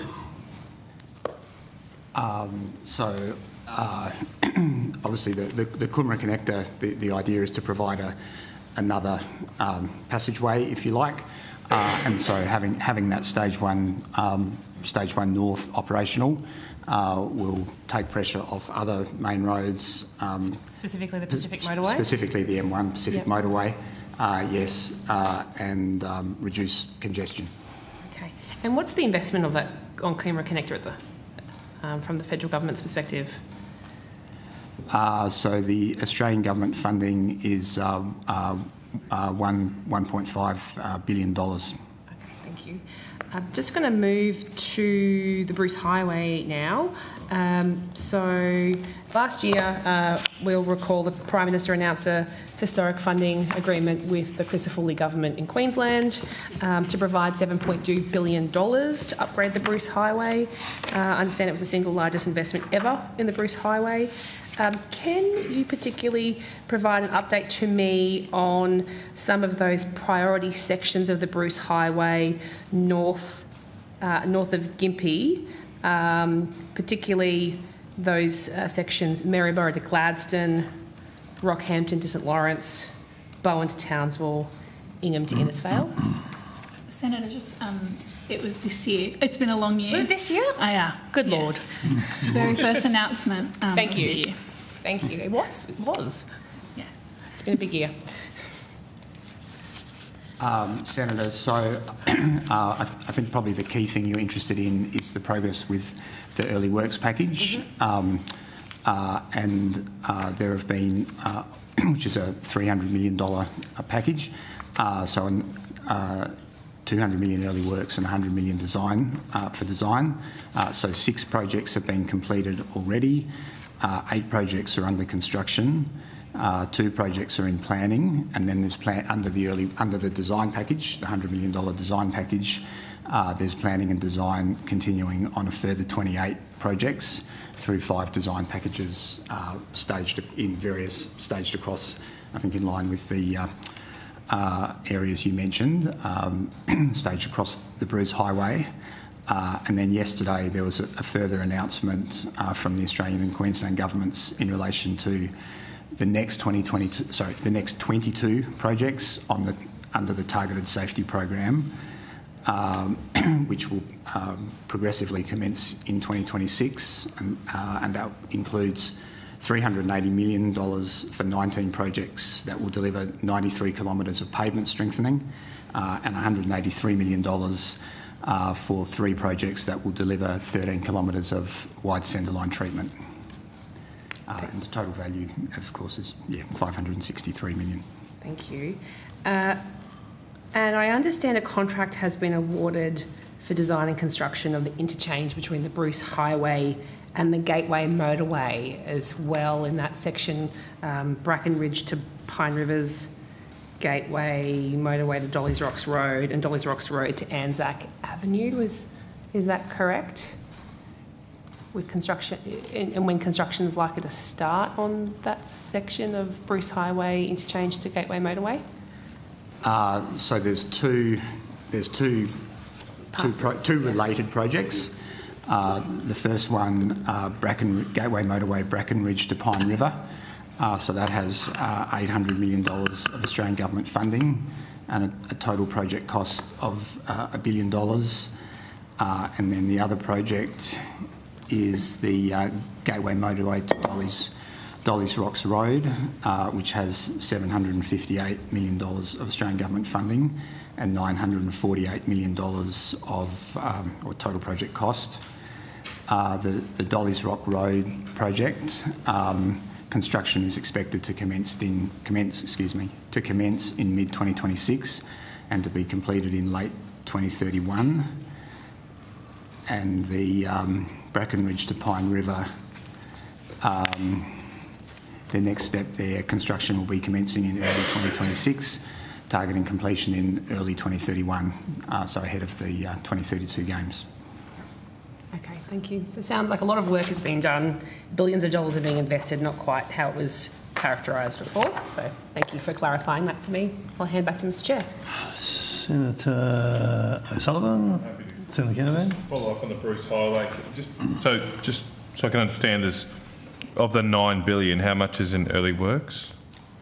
300 million. 200 million of the $9 billion. 200 million is in early works, and there's further $100 million being invested in additional design work, those 28 projects, which will then roll forward into construction projects worth ballpark about $1 billion. Right. So over what time frame will they start construction? Well, they've already started a number of those. You're talking about the... Well, you had a list of keep going to $1 billion, yeah. The design package. Yeah. Oh, they're just design, are they, the other ones? Yes, the 100 million is a design package. Okay, how much is actually of the $9 billion in early works construction? That's the 200 million. Okay, that's the 200 million. That's the 200 million, yes. And that's started? All of those have started? That's the 6 projects that have been completed, a further 8 under construction, 2 projects in planning. That's all under the early works. For that 200 million, how much kilometres of road are we talking about?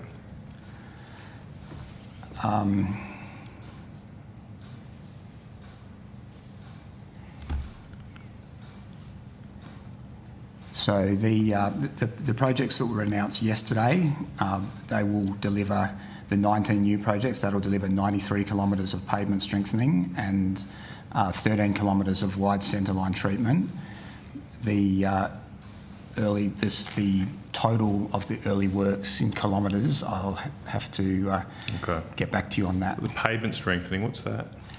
Pavement, essentially.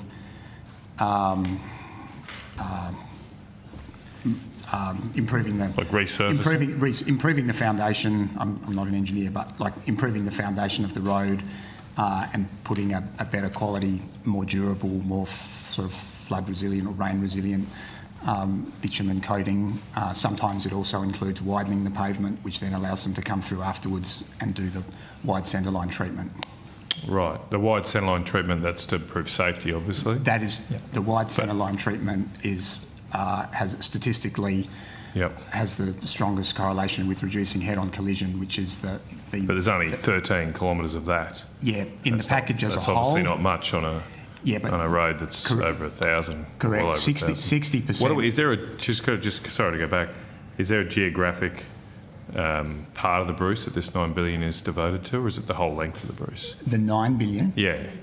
From north of Gympie, between Gympie and Cairns. Okay, so probably. Talking a good 1,500 kilometres or so, yeah.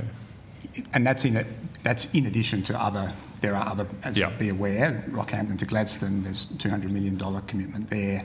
Rockhampton Ring Road. There is. I think there are 55 active projects on the Bruce Highway at the moment across the targeted safety package and other programs. And just in relation to the wide centreline treatments, because I think it's important, 60% of the $9 billion will be spent on wide centreline treatment because given that is the most effective way of addressing the head-on collisions. Okay. Do you have the, is the $9 billion currently sort of earmarked for certain projects? The $9 billion is categorised across a number of different work types, which I can run through if you like. And then there have been 600 individual projects, sort of cascading from there. 600 individual projects have been identified, which they're targeting to deliver through 600? the program. 600. Right. 600 individual projects. Okay. Is there a list of those somewhere? I don't have the full list of the 600, Senator. I'm not sure that they're public. I'd have to check that. Oh, well, can we get a list of the 600, thanks? Sure, take that on notice. Okay, if we could try and get that today, presumably it's, I mean, you'd presumably have it somewhere. And they're decided upon, are they? They're not there. Have you still got to negotiate those with the state government, or are they set in stone? The Bruce Highway Advisory Council have had significant input into the development of both the allocations of funding across the various work types and the 600 projects. Right. Okay. Senator, would you like us to take you through a breakdown of the $9 billion? If it can be quick, yep. Yep, sure. it can be. Shall I do that, Bill? Yeah, sure. So, as I said, $5.5 billion to install over 300 kilometres of wide centre line and the audio tactile line marking, which is 60% of the program. $900 million to upgrade over 10 narrow bridges, or 10%. $860 million to install over 25 new overtaking lanes, again around 10%. $620 million to widen and strengthen more than 100 kilometres of pavement, 7%. $360 million to install new and upgrade existing rest areas or signage, around 4%. $360 million to upgrade more than 25 dangerous intersections, 4%. And $400 million for reactive treatments and program contingency. Okay. Did you say there's 19 projects so far under construction? I'm just trying to remember. I didn't make a note of that. How many are coming out of the 200 million? There's... Go ahead. So, Mr. Brummer mentioned 6 that have been completed, 8 that are currently under construction, and 2 that are in planning. So how much is that? Sorry, 6, 8, 2, 16? That's 16. In my top of my head. 16. Okay, can you run... What are those 16? Give us a minute, run through those quickly. Yep. Yep. Would you like me to run through each one of them? Yeah, just run through it. Just give us the name. Yep, Curra Rest Area. Yep. Chapman's Road to Stratford Road. Chapman's Road to Stratford Road. There are 2 separate projects. Right. One's shoulder and road widening, one's safety improvements. Brooks Road, Gympie to Maryborough. Barton Road, 3 Mile Creek. Granite Creek Rest Area. Pine Mountain Creek to Deep Creek. Bootaloo Road. Alligator Creek Service Station. Toowoomba Intersection. Hencamp Creek. What was that last one? Hencamp Creek. That's between Townsville and Ingham. Yep. Pavement rehabilitation. Ingham to Innisfail, pavement rehabilitation. Dean Road to Tully High School. That's upgrading and installing wide centre lines. Aldridge Road to Poppy Road.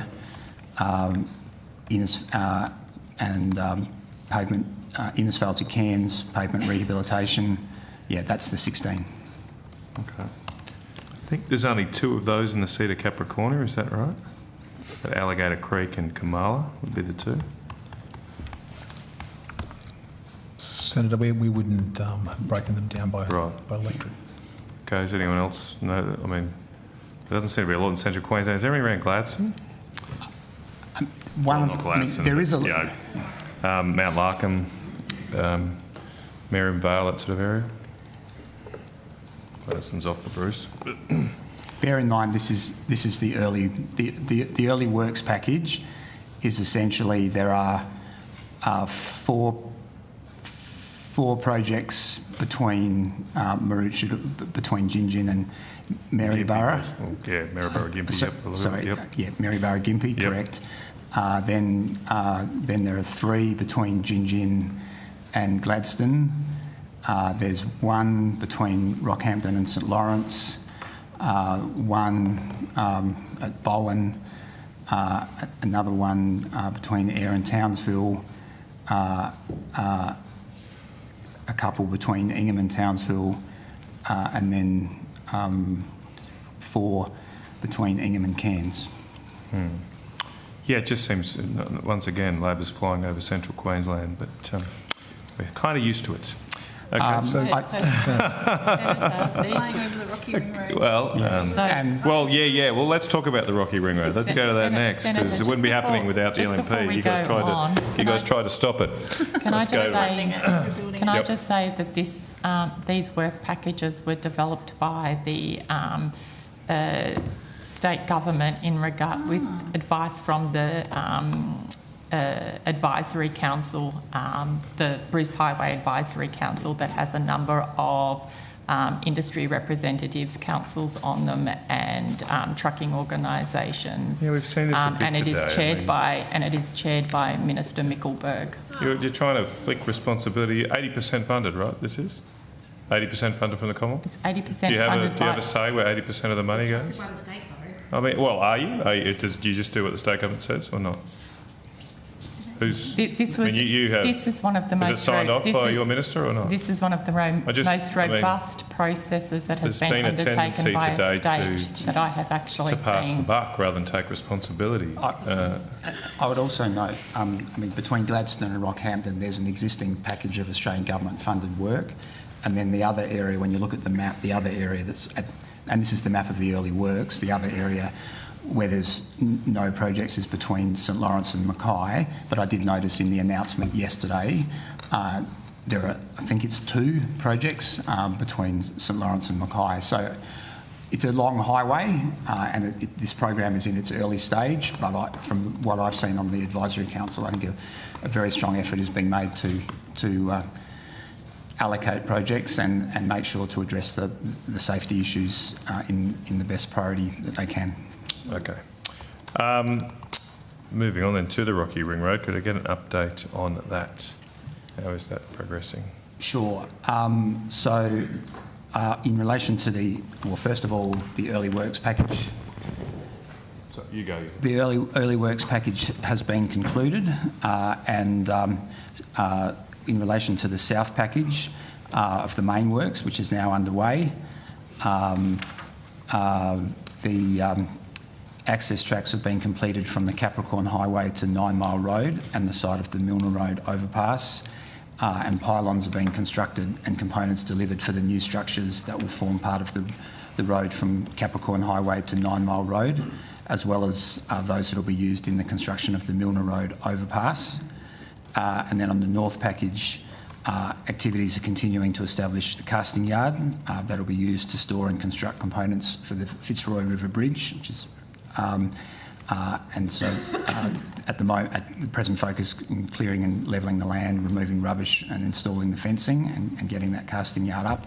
And components for the temporary bridge that will be constructed over the Fitzroy River have been ordered and are starting to arrive in Rockhampton, including, interestingly, some of the components of the temporary bridge at Bridgewater in Hobart. So there's actually some reuse going on. Cool. Has a design for the bridge been finalised? Yes, that's why they were able to go to the contract. Okay, great. That's why they were able to sign the contract. All the costings are finalised for that then? Correct. All right. Are we expecting any further cost increases, or it's starting? What's your contingency now down to as a % of the project?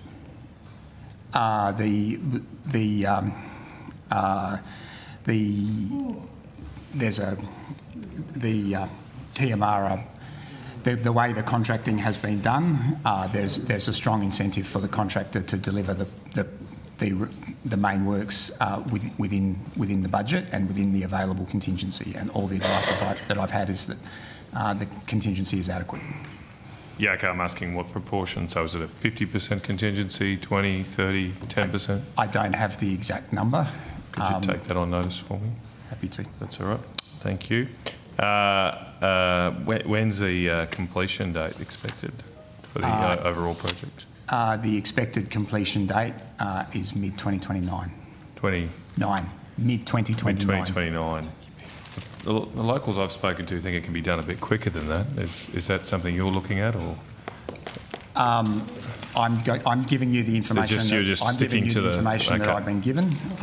Seems like a long time. Main works are underway, and good progress is being made. Okay. But that's what they're targeting. That's what I'm being advised. Are you, is the Commonwealth at all involved in discussions with the local rowing, canoeing, and other users of the river to manage displacement for them? We are on the bridge construction, that is. Yeah.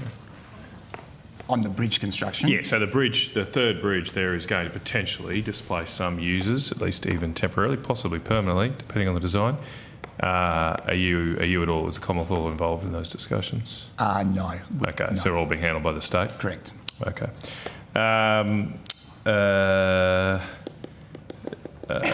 One more question. There is a proposal, the local government there have proposed to build a tent city at the Music Bowl, which is not far from your construction. Have they consulted with you at all about that? A tent city like for a workers? temporary... No. No, it's just for homeless people. No. Unfortunately, this No, shocking we've situation we have in our that has country not where come people up in any don't have a meeting I've home. been in. But you haven't, because it's just a bit strange they're doing that right near all of this construction. Okay, I might move on to Olympics then, although while I do, do you want to have a bit of the call?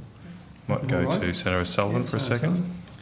Thank you. I'd like to ask about a project in Parkerville, Mundaring, Western Australia.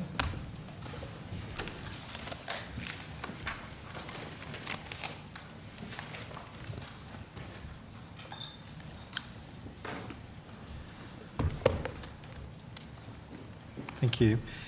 Earlier this year, the Shire of Mundaring applied for a Safer Local Roads and Infrastructure Tranche 2 funding in the Brooking Road, for the Brooking Road extension and the Falls Road Bridge replacement in Parkerville. An announcement for this was in early August, notifying the successful outcome of nearly $1.5 million. Can you provide a copy of the business case for this application? Thank you. So, Senator, the Safer Local Roads and Infrastructure Program sits with my colleague, Ms Kendall. She'll be able to... Thank you, Senator. So the Safer Local Roads Infrastructure Program operates as a competitive program, Tranche 2, so there's an application that would have been submitted for that one. As to whether or not we can provide the application, I might have to take it on notice just Sure. to make sure. Okay. And so, given that it is a merit-based assessment program, I think is what you said, with regards to community consultation, is that the responsibility of the applicant to conduct that prior to the submission? Community consultation on the project itself, Senator? Yeah. That is something that we would expect the applicants to have taken into consideration in forming those project proposals. So they have to demonstrate that as part of their application and the business case? I think it's something that would be taken into account in terms of assessing the application.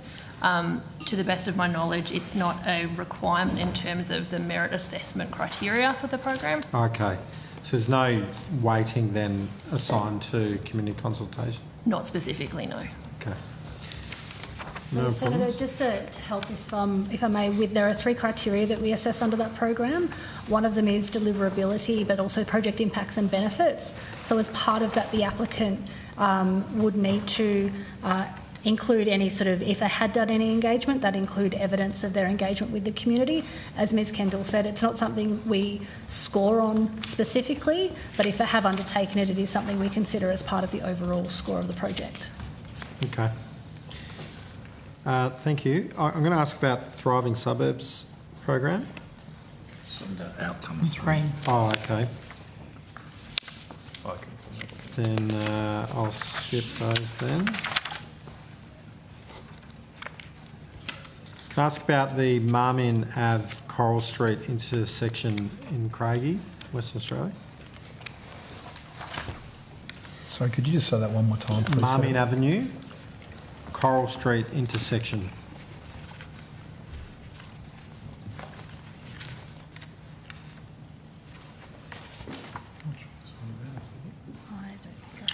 So I've got an ID if that helps. We've got it. If you've got the project ID, can you search? Sorry, Senator, could you just tell me the spell the Marmion, M-A-R-M-I-O-N. Marmion Ave. And Coral, that's in... That might be under a sub-program, maybe, Senator? It's under the Black Spot. Yeah, I thought so, yeah.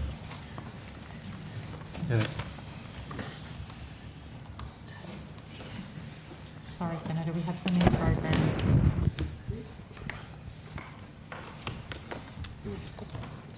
So, would it help? Can I give you the number? Does that help? It may not help in my hard copy folder, I'm afraid, Senator. Okay. Are you likely to have the detail on it? Because I'm happy to put this on notice if that... I can have it. Give me the... Sorry, if you could repeat the project title.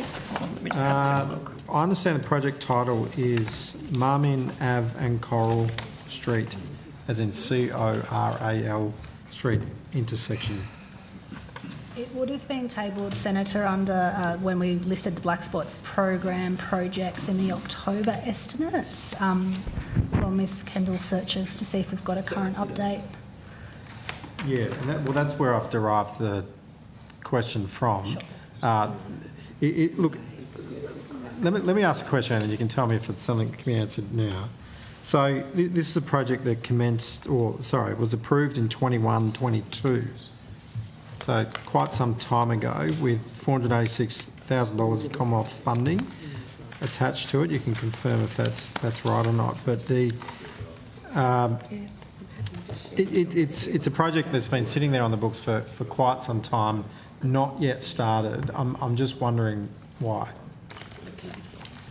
Thank you, Senator. I've not been able to find it in my folder. If I may take that on notice, and we'll come back to you with an answer on that one. Yeah, there's a whole bunch of questions here. I'll put them all on notice for you, and then you can come back to us at a later time. These are all Victorian. I've got another Black Spot program, but it might be in the same status. This one's on Nicholson Road. Sadly, there's actually quite a serious traffic accident right at this location only a few weeks ago. This particular project, ID 126-082-24WA-BS. Yeah, I have that one, Senator. Yep, so from Rowley Road and 110 metres south of Pony Place. The most recent information I have is that it's still under construction, is that correct? That is what I have according to this, Senator, yes. Okay, so the department's advice to the committee on the 1st of September 25 stated that the project's end date was 30th of June 2025. So that date's obviously passed. What's the cause of that delay? As to the specific cause of the delay, I may have to take that on notice. Okay. Why has the department, given that it's still under construction, failed to update the project end date? Sorry, Senator, you were taking that end date from the information provided at last hearing. So that, I understand, would have been towards the end of August as our data for that. I will take that on notice and come back to you with an updated end date for that project. Senator, it may also help we get quarterly reporting under the Black Spot program, so it could have been that the project was completed as expected, but the reporting hadn't been received to update that at the time. Okay. Did the project start on schedule? I couldn't answer that. Sorry, I don't have that detail. Yep, thanks, mate. Okay. Thank you. Chair. Look, I just wanted to ask about something I've just learned. Apparently there's 6 intersections between Newcastle and Port Macquarie that are yet to be upgraded. They're kind of apparently legacy works from various Pacific Highway upgrades, and they've been just sort of meant to go back and do.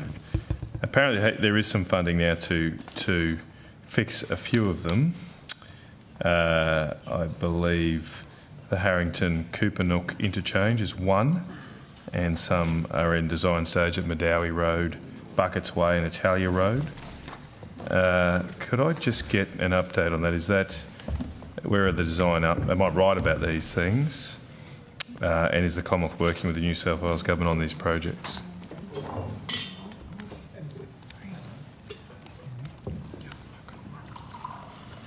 Locke Potter-Carey, Assistant Secretary, New South Wales and ACT Infrastructure Investment. So the Harrington Road intersection upgrade project at Coopernook, which is one of the intersections you mentioned, early works have commenced on that project, Senator. So there's quite a lot of soil preloading. It's going to have a grade separation there, so that work is underway.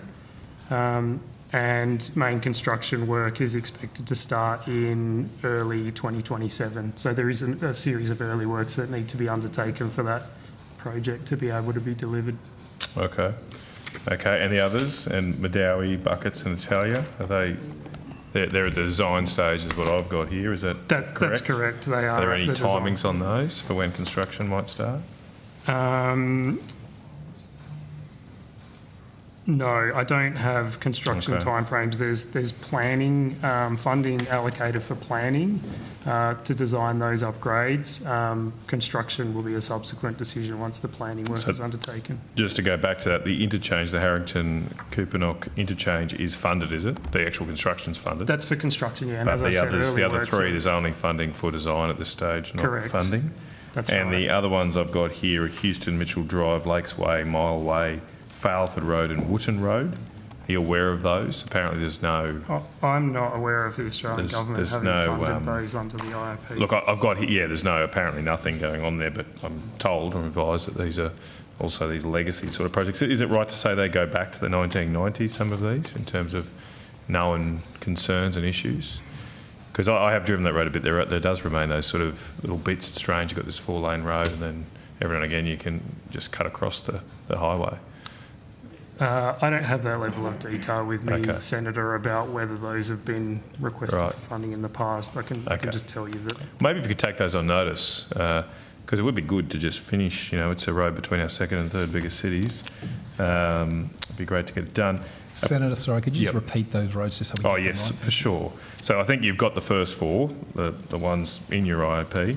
There's another 5 that I've been told about, including Houston Mitchell Drive, Lakes Way, Mile Way, that's MYALL Way, Failford Road, FAILFORD, and Wootton Road, WOOTTON.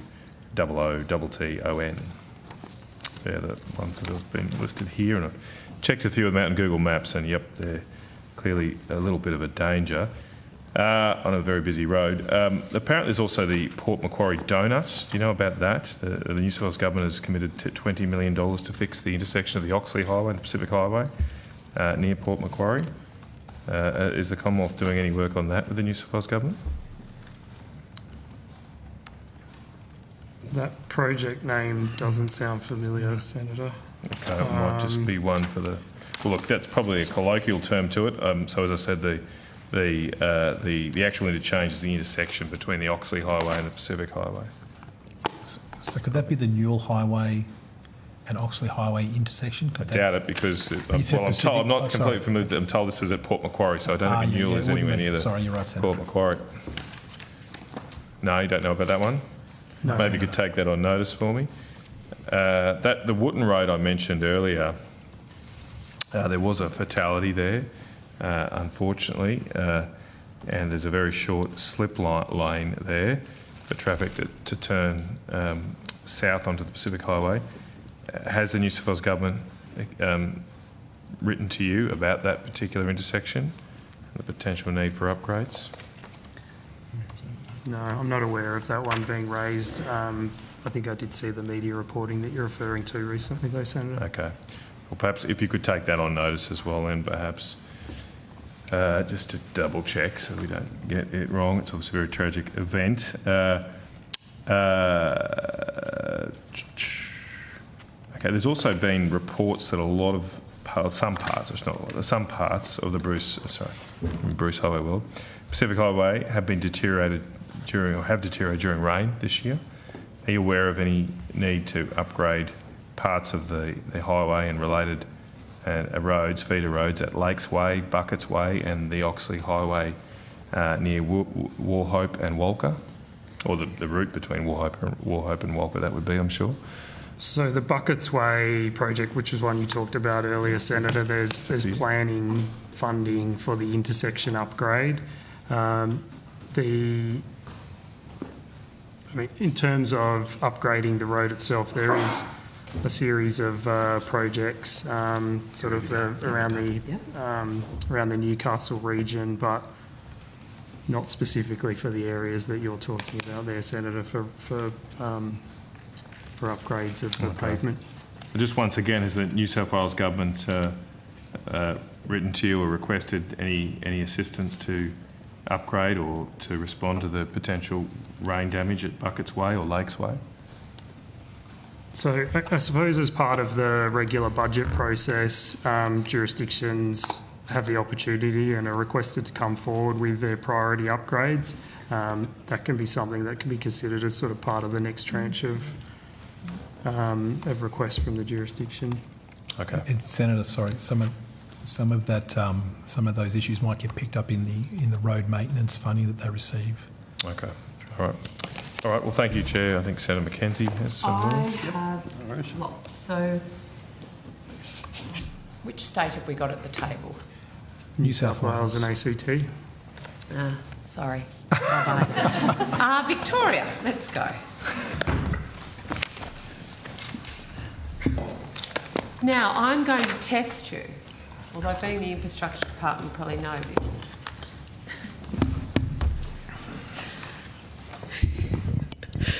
My first question is around the Princes Highway Corridor.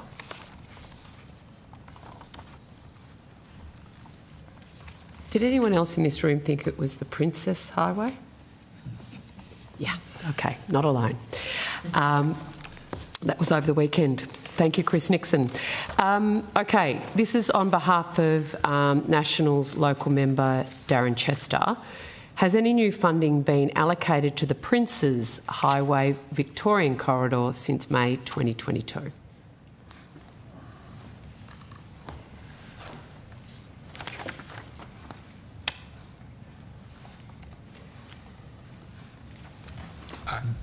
Lachlan Wood, Assistant Secretary.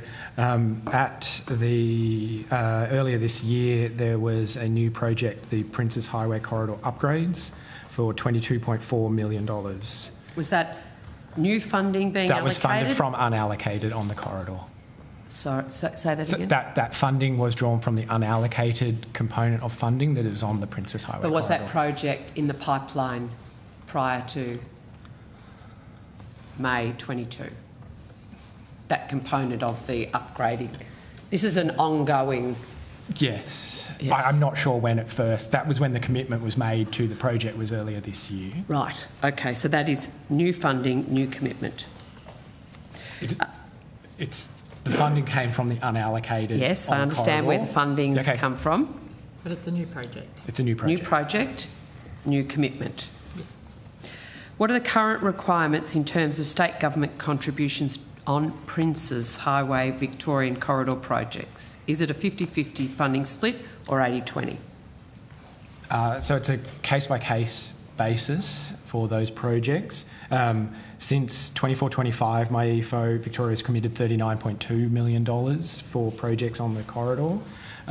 What proportion of total cost is that? Is that 50% of total cost or is it 20%? It's less than that because the total Australian government commitment is $316 million for the corridor.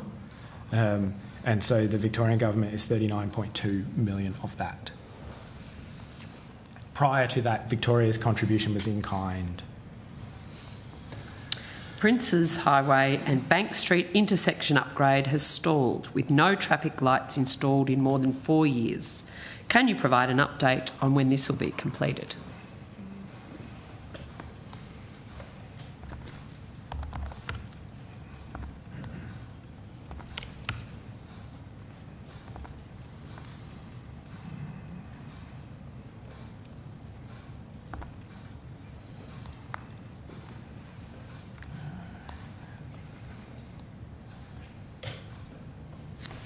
So, Senator, just confirming that's the Princes Highway and Bank Street intersection upgrade at Traralgon? Bank Street? It is Bank Street, yes. So we'll go with that. We'll go with that. Okay. There's a lot of bank streets in country towns, but we'll go with Bank Street. It is a project on the Princes Highway. It is expected to be construction complete in late 2026.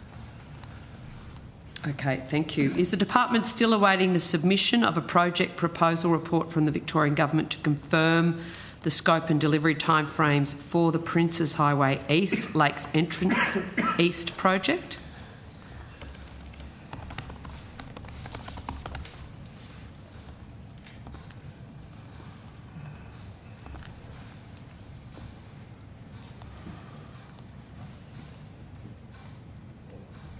We have received the project proposal report from the Victorian Government and we're currently reviewing the PPR. And when is the project expected to be delivered? Delivery timeframe is construction commencing in early 2027 through to mid-2028. Would you say the delays in many projects along the highway corridor are due to state government's reluctance to put up its share of the money? So this project was funded and we were just waiting for the project proposal report in order to progress it. I'm not aware of it being an issue with state government contribution. In relation to cost escalations, is it fair to say that the longer the Commonwealth waits for Victorian Government to provide co-funding, the less work will be completed? I think we just answered that by saying it was co-funded, so the answer is no. Can you confirm that the $133.8 million of the $355.4 million allocated to the highway corridor is currently not allocated to any project? We used some of that. How much unallocated? Just bear with me. Yep.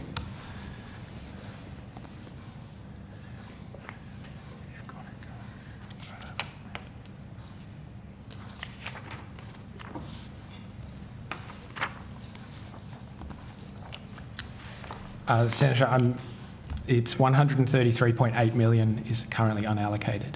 Yep, 133.8 is unallocated. Is unallocated, yes. Yep. And what is the process for priority projects to be brought forward to access that? So Victoria, as part of the regular process of bringing forward projects at budget, puts forward those projects they wish to seek funding for. If they're on the Princes Highway, then that would be a potential funding source for those projects. So it's really up to the Victorian state Labor government to stump up some cash to unlock that $133.8 million for the Princes Highway. Well, the state identifies the projects that they put forward to seek the funding. So that's a really nice way of saying yes to my question, because until they prioritise the Princes Highway corridor, that amount of money remains unallocated, doesn't it? At the moment, yes. Yeah, thank you. But that process Staying is no in different Gippsland, to any other process. the Malakuta Genoa Road. Got anything on that? Yes. Okay.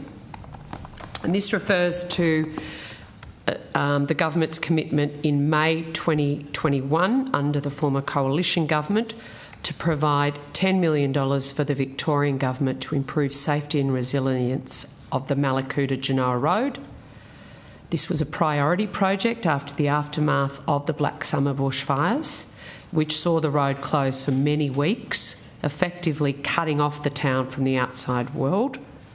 And we are heading into another bushfire season some 4 years later. So locals have been waiting for more than 4 years for this vital road safety project. With the peak summer holiday period approaching, when will construction finally begin? So there have been some very complex environmental issues that needed to be worked through. What are they, Mr Wood? So it is in a very sensitive area of the national park, and so they've been... When you say sensitive area, because I will never forget the images of what happened on this day to these communities. And I happen to be the Emergency Management Minister post-bushfire around the recovery of these communities. So tell me about the really significant environmental concerns that are stopping this project getting built. Well, the Victorian Government is working through the approval process in order to mitigate any further impacts on sensitive flora and fauna in the location. What sensitive flora and fauna? As to specific species, I will have to check and come back to you on that. I would like that on notice. So they haven't completed their environmental assessments? They've been working to adjust the design in order to minimise those impacts. Are there trees that are the problem? I will have to check. Is there species of fauna that are the problem? I'll take it on notice. and the delivery timeframe is late 2026 to late 2027.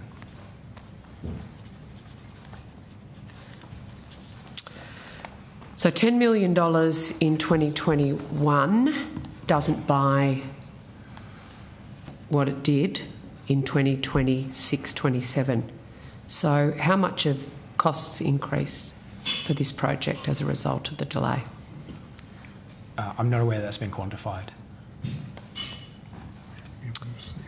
Can the department advise, is it the offsets a problem? Have offsets been obtained to undertake the project? I believe that they are still working through securing the native vegetation removal offsets. I really can't. That's what's holding this up, purchasing offsets, because I don't believe it's solely that, but that remains that's to be one of done. the issues. So how is the department ensuring that the promised improvements to resilience and emergency vehicle access are delivered as a priority prior to summer? So we're continuing to work with Victorian Government to work through these issues so that the project can proceed. That is going to be really cold comfort. What's the Victorian State Labor Government's funding contribution to this project? This is 100% Australian Government funded. So, but you've outsourced. It's 100% your project? Funded by the Australian Government. And what influence do you have over the Victorian Government to get it done? We work closely with the Victorian Government across a whole range of projects. Well, nothing's working. As I've said, they are complex issues to work through, and they are working on. Well, that will be cold comfort indeed to these communities if we have another season like then this summer. Bungendore to Ararat Road upgrades. Have you done GAR?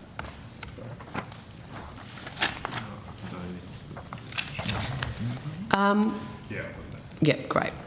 So this is around the Western Highway duplication from Bungendore to Ararat. A cultural heritage management plan has been developed but has taken significant time.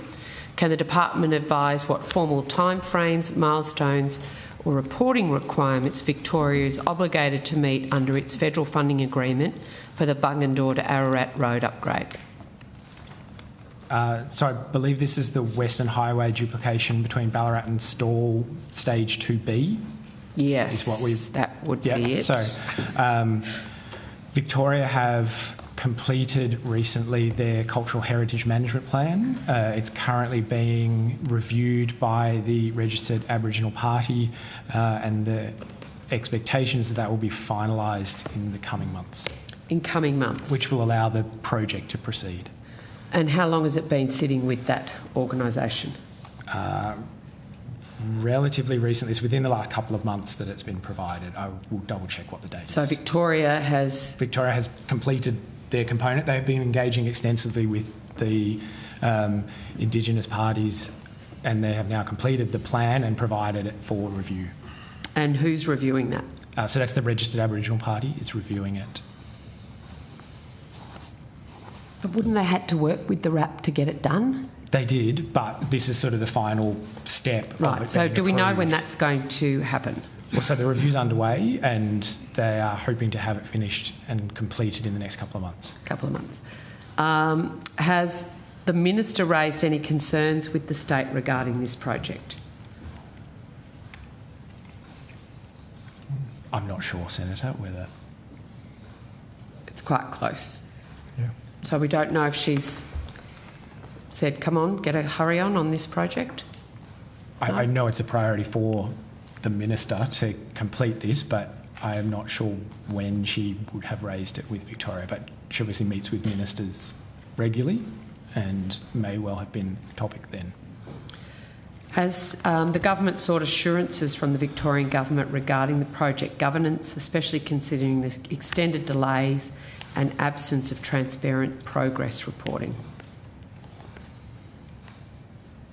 So with the governance arrangements that we are looking to establish with Victoria, it is a tiered risk-based approach.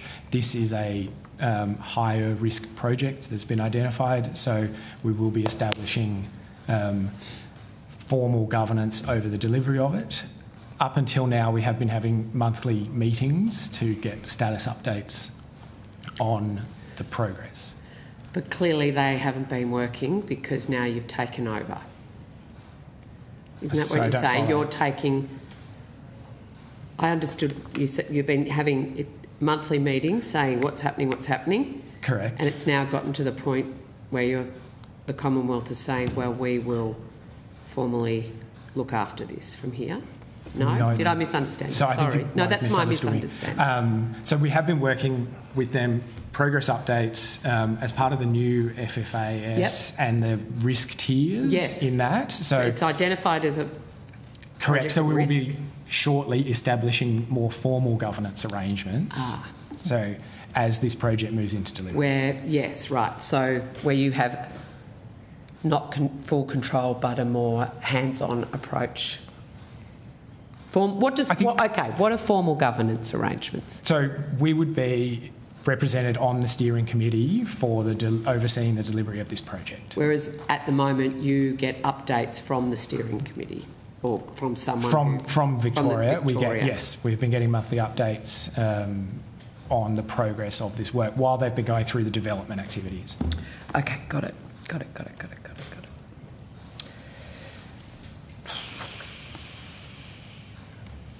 On the 6th of August,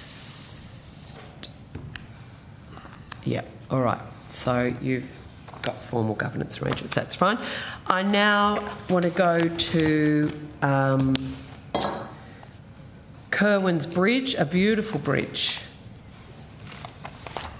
near Nagambie. I thoroughly recommend Nagambie as a place to stay if you like wine and rowing. Well, you get wine at Nagambie.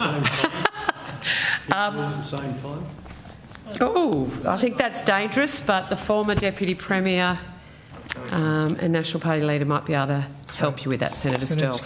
Could you just run through that name again? Kerwin's Bridge, but now that it's in the Safer Local Roads and Infrastructure Program, is that outcome 3?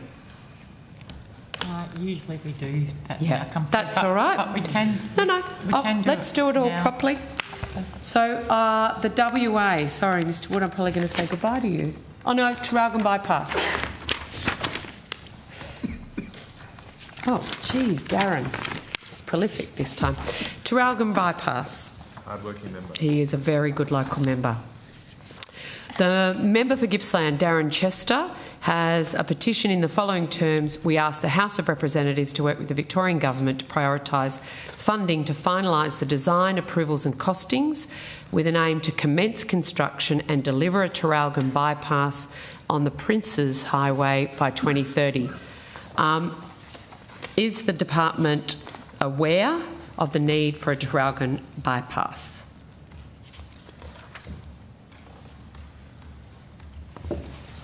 It is not currently an Australian government-funded project. Hence the petition. Planning work is underway, we understand, by the Victorian government.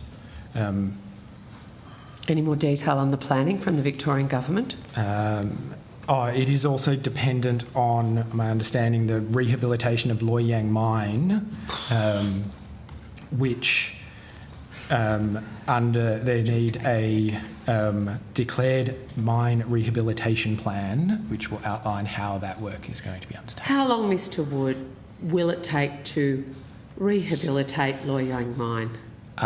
Not my specific area. I'm advised hazarding a guess that we want this by 2030. The plan is scheduled to be completed by the 1st of October 2027. 2027, the plan on how to. So is the Victorian government hampered until the plan's done or until the rehabilitation of the mine has been done? I'm not certain. You just read it, and I didn't quite catch the specifics of it. So, I mean, the next step is that they are waiting for this plan, and the rehabilitation plan will outline how the rehabilitation is going to be undertaken. Thank you. Given there are 15 intersections with roundabouts and traffic lights through Traralgon, and it now takes at least 20 minutes to travel through the town, is there anything that the community can do to ensure that this is treated as a high priority?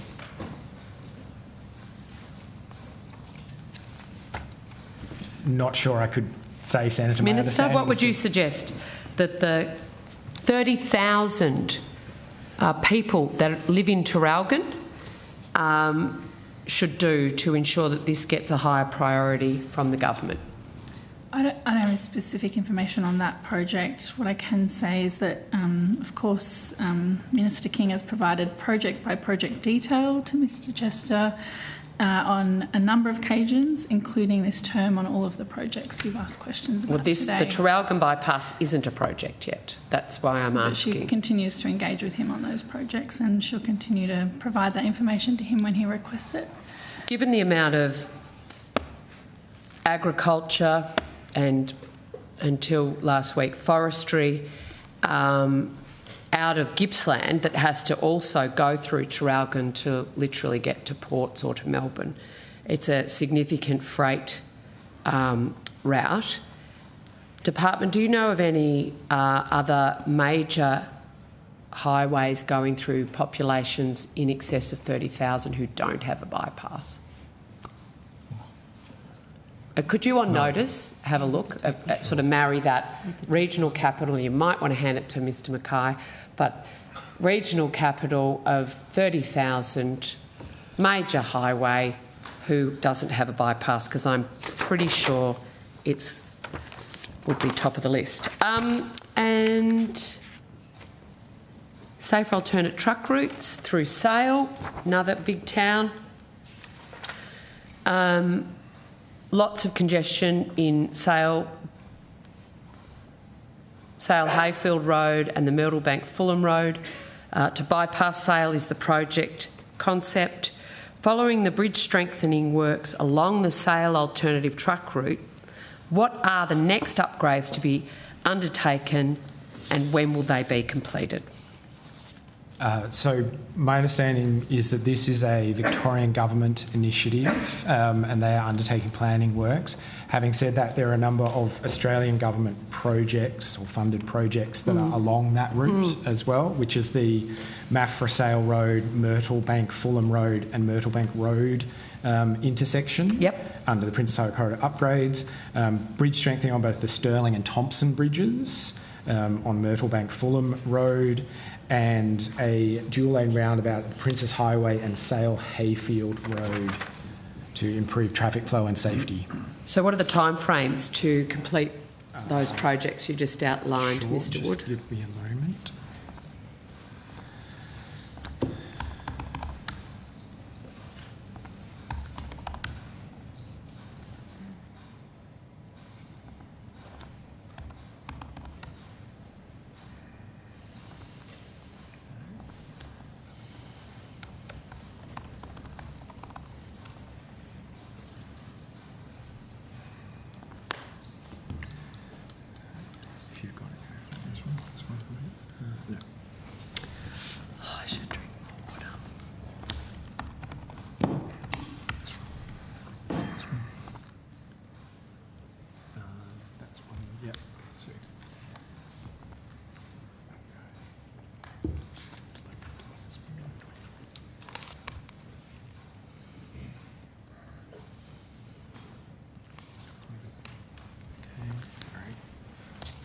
Sorry, Senator, I'm just having some technical challenges. So, Senator, in relation to it's better than searching through big folders of papers. So, Senator, in relation to the bridge strengthening of Thompson Bridge on Myrtlebank Fulham Road Sale, that project was completed in May this year.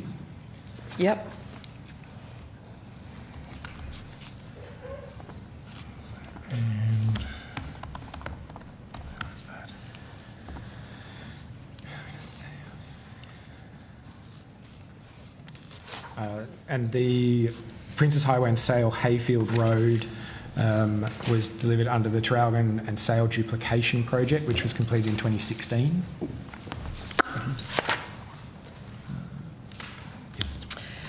And the bridge strengthening of the Stirling Bridge at Lavers Creek on Myrtlebank Fulham Road. That was completed. It is complete, and it was completed in April this year.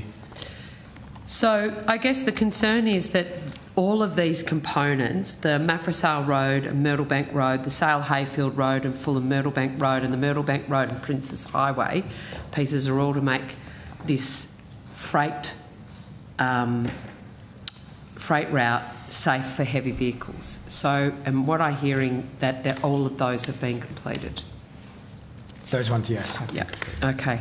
And just wanted to understand, the previous coalition government committed $6.2 million towards the bridge strengthening works. Was any additional Commonwealth funds allocated to the project and the state Commonwealth split? I've got the total AG, Australian Government commitment for Thompson's Bridge is 4.6 million and Stirling Bridge is 2.9 million. And the Commonwealth state split? Just look for that. For the 2.9 million, that's 100% funding from that. Okay. So for the bridge strengthening of Stirling Bridge, Senator, it was 100% Commonwealth funded. Yep. And for the Myrtlebank Fulham, the split was 94% Commonwealth, 6% state funded. Jacinta Allen, turn your eyes to the east. All right, WA, my last question. I've got a couple of on-notice questions for Senator O'Sullivan, if that's all right. Perfect. Senator. In terms of the business case evaluation that Infrastructure Australia completed for the High Productivity Vehicle Network Stage 1, that was published on the 6th of May of this year. For the funding split for Torrens to Darlington of the North-South corridor, that has always been 50-50. There were some earlier components of the broader the broader North-South corridor that were funded at 80-20. And did that continue at 80-20? Like completed? Those ones were completed, yes. So but they were separate projects just on that longer piece of road. Okay. Thank you. Hi, WA. Thank you.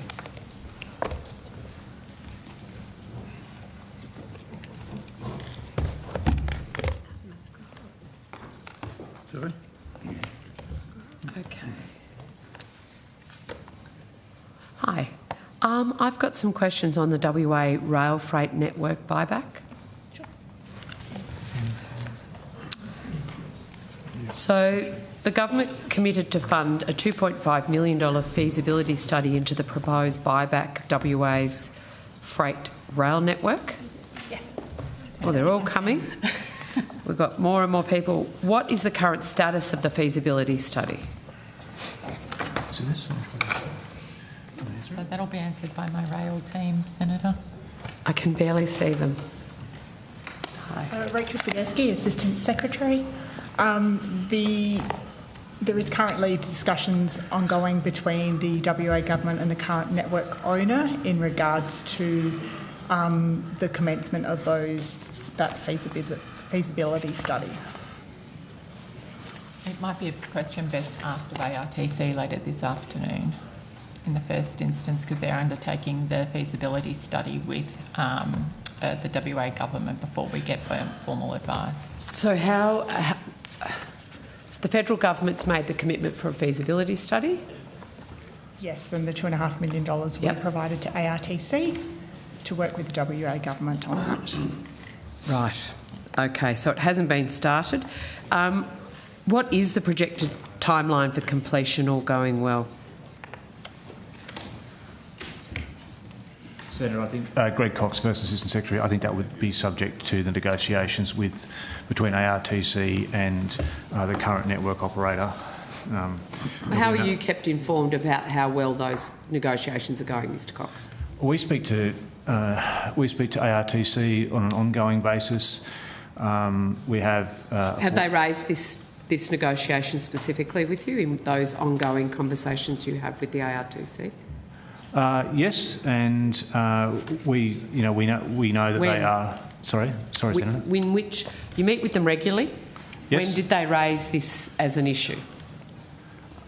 In the sense that they talk to us about the negotiations they're having, and I'm sure Mr Johnson will be able to give you an update on where that's up to tonight. But he's talked to you. Yeah. Yep. So you're here. Yep. And as I say, the status... I don't want the general, I want the specific. So you catch up regularly. So the commitment was made in May.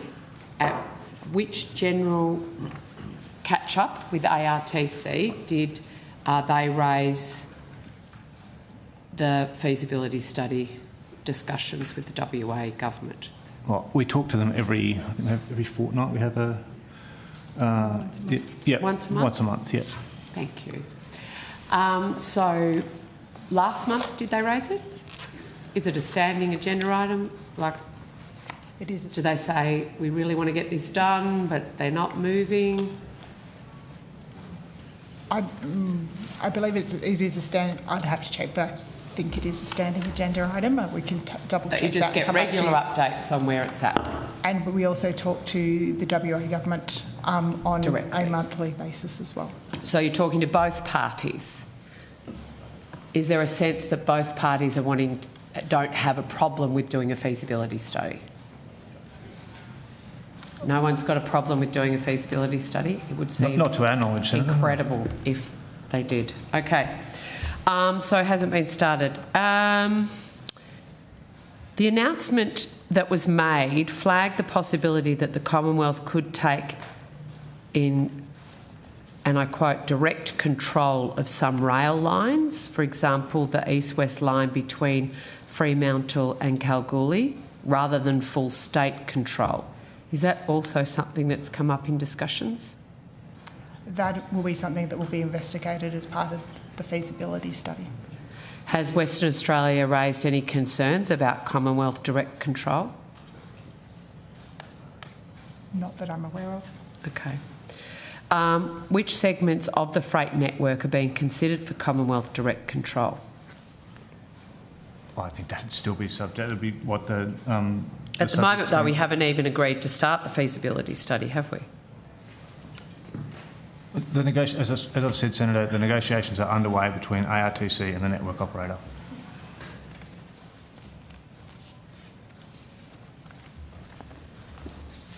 When do you anticipate the feasibility... has it gone to procurement stage?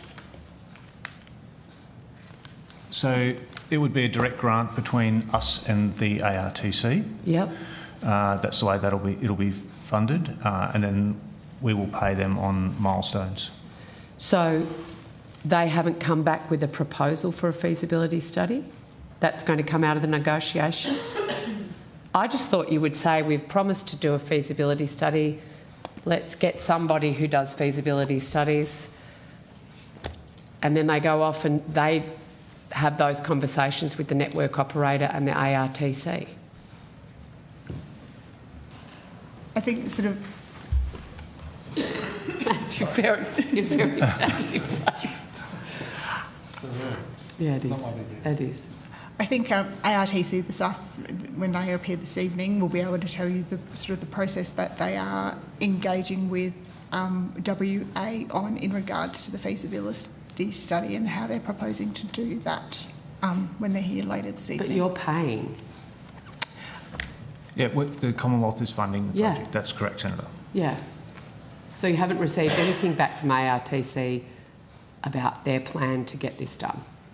We're currently in the process of working through those grant arrangements. So the grant arrangements? Yep, that will be. So they have put something in writing in front of you and you're working... No? That is still being worked through. Right. Okay. So there's no modelling or analysis being done to compare outcomes under Commonwealth versus state ownership? No work's been done. Is that what you're telling me? Guys, I'm not trying to be difficult. I'm really not. I'm really not. No. $2.5 million for a feasibility study, lots of discussions, but nothing's been done yet. So is Senator, that correct? I think it's a chicken and egg sort of issue in regards to that. No kidding.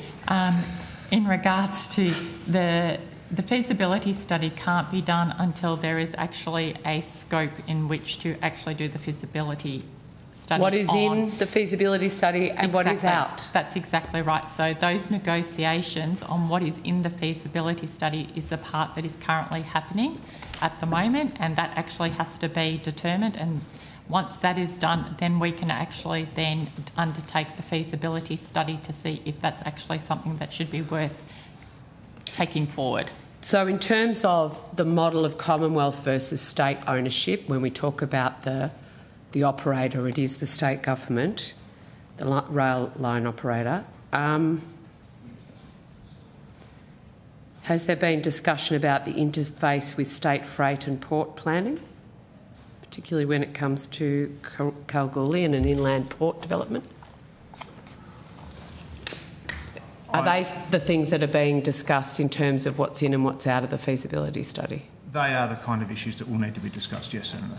And will there need to be agreement about what's in and what's out without necessarily determining a specific outcome? Because I assume that would be the feasibility. That's right. The feasibility study won't prejudice the government's ability to make a decision one way or the other. And what about the governance model being considered around having a Commonwealth-controlled line? Is that something that would be in or out of the feasibility study? Something to be considered post-feasibility study or within the feasibility study?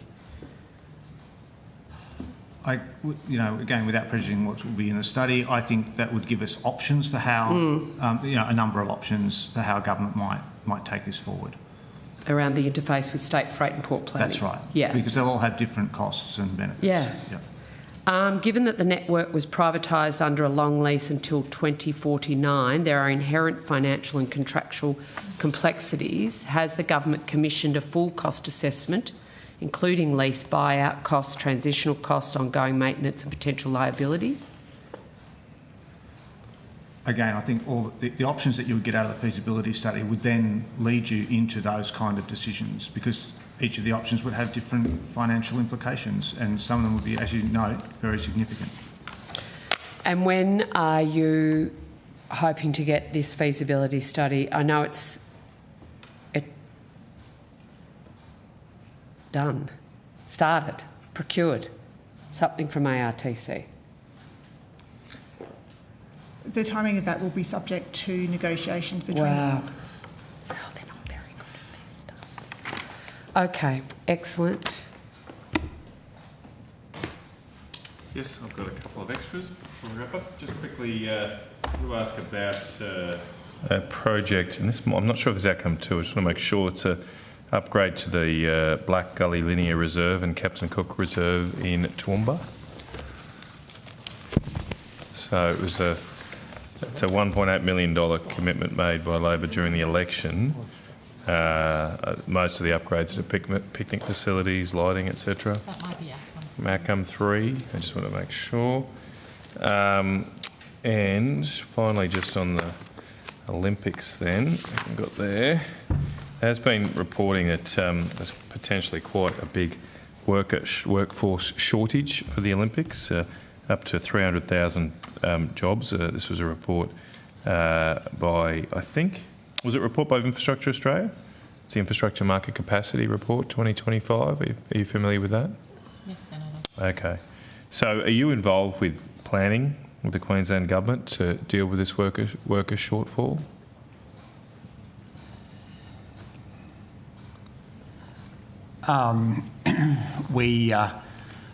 Queensland Government are responsible for delivery of the Olympic projects, the Olympic venue projects, same as TMR are responsible for delivering the transport-related Olympic projects.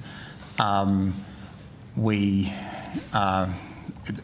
are certainly very, very mindful of the market capacity challenges, and I know certainly on the games. The games venue projects, GEICA went out and ran they've been running EOI processes. They ran an industry forum early on to set out their procurement program.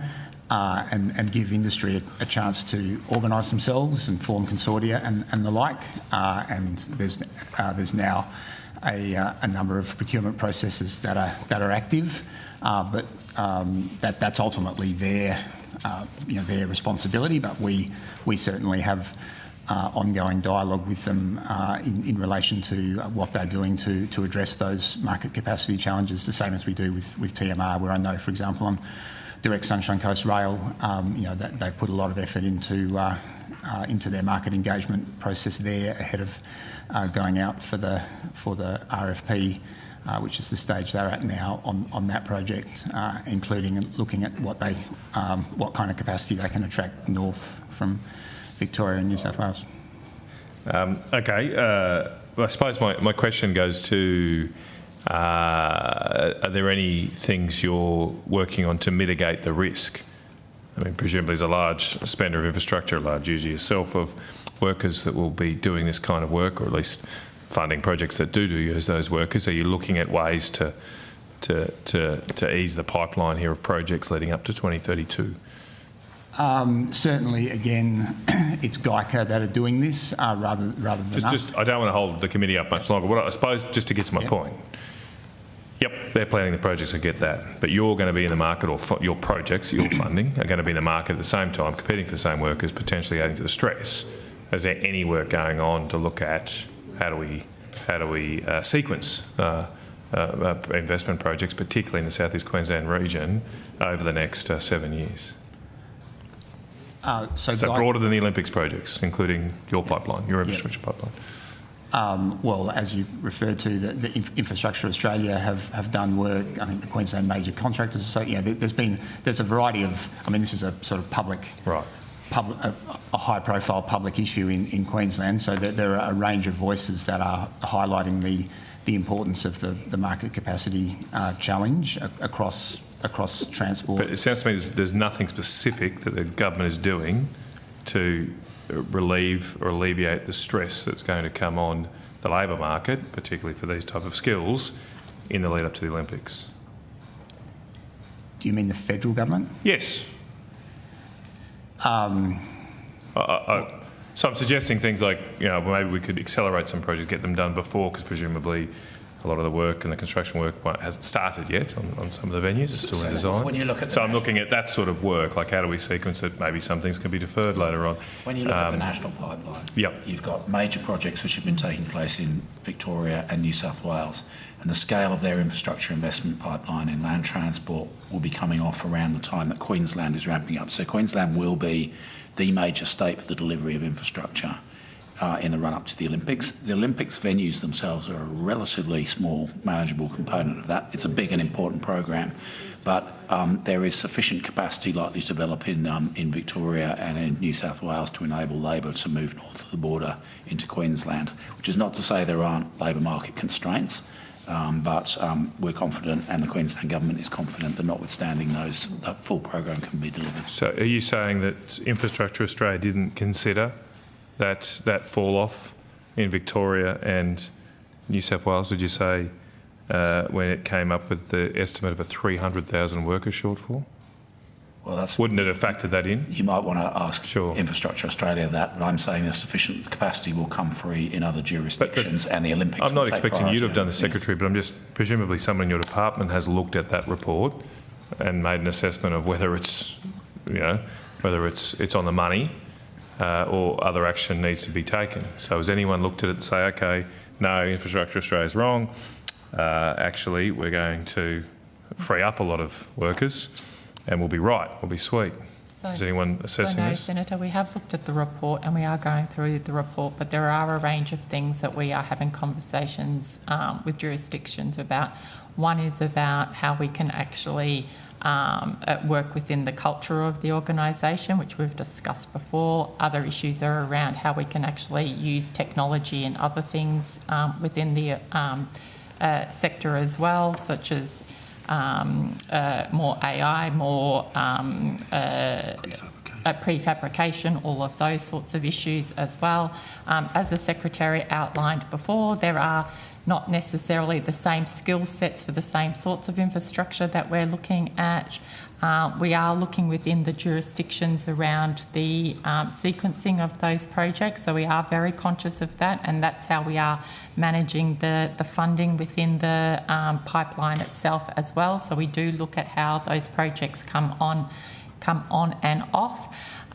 So yes, we are very, very conscious of this as an issue, and we are working with the jurisdictions. But as the Secretary said, there are a range of major projects that are coming off in land transport in New South Wales and Victoria that is giving a sense of comfort, especially to Queensland, that for the Olympics, because it is such a high profile set of projects, that it will absorb a number of the changes that are happening in other jurisdictions.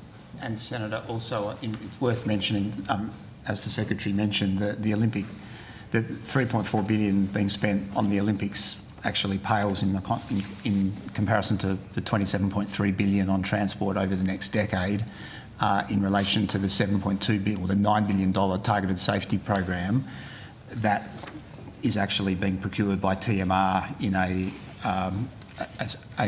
they're essentially using a new procurement model where they'll package up more projects and target with a deliberate focus on targeting different segments of the market, from small contractors through mid-sized packages and then packages over $100 million. So they're trying to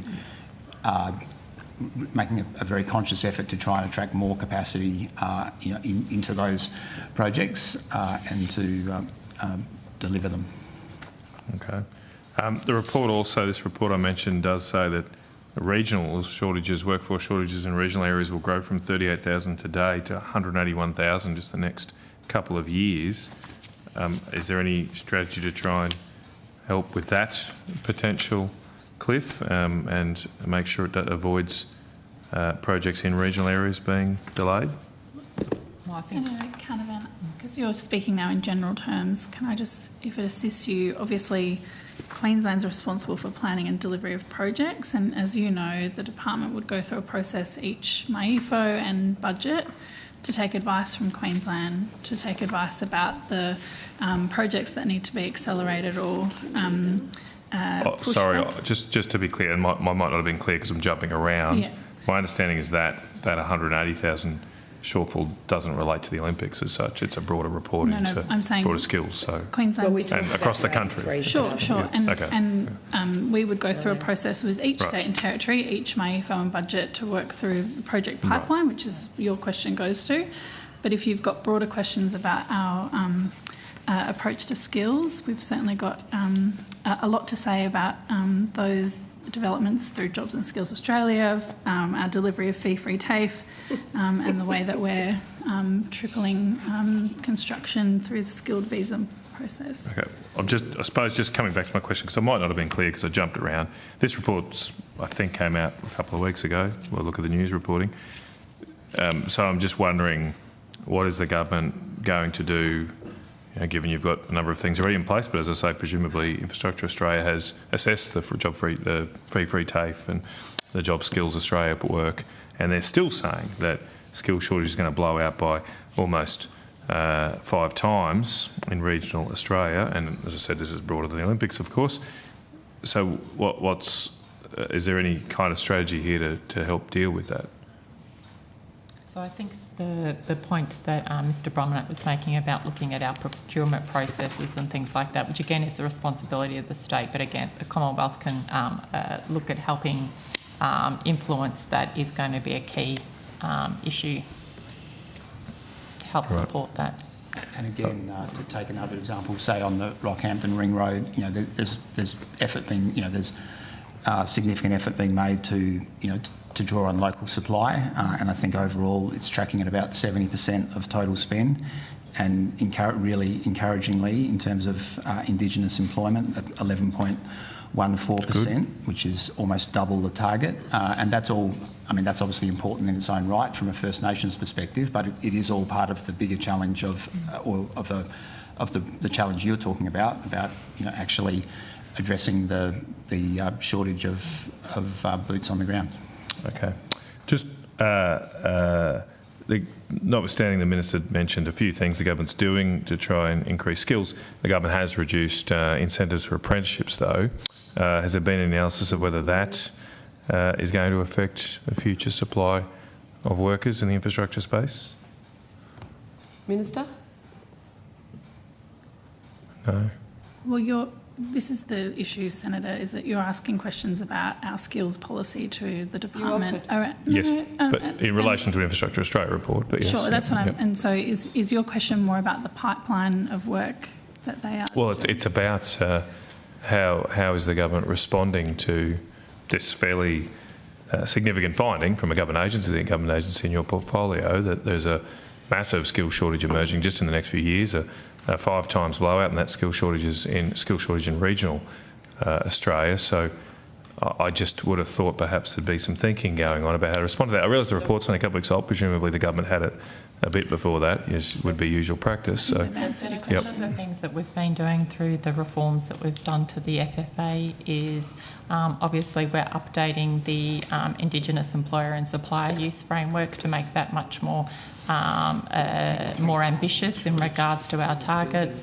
We've also put more targets in for females, we've put more targets in for apprentices, but not only have we actually looked at it from a target-based perspective, we're also trying to we've put requirements in for KPIs for the jurisdictions to actually be able to demonstrate that they're actually achieving the outcomes as a result, so that we can actually then get a sense of if we're actually creating or having problems created as we're going along that will feed into this. So we should be able to monitor it much better than what we've been able to do in the past as well. So I think we've been much more proactive, and with all of the things that we've discussed today, both from a skills perspective in regards to the way that we move the funding around, the way that we actually assess the projects, and the better planning that we've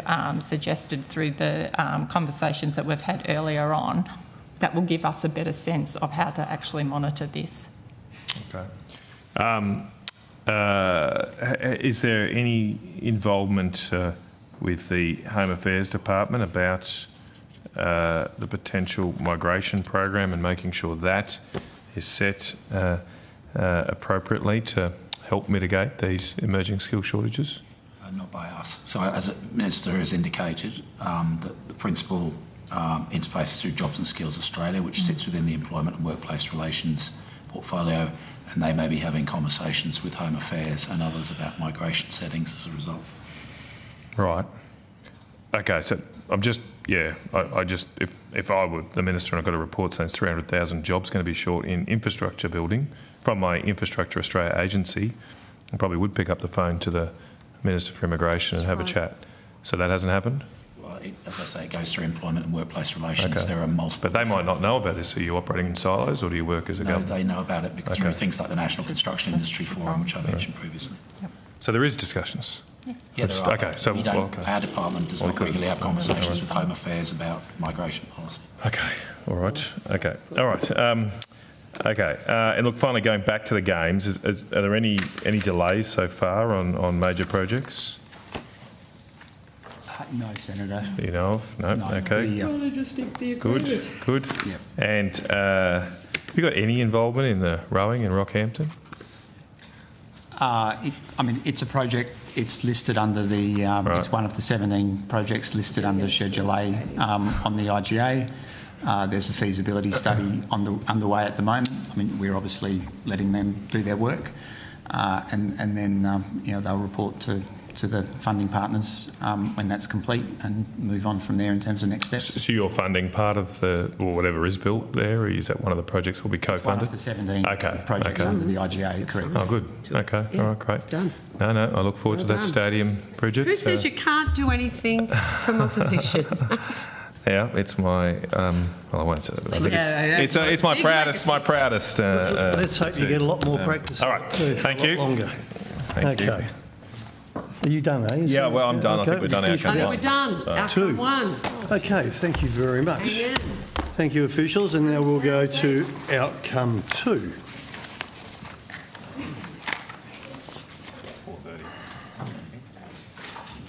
Oh, rightio. Instigate the finance and public admin hour-and-a-half dinner.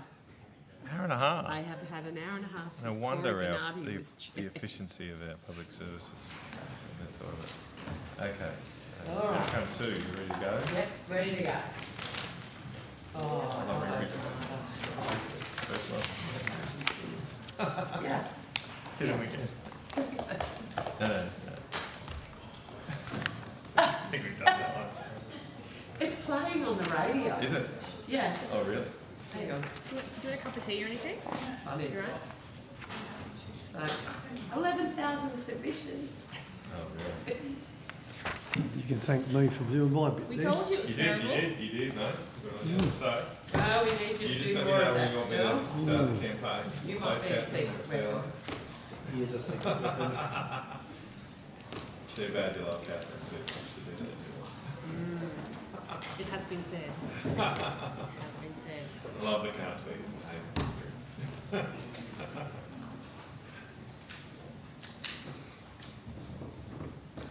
The Minister just had to... So you want to start with that? Oh, they're calling IRC. I'm happy to. Yeah, I'm happy to. That's what I'm saying. That's why I always used to run. Yep. So, okay, let's just go straight to outcome 2, shall we? Thanks, Mr Betts. Questions? Senator Mackenzie. Yes, I'm going to Albo's Armada, the Maritime Strategic Fleet. Where are we up on that? Yeah. Now, in the 2022 election, the Labor Party promised to establish a maritime strategic fleet of 12 vessels, established a task force, etc.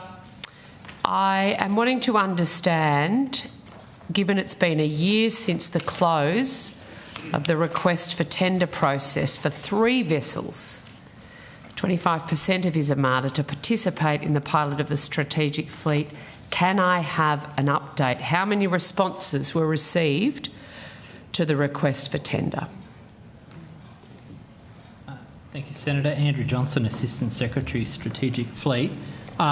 Yes, the tender did close late last year, and we're working through the procurement process at the moment, working through the assessment process of the tender in accordance with the Commonwealth procurement rules, and obviously working through that to conclude that as soon as possible. But it still remains part of that tender process. So the tender closed, what, this time last year? December last year? Yeah. So 12 months. You must have got a lot of people wanting to tender for these 3 vessels, given it's taking you 12 months and you're still working through it. How many tenders did you receive? In accordance with the Commonwealth procurement. No, that doesn't hold here. What's the question, Senator? How many tenders? How many requests for tender were received by the department?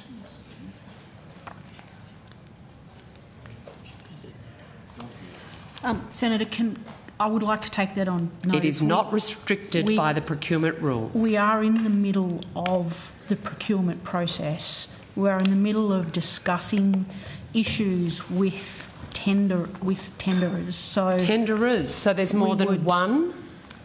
Sure.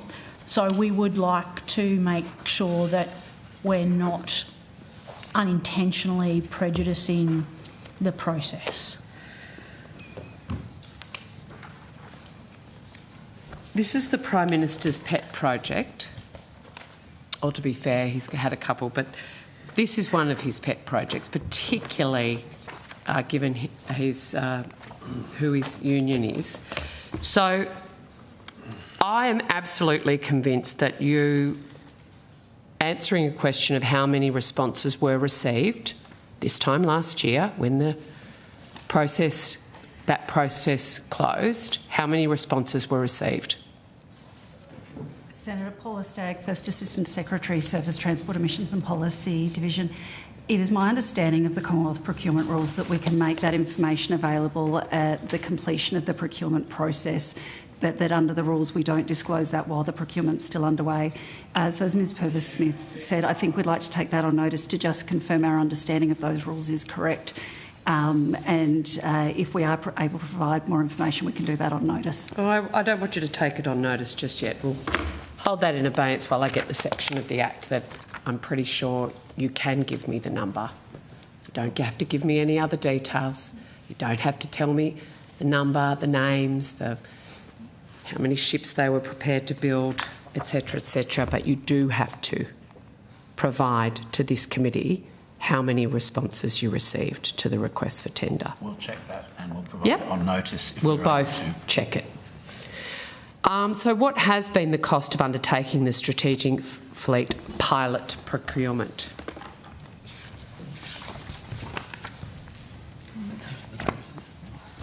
Can I clarify your question? Are you after the cost in terms of departmental and the cost of the task force and the branch and the process? Yeah. We can take you through some of that, and we can take you through the process so far and what the branch is doing, because the strategic fleet branch does more than just do the procurement of the strategic fleet. There are other parts of the recommendations that the branch is progressing. So I'll ask Mr Johnson to answer that. Thank you, Senator. In terms of the strategic fleet implementation in 24-25, the branch spent $5.2 million, and in 25-26, our expenditure year to date to the 31st of October is $1.6 million. How much? 1.6 million this 1.6 million. And as Ms Purvis, 3 years and nothing. And as Ms Purvis-Smith, that relates to not just the procurement but all of the task force recommendations from the strategic fleet. And which ones of those have you implemented? Senator, we're working on implementing a number of, across all of those.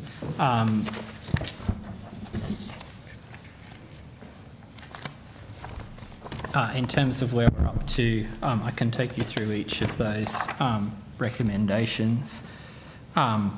So recommendation 1 was around covering the cost gap between Australian and foreign flagged vessels for the fleet, and the pilot program as a direct response to that. In relation to recommendation 2 in the vessel composition of the strategic fleet, the task force recommended 6 vessel types comprise the strategic fleet, and the pilot program procurement sought vessels that match those 6 types. How much did that one cost you? I wouldn't have that broken out, but certainly we worked with other government agencies to understand. But we spent $1.6 million, and I've just been ably informed that it wasn't just for the procurement process, but it's for all these recommendations.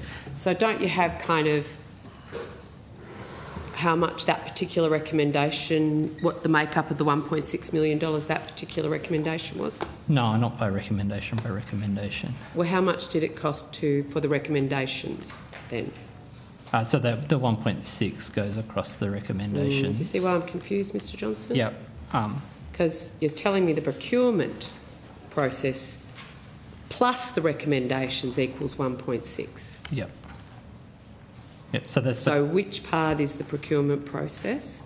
I don't have which part of the recommendations? Yeah, I don't have a breakdown. Because then it would make me think that it's all procurement process. No, it's not. So there's other things like the a recent announcement of the Maritime Skills and Training Initiative. So I've got people working on designing that and rolling that one out. How many We've got people supporting the independent reviews of the shipping registration. Sorry, how many people working on the skills one? Just let me have. So if we can just frame it up, there are three main work streams. There's the legislative review, Coastal Trading Act, Shipping Registration Act being reviewed. There's the skills and training stuff, and then there's the pilot program, which is a major procurement, which is an advanced stage, but also a very commercially sensitive stage at this time. And Mr Johnson has described to you the resourcing for his team, his branch, which covers all three of those, both in the last financial year and in the current financial year to date. Okay. So hopefully that. So those three things cost 1.6. And is that mainly in staffing? Largely, yes. There's a supply budget as well. Okay. Just in terms, I'm just going to ask you again how many responses were received for the request for tender. So as we've explained, we need to ensure that we're not in breach of Commonwealth procurement rules, which means we're going to take that on notice and check out legal advice. When it comes to that, so under the Commonwealth procurement rules 2025, other obligations 7.29, other reporting and disclosure obligations apply to officials undertaking procurement, including disclosure to the Parliament and its committees as appropriate, in line with the government guidelines for official witnesses before parliamentary committees and relevant matters. Yes. You shouldn't be disclosing procurement information of the relevant entity. There's a number of other things that you shouldn't, but the number of entities who've applied isn't covered in that. Okay, so you've just referred to some procurement legislation. Can you print You've just off the referred to some procurement guidelines 2025? So let us take advice, and if we can provide the information to you, we will. But if we can't, we will take it on notice and come back to you with whatever we can. If you could print those off, please, we'll circulate and highlight 7.29. I'm not going to take legal advice on the fly. Sorry? Yeah, we're actually going to get some legal advice and take it on they're notice. public documents, and I'll just highlight 7.29 to you, and you can read it. Okay. How many departmental officials are currently engaged working on the Strategic Fleet project, headcount and ESL? Okay, and that Strategic Fleet project is the total of the three work streams I've described. Yep, thank you. Across Mr Johnson's branch.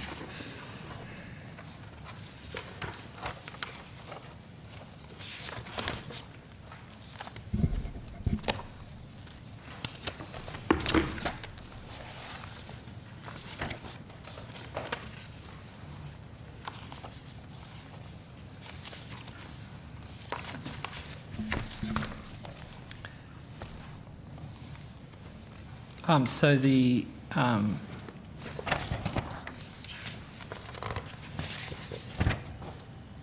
the actual current ASL numbers. In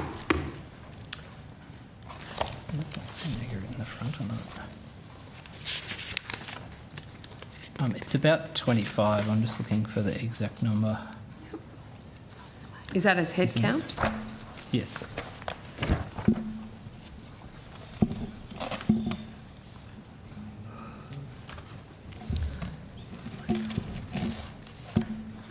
So it's the head count's 29 at the moment.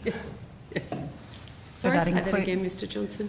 Sorry, the head count's 29 at the moment. Noting that they're not, a number of those aren't full FT, aren't full. So and ESL.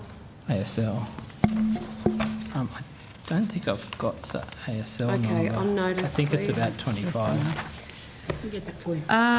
Has that changed since last financial year? Oh, sorry, the ASL's 23.3 as at the 31st of July. It's about the same as last year. The actual last year was 23.5. So you've got more? About the same, 23.3 versus 23.5.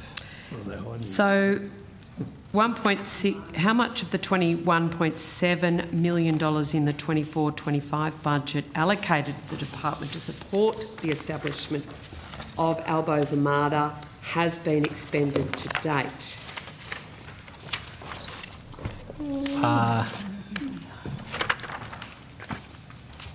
So that's 7.5 million. 7.5, does that include the 1.6? Yes, it does. how much is estimated to be spent, expended by the 30th of June 2026?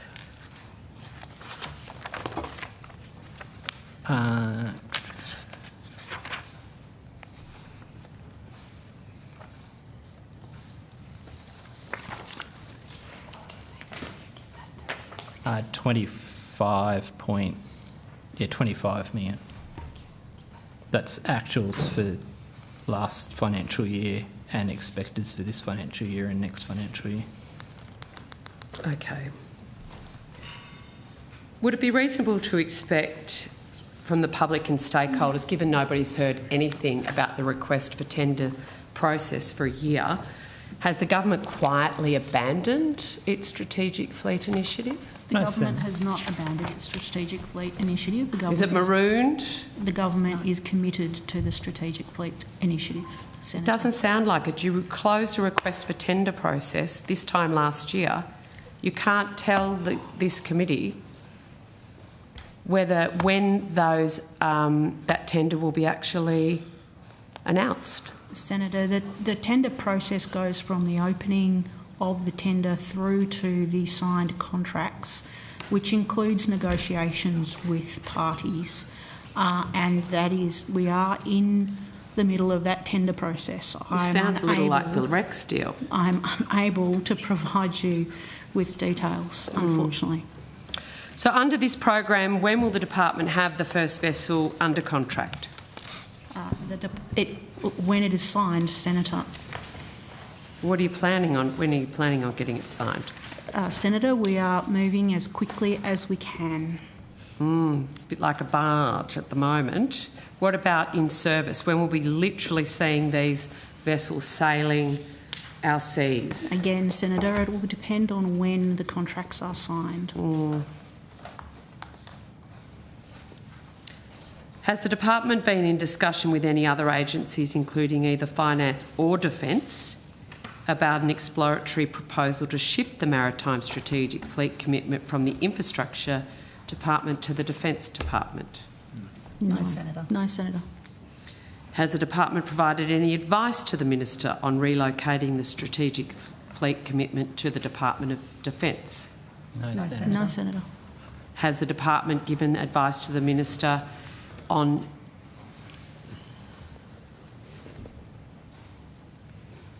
halting the commitment to a strategic fleet? No, Senator. No, Senator.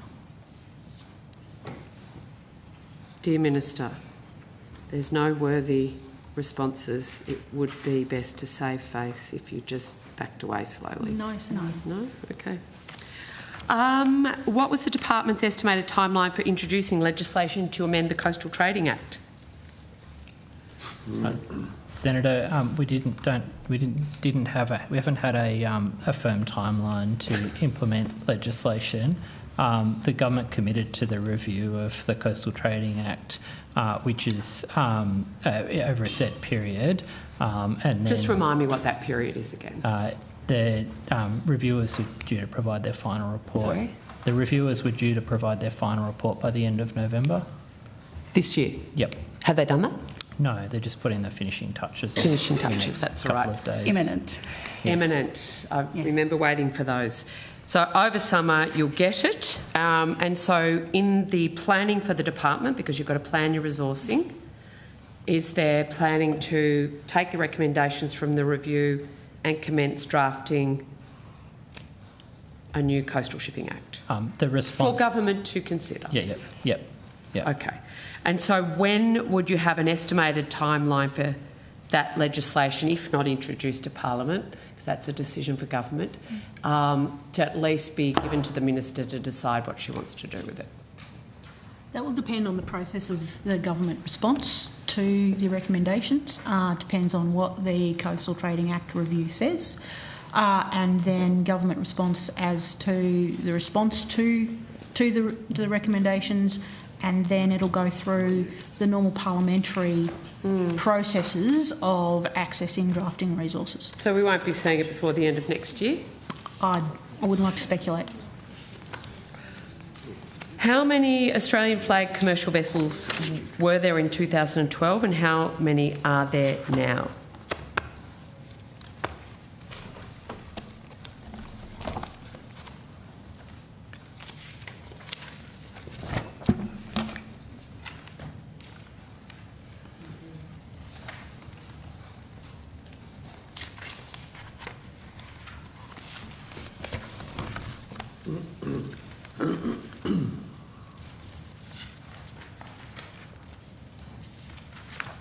Senator, I think as we responded in Senate question 24000555, on the 30th of June 2012, there were 19 major trading fleet Australian registered ships with a coastal trading licence or general licence, that being a major trading fleet ship being one with a deadweight tonnage of greater than 2,000 tonnes, and there's currently 11 vessels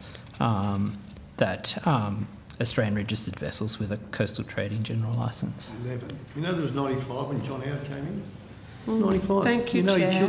Thank you for your impartiality, Chair. No, it's not impartial. I've not hidden this fact. What your lot have done. You can't even get it out of procurement. No one wants to build these ships. This is the biggest Should be in prison, a lot of you. Waste of money. Why did the government fail to bring forward legislation to amend and extend the life of the Special Recreational Vessels Act 2019 to support the manufacturing and repair industries that service visiting global super yachts?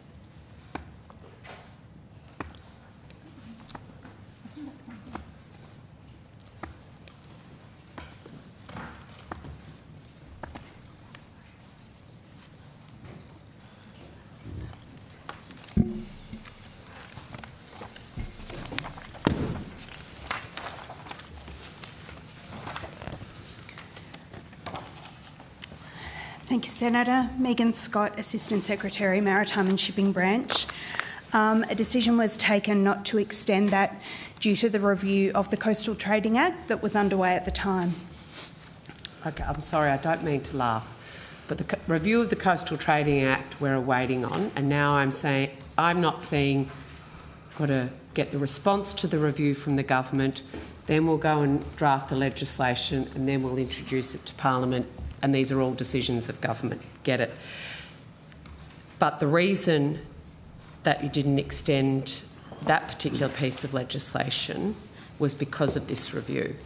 That's correct, Senator. Can you confirm that prior to the legislation lapsing, the sector had received assurances from the department in 2024 that the legislation would be extended again? That would not be correct. We would not have assured that a government decision would be made on the continuation of legislation if we didn't have that advice. So did the department put a brief up to the Minister to extend the Special Recreational Vessels Act 2019? That it would be prudent? I would have to take that on notice as given to whether that the or Coastal not Shipping Act review could take years? Discussions were had. I would have to confirm if a brief was put up as well. Secretary, do you know if a brief was put up about this particular act? Ms Purvis-Smith? I do not. You do not know? I would have to take that on notice.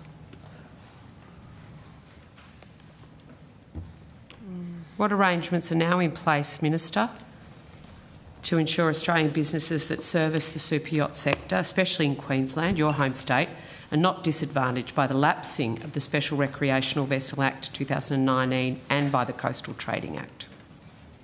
Senator, I think the department can provide you some information about the sector more generally. If you've got a specific information, a question about the Minister's No, decision. it's to you, because Yeah, no. these are clearly decisions of government. The government decided not to extend the Special Recreational Vessels Act. It chose to say, oh, well, we're reviewing the Coastal Shipping Act, so we won't worry, it'll be captured in all of that. And meanwhile, a whole sector, particularly in your home state, that services the global yachting industry, has been left stranded. You are the minister. Sorry, when you get to sit in that one, you've got to answer the questions. Senator, I'm asking you what your question is. My question is, why did your government not extend the Special Requirement Vessel Act 2019 to ensure that small businesses, large and small, in your home state were able to continue to service and maintain the global super yacht industry in Queensland? Thank you for the question. The official has answered your question. We made that decision because my the question coastal was, why shipping, did the government make that decision? Why? If you don't want to, Sorry. if you want to speak over me. Order. Resume your official seat. for an Resume your opinion. seats. In other words, turn the mic off. Please, people, when we start yelling over each other, I read into the opening statement how we're going to treat each other with decency. It was going along swimmingly well. If a question is asked or an answer is given, I would encourage the other side of the argument to at least hear it out. Now, the Minister was answering. I don't know if you've finished, Minister. I'm finished. You've finished, okay. Senator McKenzie. I can't ask the officer for an opinion. So I'm asking you, why did the government do that? Well, I think the official, I mean... No, because I didn't ask her. I can't ask her for an opinion. Senator, may I provide some additional assistance? I would really appreciate that. To our understanding, those provisions were never actually used, and none of those licences were ever granted during the period that legislation existed. And so did advice go to the Minister that it was not required, given that it was never used? I don't have confirmation Could you take that on notice? Yeah, because I have advice I have said I would take that one on notice. As a result. But there has not been one of those licences granted. Okay, got it. Thank you. If you could take that on notice. I've now got some questions about the diesel fuel tax credits.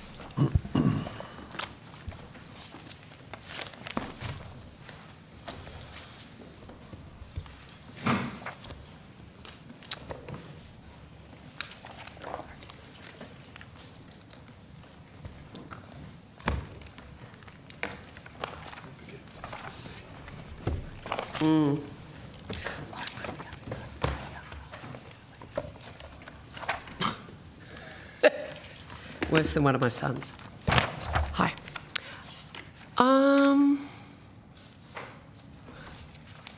Does the department consider fuel tax credit to be a subsidy to industry? Are you asking for an opinion, Senator? How do you consider it in terms of assistance to industry? How do you treat it? I'm not asking for an opinion. Do you treat it when you account for it, when you talk about it, when you describe it? Is it treated as a subsidy to industry? That would be Treasury, Senator. Well, how does your department treat it? Describe it. We describe it as how it works. We don't actually have a... We don't... You don't say it's a subsidy to industry? We don't categorise it or talk about it in that way. Is it an assistance to industry in the transport industry? You can't just be silent on it. I'm trying to answer the question. We don't talk about it or categorise it in that way, Senator. When you look at what it does provide some assistance to industry. Exactly. So I just wanted to know how you might describe it, but you don't choose to describe it just by its official name. We do. That's exactly right. Righto. Wink, wink. Everybody knows what it is. All right. Has the department investigated, modelled or considered any changes to fuel tax credits for heavy vehicle operators? Senator, in the context of the setting of the road user charge, the National Transport Commission is currently consulting on that on behalf of all ministers, Commonwealth, State and Territory. So that's the road user charge, which then has consequences for the fuel tax credit. Yes. And the National Transport Commission undertakes that work on behalf of the department. National Transport. Right, got it. So that consultation is occurring right now. When will it be complete? As Sally Todd, Assistant Secretary of the Land Transport Policy Branch, that consultation ends on the 12th of December. 12th of December. And is it only inter-jurisdictions, or do you go broader than that? Broader, it's full public consultation available through the NTC's website, so anyone can make a submission to that process. So what's the relationship between this and the diesel fuel tax credit? So once the road user charge is set, the fuel tax credit then essentially bridges the gap between that road user charge and the amount of excise that's collected at the Bowser, and so that's how we ensure that the heavy vehicle industry pays the road user charge and not the full excise amount. So has the department provided any briefings to the Minister in relation to changes to the fuel tax credit scheme? Again, not as a standalone piece. What we provide is advice on the setting of the road user charge, which has implications for the fuel tax credit. We don't provide briefings separately on the fuel tax credit. It's in effect a consequence of adjustments to the road user charge rather than being the thing that we're looking to adjust. And in terms of the consultation, is the government proposing an additional, as it has in the past, a further 6% increase to the truckies tax, as we like to call it? That is the option that INA agreed to consult on, was a 6% increase. To the road user charge. You call it road user charge, we call it truckie tax. So the more the road user charge increases, the value of the fuel tax credit scheme shrinks. Is that how it works? It's actually more complicated because then there's the indexation of fuel excise as well. So there are times where it might reduce, there are times where the fuel tax credit may increase because of the annual indexation of excise as well. So it can go both ways within a financial year period as a result of that. Have certain jurisdictions, I assume this is all states have to agree to this?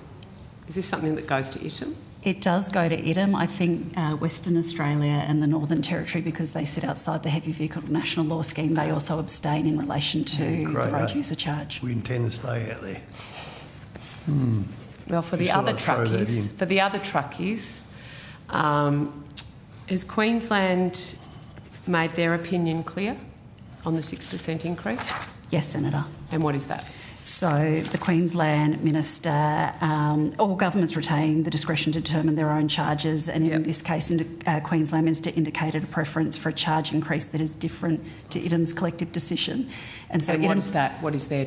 I don't know what specific number Mr Mickelberg had in mind. He just said that Queensland had a different position, and so while there is that decision taken by ITM, it's then up to individual governments to implement that, and it's essentially they're set by convention, but there's not actually a binding decision. So what about New South Wales Labor government? What was their decision? To increase it by 6%?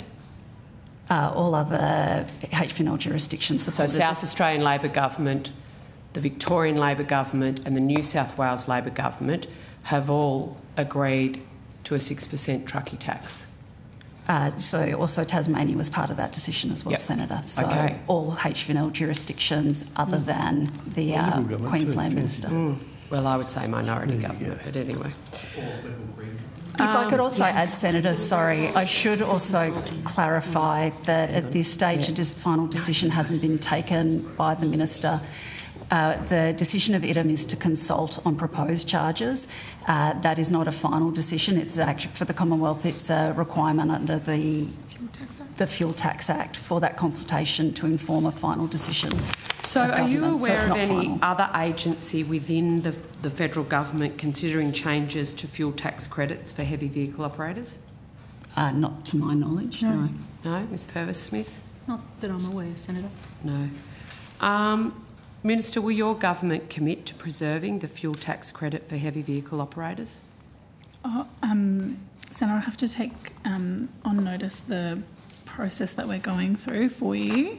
I can get some further advice. I know that we're working very closely with states and territories through the process that officials have indicated to you. I think the decision's already been made, but yeah. Yeah. But will you guarantee to keep the fuel tax credit scheme for the heavy vehicle industry going forward? I'm not going to preempt a future decision of government here at Estimates for you. I'm sure you would prefer me to do that, but I'm not going to do that today for you. Excellent. Thank you. Moving right along. Sale of wrecks. When's the break? 4:30, 5 minutes. Okay.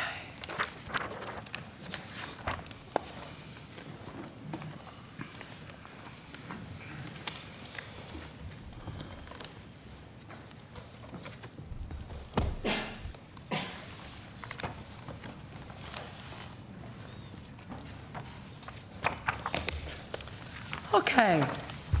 Can the department confirm what guarantees are in place to ensure that regional and remote communities do not experience reduction in services as a condition of the government supporting the AirT acquisition?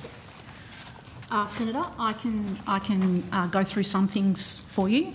The government has provided a summary of some of the support that it is providing to AirT. I would note that the sale has not completed as yet. They haven't taken the keys. They don't own it as yet. So I will provide as much information as I can, and that is more than previous. But there are some things I won't be able to divulge because it's not yet completed. As part of the regional commitments, the government AirT has agreed on a commercially reasonable best efforts basis to stabilise and improve Rex's governance, operational and financial performance.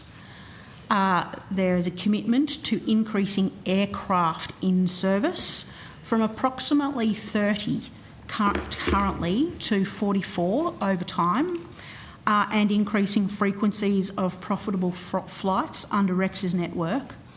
The increase in aircraft is important to be able to continue the regional network and stabilise the regional network.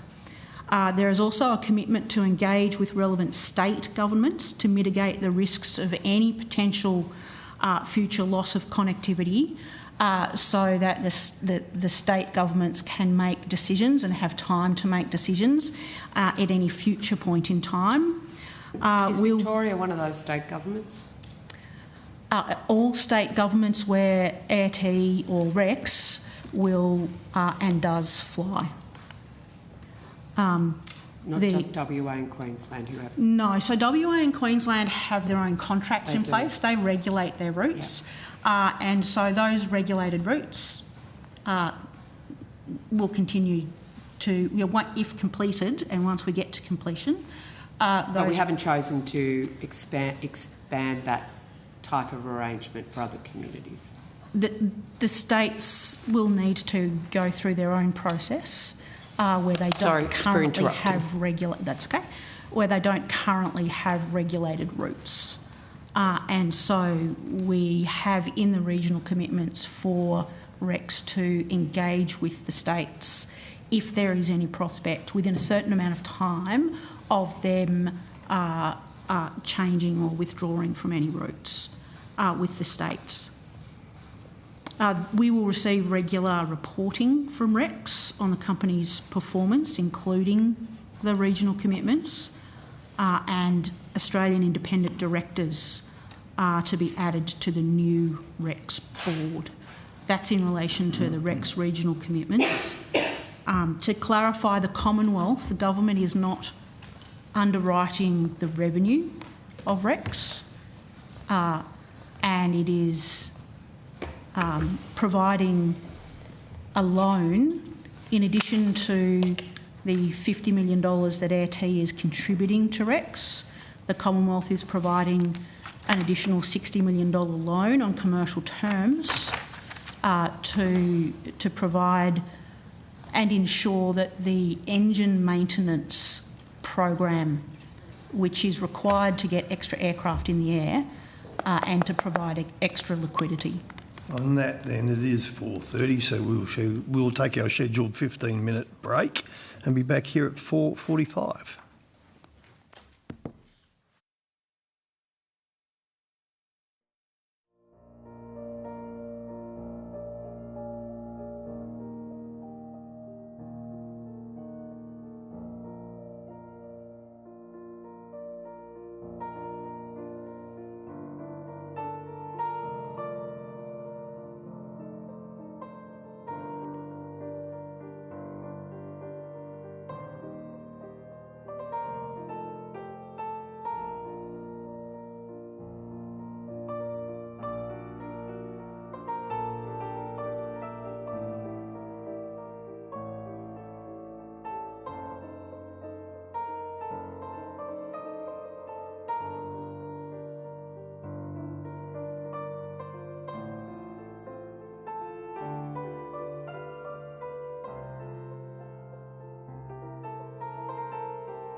Thank you very much. Welcome back, everyone. Senator Mackenzie.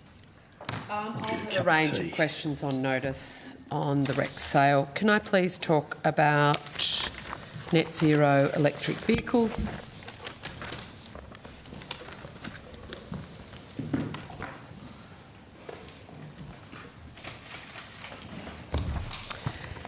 So far, in the first 6 months of the full implementation of the new vehicle efficiency standard, we've seen stockpiles of EVs on empty lots and paddocks in our suburbs. Is it possible under the Act that vehicles can be registered onto a register of approved vehicles in 2025 but not actually imported into Australia until January 2026? Thank you for the question, Senator. Tristan Cathedge, Assistant Secretary, Reducing Surface Transport Emissions Branch. You're quite right in saying that vehicles are first counted in the NVES scheme when they're registered on the Register of Approved Vehicles. What I'd say is, generally speaking, and this is not true in all cases, but generally speaking, a vehicle that is placed on the Register of Approved Vehicles is in Australia at the time of that registration. So it is possible that vehicles can be registered onto the Register of Approved Vehicles in 2025, the year 2025, but not actually be imported into Australia until January 2026. Is that possible? I'd have to take advice, but I don't think that's the normal case. I know someone will know. Is that possible? Thank you very much, Senator. Melissa Cashman, Assistant Secretary for Vehicle Safety Policy and Partnerships. The Act does allow for vehicles to be added to the RAV offshore, but the vehicle must already be in a complete state as though it was to be that it meets its approval, and they have to have a pre-approval from the department to be able to do that. There's very few applicants that have sought that approval. Okay. Does that mean EVs would be able to accrue the government's higher 2025 EV carbon credit despite not having landed in the country? My understanding, yeah. Given it's possible, well, is it... It depends on the timing, is what I'd say, Senator. So, No. Yeah. I've asked my question and we're not going to do the last effort. So the Standards Division has said it is entirely possible for that to occur. My question is not for you to obfuscate. No. It is for you to tell me, is it possible? Is it possible for EVs to be able to accrue the government's higher 2025 electric vehicle carbon credit despite not being in our country? Yes or no? I don't think it's fair to put words in the official's mouth. You didn't even hear his attempted answer before well, you... Well, we've done this roundabout every single estimate, so I'm hoping that we can get to agencies by dinner time. I always think it's helpful. But it will depend on I always the think it's helpful to let the officials hear an answer before you provide the commentary on the content of that answer. Is always a helpful place to start. Thank you so much for your advice, Minister. If it's helpful, I can explain the timing in the Act. No. Because I want you to answer the question. Is it possible? Theoretically, yes. Thank you. Does it also mean that petrol and diesel vehicles that are still on the water could benefit from the less stringent 2025 headline emission threshold penalties despite not having arrived in the country until 2026? So it depends on when... Yeah, I mean... Yeah. It depends when they're entered on the RAV. That's from an NVES perspective. That's when. Right. So you could be on the water on your way. Yeah. And of course, IEVs. And you would be the less stringent 2025 would be applied to you, as opposed to being the 2026. Yes. Got it. So what information about the behaviour of foreign car manufacturers under NVES is the department waiting to observe prior to considering whether to change the application of NVES penalties and credits to point of sale rather than point of import? And we did discuss this before this legislation was enacted. It would have been great to put it through a Senate inquiry or even talk about it in the Senate. But what information about the behaviour of these OEMs are you needing before you change the point of application. Yeah, and so the department's done a little bit of work in relation to thinking about the pros and cons of moving the point of compliance from the point of entry onto the RAV to other points. So, for example, point of sale, as you've mentioned, but also other points like point of registration. It's not so much the behaviour of vehicle suppliers that we're sort of interested in. It's more the... I would be, because currently they're rorting the system. The main question that we've sought to try and answer as part of that process to date has been the implementation complexities that are created.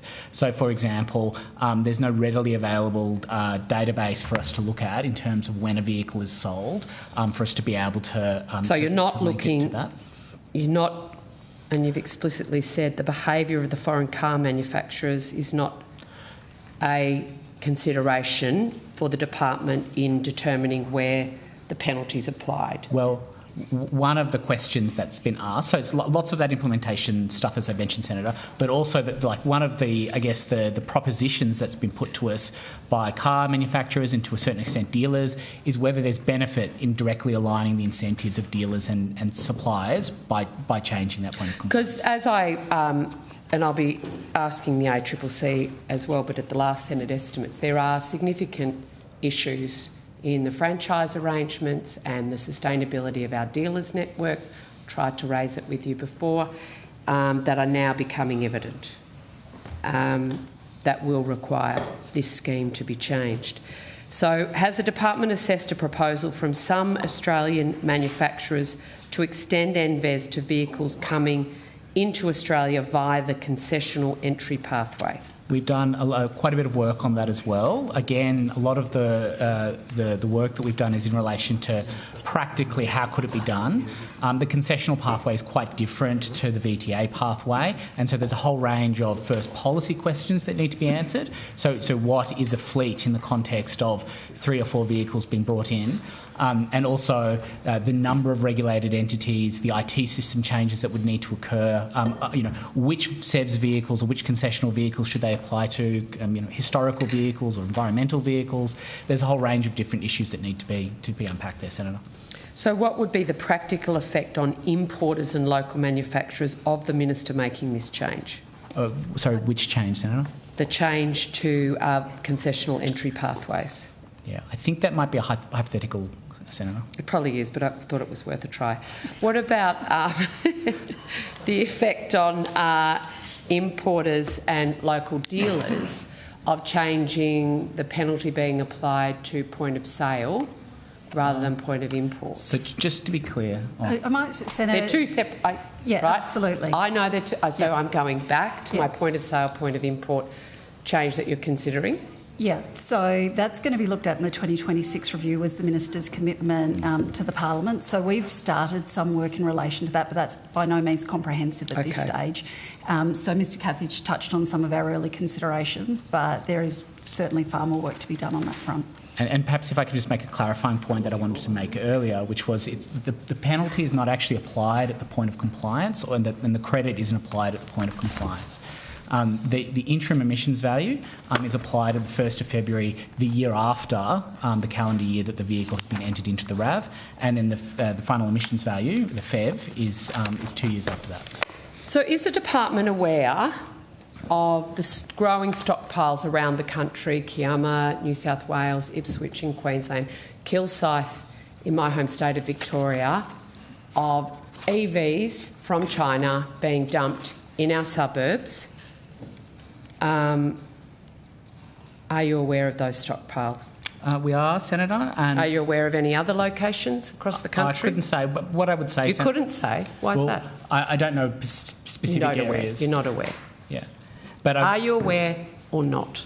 I don't have specific locations, Senator. I mean, what I'd say is stockpiling and warehousing arrangements that vehicle suppliers put into place are a matter for them. It is the case... They're rorting your system, sir, that you sold your department, seniors and your minister. I mean, you were told the problems of it at the time. You were told the problems in my own office when you came to brief me about the legislation. So now you're going to be living with the consequences of it. So when you talk about warehousing arrangements, when they are gaming the credit system that you set up, I would expect you to be a little more humble in what's actually happening out there, given that SUVs and four-wheel drives are getting significant benefits, financial benefits, by sitting in those stockpiles, but coming into the country this calendar year as opposed to next calendar Senator, year. can I check, are you referring to the situation with BYD? No, the one I went to out at Ipswich is Cherry. So it's not just BYD. I mean, but we are It's Chinese electric vehicle manufacturers, not just one, are using this scheme for its obvious advantages. Well, we're aware of statements by some of those EV manufacturers to say that they are behind in fulfilling orders and have rejected the idea that they're really just importing vehicles to generate units, in particular given the substantial costs that warehousing has. You've actually created a system that's caused these stockpiles, so let's deal with the facts in front of us. Is the department aware that under the government's NEVs, EVs bought into this country prior to New Year's Eve this year will be eligible to receive more carbon credits than the same car bought in on New Year's Day? So can you just repeat the question for me, Senator? Are you aware that cars that are bought in this year up until New Year's Eve will actually be eligible to receive more carbon credits than the same car bought in on the 1st of January? Yeah, that's correct. The headline limit drops, Senator. Okay, so could you tell me how many more credits for SUVs that come in under that arrangement? Well, it depends on the characteristics of the SUV. So, as you know, when a vehicle is entered into the RAV, its carbon emissions value is looked at, and that's adjusted by the weight of the vehicle and depends on the type of vehicle. And so the exact amounts will depend on those characteristics. As you say, as specified in legislation, the headline. It's all right, we'll get to them. I've got them further on. I just thought you might offer that up. Are you concerned about the excess Chinese EVs flooding into this country prior to the 31st of December in order to gain the government's EV credits? Or is this exactly what the government intended to be part of its agenda, to see half of all EVs sold by September this year and 2035 to be electric vehicles? Senator, I think I might come in there. The government doesn't have a target. It doesn't have a target on how many EVs are to be sold. It doesn't have a target or a decision or a policy decision that half of all cars to be sold should be EVs. There is no government policy in relation to that. We are aware, as you have been asking, that there are warehousing in public spaces or semi-public spaces of cars. We're also aware that some of the brands that are in the country don't have the same traditional warehousing infrastructure as some other. They don't have dealer networks. So they don't have, that's exactly right, they don't have dealer networks. So that was all part of the plan. It is a more nuanced and complex answer. Minister, are you concerned about excess Chinese EVs flooding into the market as a result of your new vehicle efficiency standards? No, I think the department have given a good explanation of the circumstances there.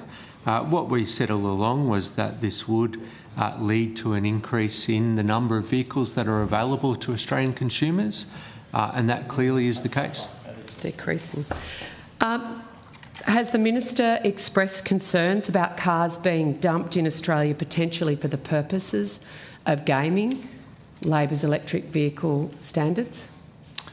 I'm unaware of that, Senator McKenzie. I do follow has the minister expressed concerns about dumping? Media pretty clearly. That I'm aware of, Senator. Mr Betts? Same answer. Has the department considered the coalition's plan of limiting trade credits to within companies only, i.e. preventing credits being traded effectively between competitors? That is not how, as you're aware, the scheme works currently, and it is not how the government, it's not what the government has decided the scheme will operate. In terms of any review, the 2026 review, will review how the legislation and the Act and how the scheme is operated.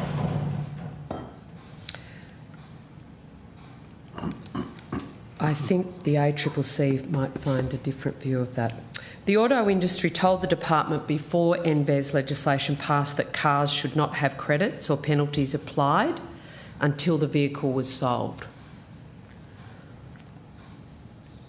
You've decided to make sure those penalties and credits were applied at the border. Why did the department continue with the scheme commencing at the border rather than take industry's advice? The government decided the parameters and the implementation parameters of the scheme. The department spoke with industry and considered the implementation aspects of the scheme, and in terms of the interaction with the RAV in particular, and the government decided the current parameters of the scheme. So despite very clear industry advice, the government chose to go against industry advice. The government decided the policy. And you were given that advice. Did you make sure the Minister was aware of industry's advice before she signed off on the policy? There was a lot of consultation on the NVES before final government policy decisions. But I'm wanting to know, was the Minister specifically aware of industry's concern about point of sale versus point of border? Point of sale versus the border as the basis of where the penalties and credits were set. Was she aware of that before she signed off? Industry's concerns. I'm going on. Yeah, thank you. I was going on my memory, and yes, there was, but also because when it was announced, the Minister announced that the government would be looking at that particular aspect when it was announced. And then proceeded to do a deal with the Greens to ensure it didn't go to a Senate inquiry so appropriate amendments could be made or anyone raise those issues in Parliament. So this government has a track record of having to amend their own legislation en masse. The government promised the auto industry it would review the legislation and the point of calculating credits. During which month in 2026 did the department plan to commence the review? That has yet to be decided, Senator. Well, it's December. January? It's yet to be decided, Senator. When will the decision be made? Has a brief... OK, we'll go. Is a brief in front of the Minister on a suggested time frame? No, Senator. No. Really? Well, not in Q1 then. Definitely not. Has the department determined who will undertake the review? No, Senator. And that will be a decision for the Minister. Of course she'll sign off on your recommendation, but I doubt she'd have a problem with it. Will it be an internal review or an external review from the That is still to be department? decided, Senator. So you've done no thinking around this? I'm not sure that that's no, a correct the brief's not up. characterisation. The brief's not up. You can't blame the Minister this time. That is different to saying that we've not done any thinking on it at the department at all. So well, there is a difference between that and sending a brief up to the Minister. It'd be a pretty shoddy department that was going to start a review of this legislation in February who hadn't already sent the brief up, given what January looks like in Canberra. I'm not sure anybody has said that it was starting in January or February. As I said, that is still to be determined. How long would a review of this nature take, typically? You won't be held, typically. Does it take 6 months, 12 months, 4 weeks? It will depend on the scope of the review, Senator. So there's more things that are wrong with it than just the point of where credits and penalties are calculated? No, Senator, I wouldn't characterise it like that. It does depend. Well, I know there is. It does depend on the scope of the review. And Senator, if I might. But you haven't said to the Minister that she needs to consider anything extra. She only committed to reconsidering this particular aspect. The way the Minister, when Why would you broaden it out if all she wanted to do when she announced the legislation was look at this piece? Because you've heard, haven't you? I would encourage, just come in here, encourage continue asking questions as you will, Senator, but can you let Ms Purvis-Smith just answer them? Okay. Ms Purvis-Smith. There are a range of items. A range of very big car parks full of Chinese EVs. You are right. Yes. The review that's in the legislation is a review of the Act. Yeah. The scheme itself has not finalised its first cycle in terms of providing its first IEVs. So that would also need to be taken into account in terms of timing. The Minister, when she announced the scheme, also said that she would review the point of in-point or point of sale issues, but there are two different parts to that. She has announced that, but in the legislation there is a requirement for a review of the Act. So it does depend on the scope of the review. And you have not put a brief up to the Minister outlining your preliminary thoughts on what the scope of the review should be? We've not put a brief up as yet. This is going to take ages. And so I'm assuming, Ms Purvis-Smith, you can't tell me whether the review will report in mid-26? No. So it's not 2026? Late 2026 or in 2027? It'd be 2026 before you criticise us for being late for something which is due to occur in 2026. We haven't even said what the scope is. Well, that's advice that we'll provide to the Minister in due course. Of course. All right. In answer to questions on notice 125 and 126, the department said that issues about aftermarket service is something that's been raised with me from a lot of auto dealers, are consumer affairs matters and therefore a matter for Department of Treasury, not a matter for the Federal Transport Department. Is it genuinely the position of the department that whether they're electric vehicles or otherwise, that it doesn't matter if new car brands being sold into this country without commitment to supply parts for or facilitate servicing is a matter for not for your department to consider, given that you're overseeing the importation? You don't really mind if they can be serviced or not, or access parts? There might be a part of our colleagues RBSD who deal with aftermarket parts, and then you are right, Treasury does the consumer law and after and servicing. Have you spoken to them about the impacts of an influx of a lot of vehicles from non-traditional suppliers, as we're seeing, and we're seeing the impact of that? What the consumer affairs implications and safety implications will be? I haven't personally to Treasury, no? But I think that there are two paths to this, and our colleagues on the RAV side, RBSD, might also have some comments. Senator, all matters relating to the aftercare of vehicles are consumer issues that would be a matter for the Treasurer or the Assistant Minister for But the Federal Consumers. Department of Transport doesn't have any issues, doesn't see it as any part of their responsibility. Right, okay. Minister, if the department approves a company to import a car into this country and sell it for 40 grand to 80 grand, are you willing to allow the department to say they don't care, it's not their problem if there's no service, after-sale service or parts available to it?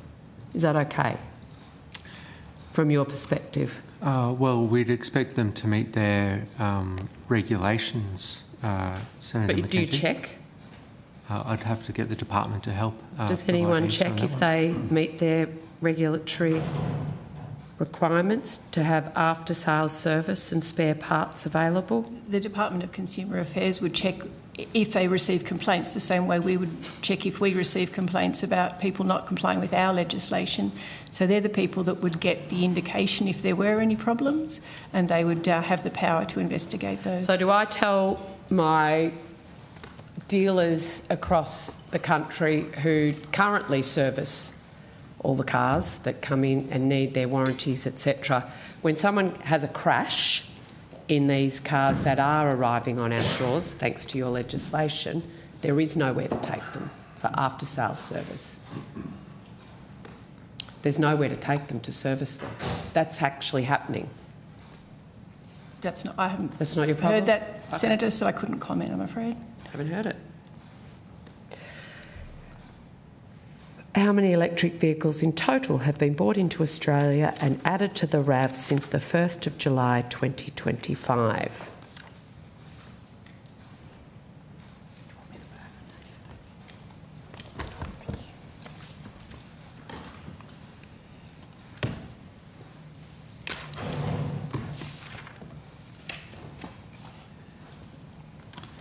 Karen Najjar, Assistant Secretary, New Vehicle Efficiency Standard Regulator. If I could just go to some data I have for you, Senator. Yep. So from the 1st of July to the end of October, so 31st of October this year, we have in the order of 52,100 vehicles entered onto the RAV which have a zero emissions number, which meaning they're battery electric vehicles. Yes, got it. How many BYD EVs have been brought into Australia and added to the RAV since the 1st of July 2025? Sorry, Senator, I need to take that on notice. I don't have the specific breakdown by brand. Who pays the credits and applies the penalties in this scheme? So the NVES operates by the VTA holder, being our regulated entity. Your regulated entity, that's what I thought. You do? Yes, that's correct, Senator. So how do you apply the credits and the penalties if you don't know who's who in the zoo? Senator, I just don't have that information with me today. I can take that on notice. How many Cherry EVs have been brought into Australia and added to the RAV since the 1st of July 2025? Senator, the number I have with me today is the total number entered on the RAV from the 1st of July to the 31st of October. I don't have a breakdown by brand or vehicle. You're the regulator yourself? Yes, You're in Senator. head of the regulator? Yes. Right. So I would like you to stay here until you call back to home base and get those figures for me. I'd also like how many Tesla EVs have been brought into Australia and added to the RAV since the 1st of July 2025. Could I please just check, Senator? So it's Cherry, BYD, Tesla, and the timeframes are the same. Thank you. Thank you. So we'll just hold you until we get that information. Thank you. In answer to a Quan 170, the Department advised the Minister was first briefed on the draft National Connected and Automated Vehicle Action Plan in September 23, and it was signed off for release by ITM on the 30th of September 2024. Why did it take more than a year for the action plan to be released? Hello, Senator. Mike Macon, Assistant Secretary, Transport Partnerships and Emerging Technology.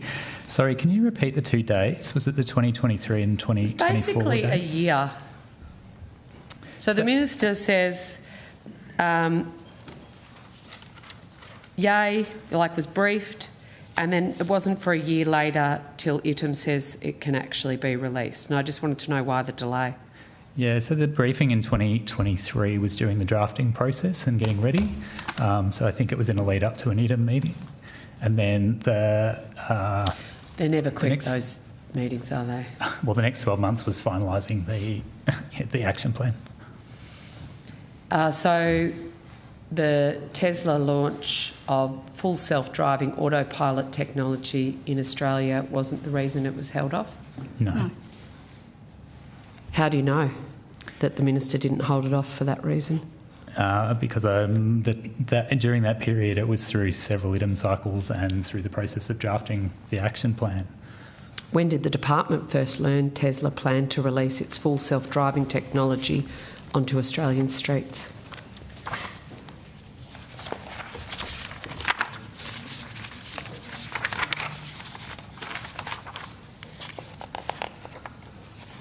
I might have to take that on notice, I think. I know when it was released. but I don't have the date we were informed. I don't believe we were ever given a specific date of when it was going to be released, but we were given advice in the period before that it was going to be released soon. So that they were going to do this soon? Yeah. But did they have input into the National Connected and Automated Vehicle Action Plan, Tesla?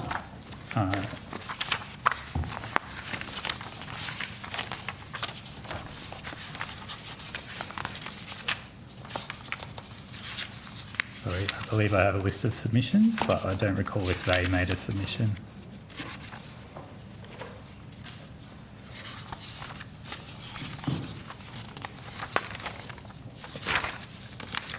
I might have to take that on notice. No, I don't it's know if they okay. made a submission. I like that you actually bring your information. It's refreshing. Too much, maybe. No. Not yeah, too no, much. I think I'd have to take that on notice. I don't think I have a list of submitters for that process. Well, could you also take not just submissions, but whether there was a meeting? Yep. Or a phone call? Did Tesla advise the department about its full self-driving plans during meetings held on the 11th of February 2025, the 18th of June 2025, or the 1st of August 2025? Tesla gave us information of a non-specific nature, I suppose. We certainly talked about full self-drive and where it had been released in the US, how it was going, but I don't think in any of those meetings they gave us a specific date or anything about our market exactly, but certainly we were meeting with them to understand the technology and their plans. So, Mr Macon, and we discussed this at last estimates, and I asked Home Affairs about it as well. I get all the self-drive stuff. More concerned about who's collecting both voice and geographic location data, where it's stored, and what rights consumers have here in Australia. And as a secondary thing, and Home Affairs told me in last estimates when I asked, that all connected vehicles there is a remote control aspect. I want to know, Mr Macon, whether the department didn't just talk about self-drive, but those other security aspects for the Australian driver. Yeah, so I don't believe we've had discussions with them on any of those specific questions. We have, in any of these discussions, would make clear they need to comply with the Privacy Act, same as we would have that discussion with any vehicle manufacturer, but nothing specific about, say, where the data is stored or what types of data or how it moves around through the system. Or how the cars control. Can we be guaranteed that the cars we import, Tesla or otherwise, can't be remotely controlled from outside of Australia? So that's a cybersecurity matter which the Department of Home Affairs leads on. So yeah, but when because I it's true asked of all them last connected estimates, so there is a joint responsibility here, Yes. and I wouldn't like to think either department was not taking the issue seriously. I hand to my colleague, Ms Cashman, to just talk about the vehicle standards that are coming through the international... I know about I've printed off all the UN things we're trying. Has anything changed since we last spoke on that issue? Nothing substantial, Senator, but I think there's three issues that it might help to clarify the separate issues and who primarily leads in them. So for the storage and control of data, that's managed under the Privacy Act, and that's AGs. AGs and the Office of the Information Commissioner. For matters of cybersecurity, where it's a matter of somebody, a third party, accessing the vehicle in any way, that's what our department will be doing with the vehicle standards. Then on top, outside of accessing the connected vehicle is your in any way. department. So looking at data, looking at where the vehicle is moving, not necessarily taking control of the vehicle, but moving, but accessing the vehicle. And then you move on to matters of national security, and that's where Home Affairs steps in with their role. But this department is responsible for access into the vehicle? We're responsible for setting the standards that vehicles that manufacturers are expected to meet. And you are responsible for compliance with those standards? Once those standards are in place, Senator, yes, that will be the case. And it is still the case that we don't have standards, is that correct, in this area? They're under development, Senator. And how long have they been under development for again? How many years? For the Australian design rules, only very recently, Senator. So the connected vehicles, though, have been in the country for a long time, because it's not just electric vehicles, it's any connected vehicle, as I understood it from Home Affairs. That's correct, Senator, all connected. So my Prado, which is hardly electric. I won't get into what year model your Prado might be, Senator. But it is a connected vehicle, I think, under the definition. I might let Mr Macon provide the official definition, but if it's obtaining information or sending information in or out of the vehicle, then I would consider it to be a connected vehicle. Yeah. So, but there's no standard yet developed? There's no legislative standard, no, Senator. When will that be developed?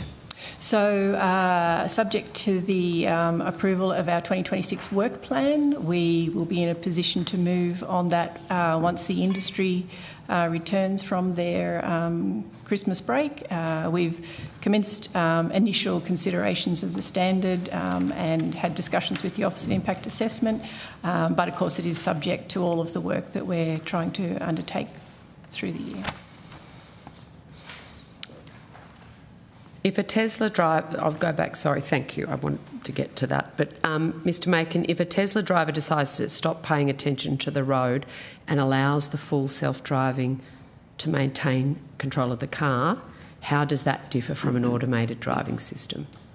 So in a Tesla, there's a driver monitoring system that is meant to keep an eye on the driver, if you like. There's probably a better phrase than that. So you're literally watching the driver? Yeah, watches the driver to make sure they are paying attention, and if they aren't paying attention, it triggers a series of warnings.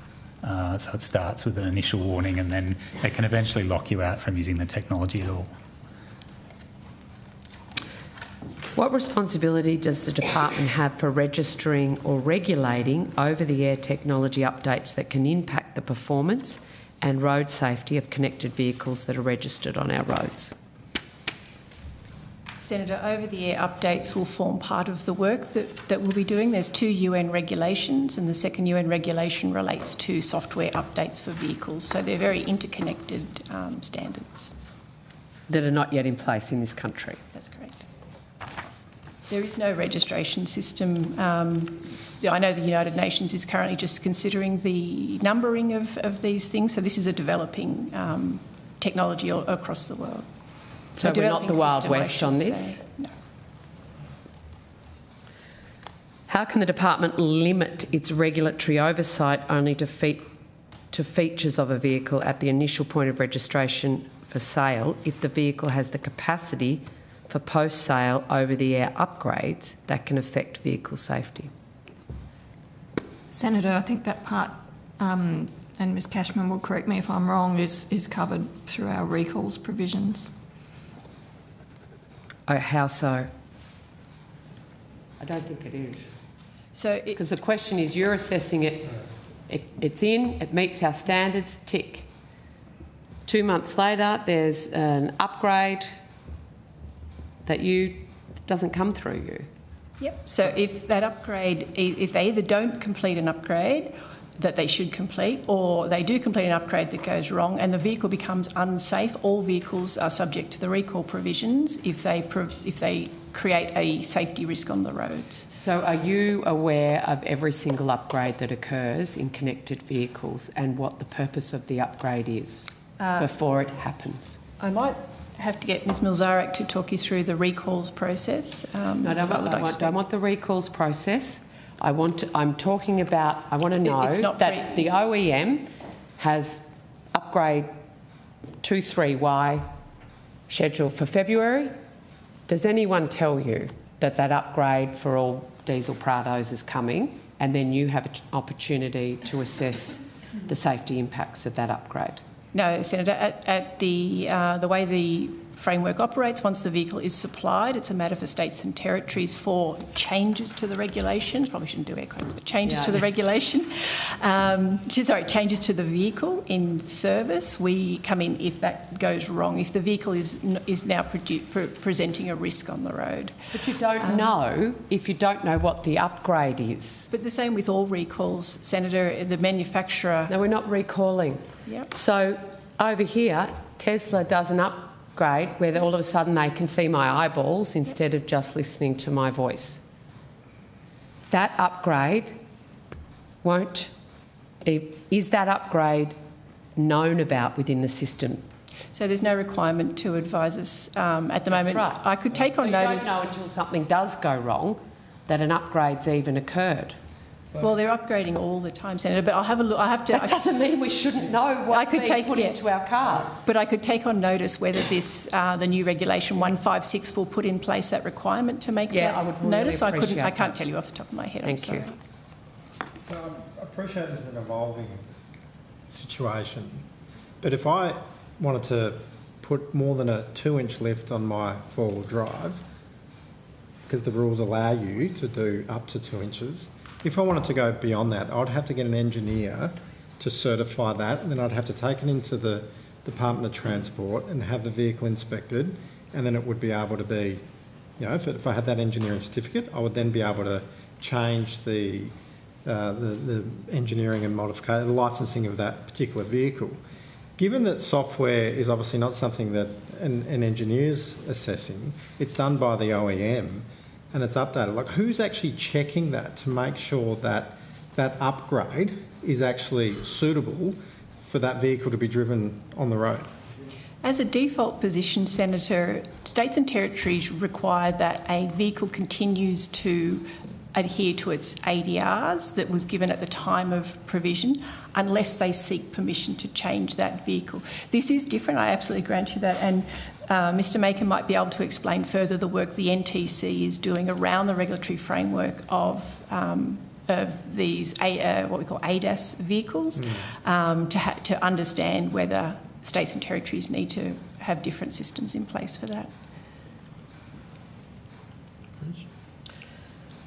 No, it's just incredibly frustrating and concerning. We've done the engineering firm, that's good. All right, we're making our way through our bips and bops. I think you're going to get an answer, Senator Mackenzie, from the question you asked earlier. I've got one here too. Mike, do you want to... Oh, thank you so much. About your cherries and your BYDs. My cherries and my BYDs, I should have found out more. Before we move to that, Mr Macon also has an answer on Tesla's mission. I know.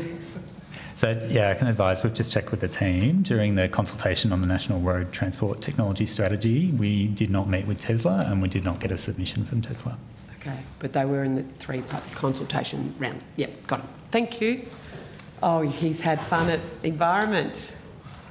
Yes. Senator, thank you. So I can advise that between the 1st of July 2025 and the 31st of October, the zero emissions vehicles entered onto the RAV for BYD was 18,897. Yep. For Tesla was 9,761. 9,761. That's correct. And for Chery was 639. 639. I think they're all out at Ipswich. The Chery ones. Thank you. And the total number was 52,000 odd. That's correct, Senator. Right. Do you have a full list there of vehicles? We do have. I can take on notice. Yeah, I would like that on notice, that breakdown. So that is all of these vehicles are entered onto the RAV, so we will need a little bit of time to compile, so happy to take that. No, that's wonderful. Thank you so much. Give you something to do over January. All right.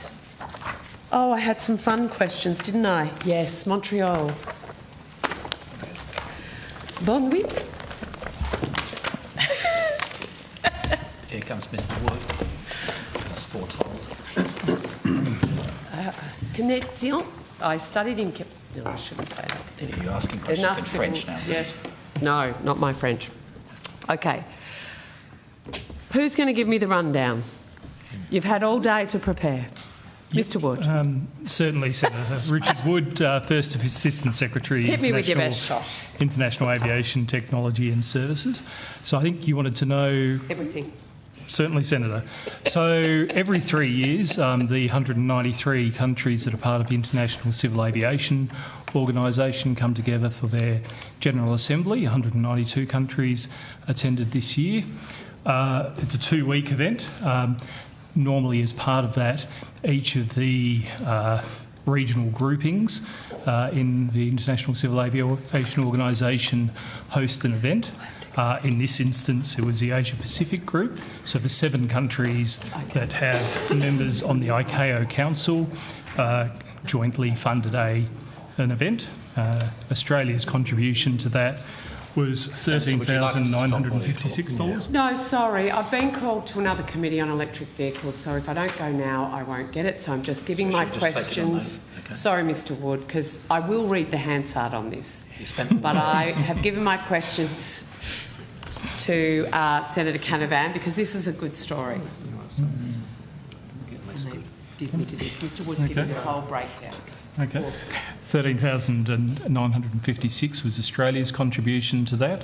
Similar contributions came from India, the other ICAO Council members from the Asia Pacific, which are, sorry, where's my list? South Korea, Singapore, Malaysia, Japan, India and China. So we share costs to maximise the impact and reduce the expenditure in that organisation, in that session. I understand, I wasn't at the ICAO meeting myself, but there's around 3,000 delegates go to the General Assembly, so about 2,000 came through in broad numbers. We didn't sort of take a roll call, but sort of half to 2/3 came through that event. Okay. So, excuse me if I missed some of the earlier evidence. I've got a hand over here. So, was the total bill around 100,000 and our share was 13,956? Our contribution was just under $14,000. Given the contributions were made by other countries, we don't have a itemised amount of what they actually Do you know what proportion our costs were? So, the original budget for the organisation was done on a effectively an equal basis. We will put in a... How many countries were there? 7 countries. So we were 1/7 effectively. That's correct. That's correct. Now, whether the amount, because each country was responsible for different aspects, so may not be... so it would be over 100,000, wouldn't it? I think. That's correct, Senator. Yeah, as I say, there were about 2,000 people attending that event. Okay. So this was to further campaigns, is my understanding, of host nations. Was the campaign successful? Yes, Australia was re-elected to the ICAO Council. Okay, and what does that mean for the country? Yeah, well, Australia looks after 11% of global airspace, so policy or regulatory changes that impact on that 11% could have significant implications for Australia as a nation, both from a cost perspective for our airlines and our service providers, aviation security, meteorological information, a very wide range of issues, and it's important that Australia, and long-standing, that Australia sits on the ICAO Council. Indeed, we've been a member since the 1940s. Thank you. According to a question on notice about this trip, there was a purchase on a departmental credit card for $22,000, just over, that would have been an airfare, Senator? Yes, and so is that consistent with departmental policy to purchase such a large amount of airfares on a credit card? Yes, Senator. The way it works with our credit cards, and there'll be others who can speak in more detail to the travel policy from our corporate area, but typically we purchase airfares on a credit card. We have sort of 2 credit cards. One is a virtual one which is linked to travel, and one is a hard copy, a hard traditional credit card which is used for other expenses. But look, the information I have, and I might be wrong, the information I have that purchase for those airfares was included in a list of 79 purchases that were deemed either illegitimate or, and I quote, contrary to departmental policy. I'm not aware. You're not aware of that? Not aware of that at all, Might try and just get some more info on that, but that's... Yeah. Okay. The only thing I could possibly think of is if there was a delay in the acquittal while the officers were travelling overseas, Right, but I'm okay. certainly not aware of anything to do with that nature.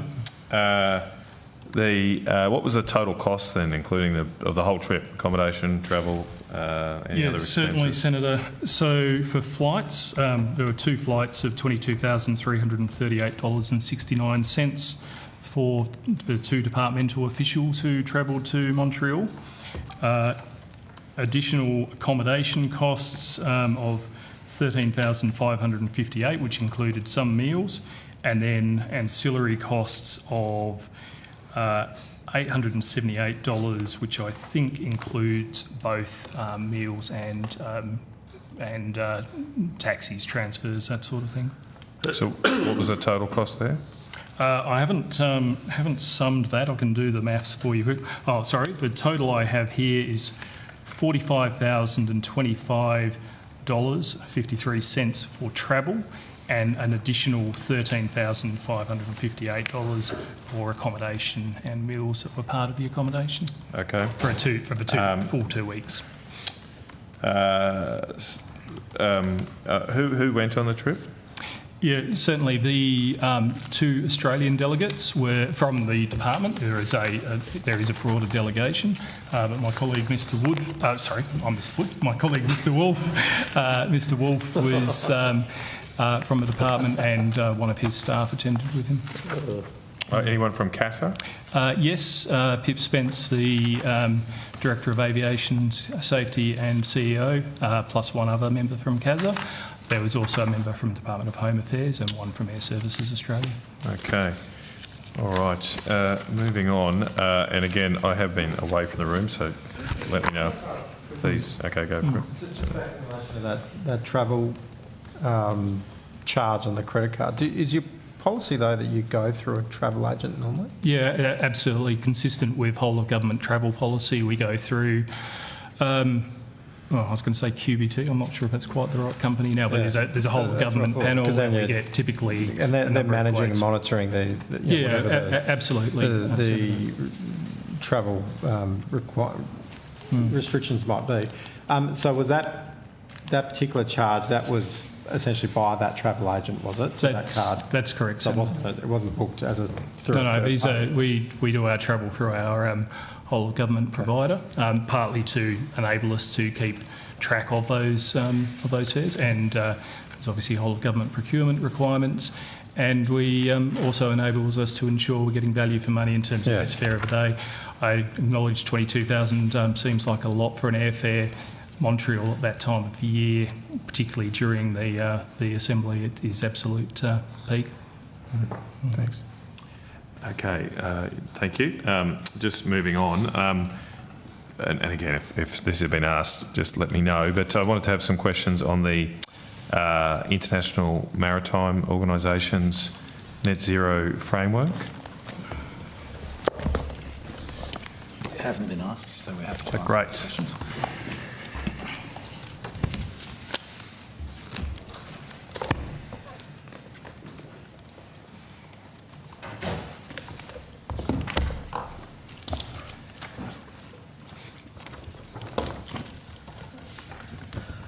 So, I just wanted to understand, does the government support the International Maritime Organisation's proposed net zero framework, that is the amendment to Annex 6 of the International Convention for the Prevention of Pollution from Ships?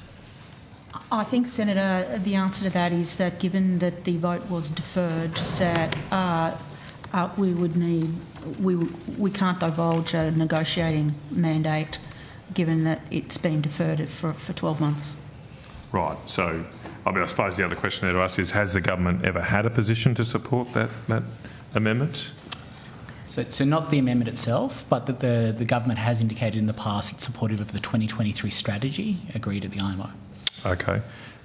Did the government take a position to the recent consideration of the amendment in October?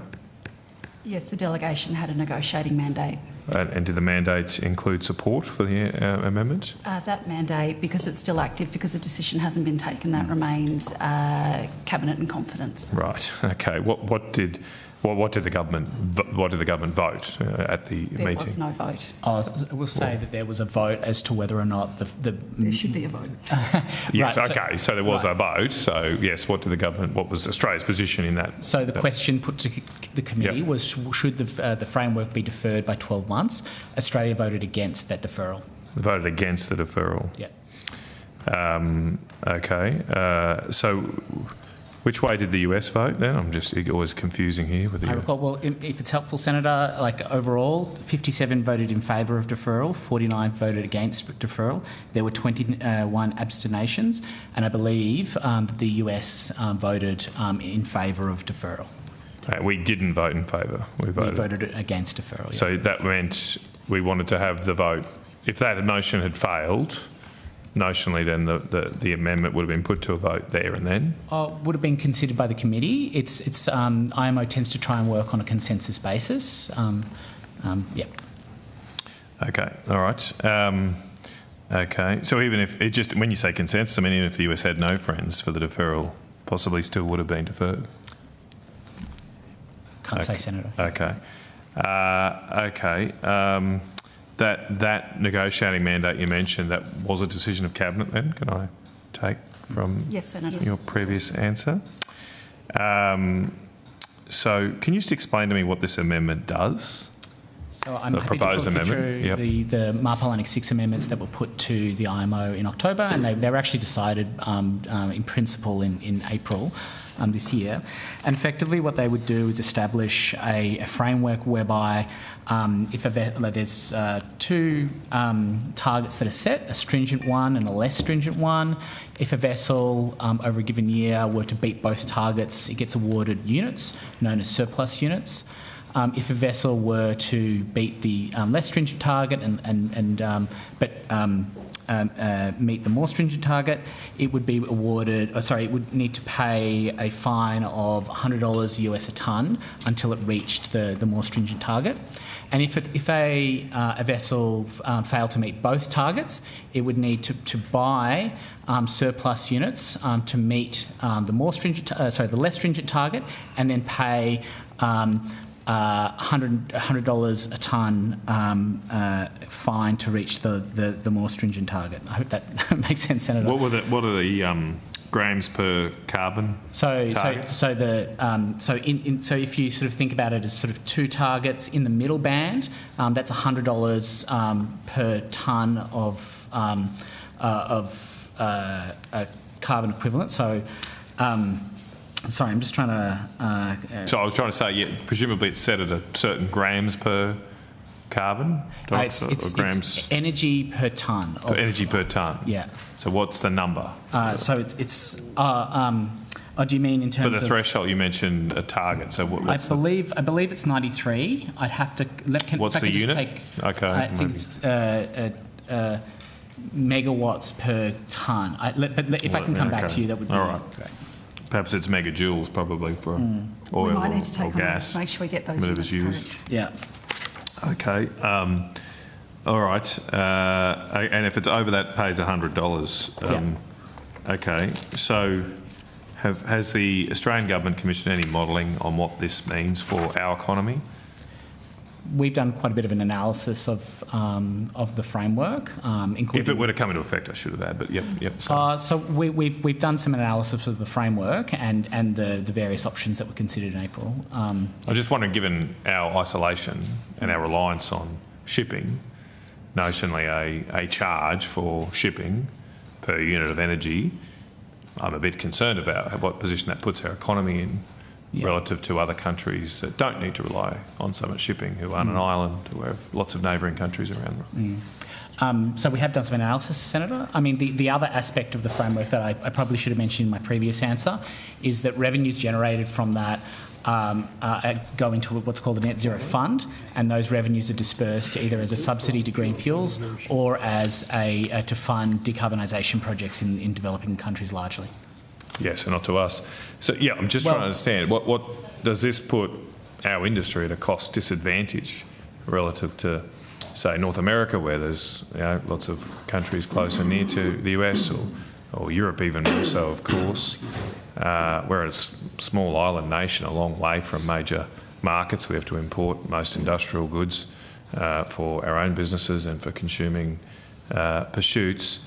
Putting a charge on shipping seems to me like it could be quite an impost on both Australian businesses and Australian families. It's effectively a tariff we're putting on our country. First thing I'd say is that so the IMO did consider a levy proposal in May this year, but it rejected that.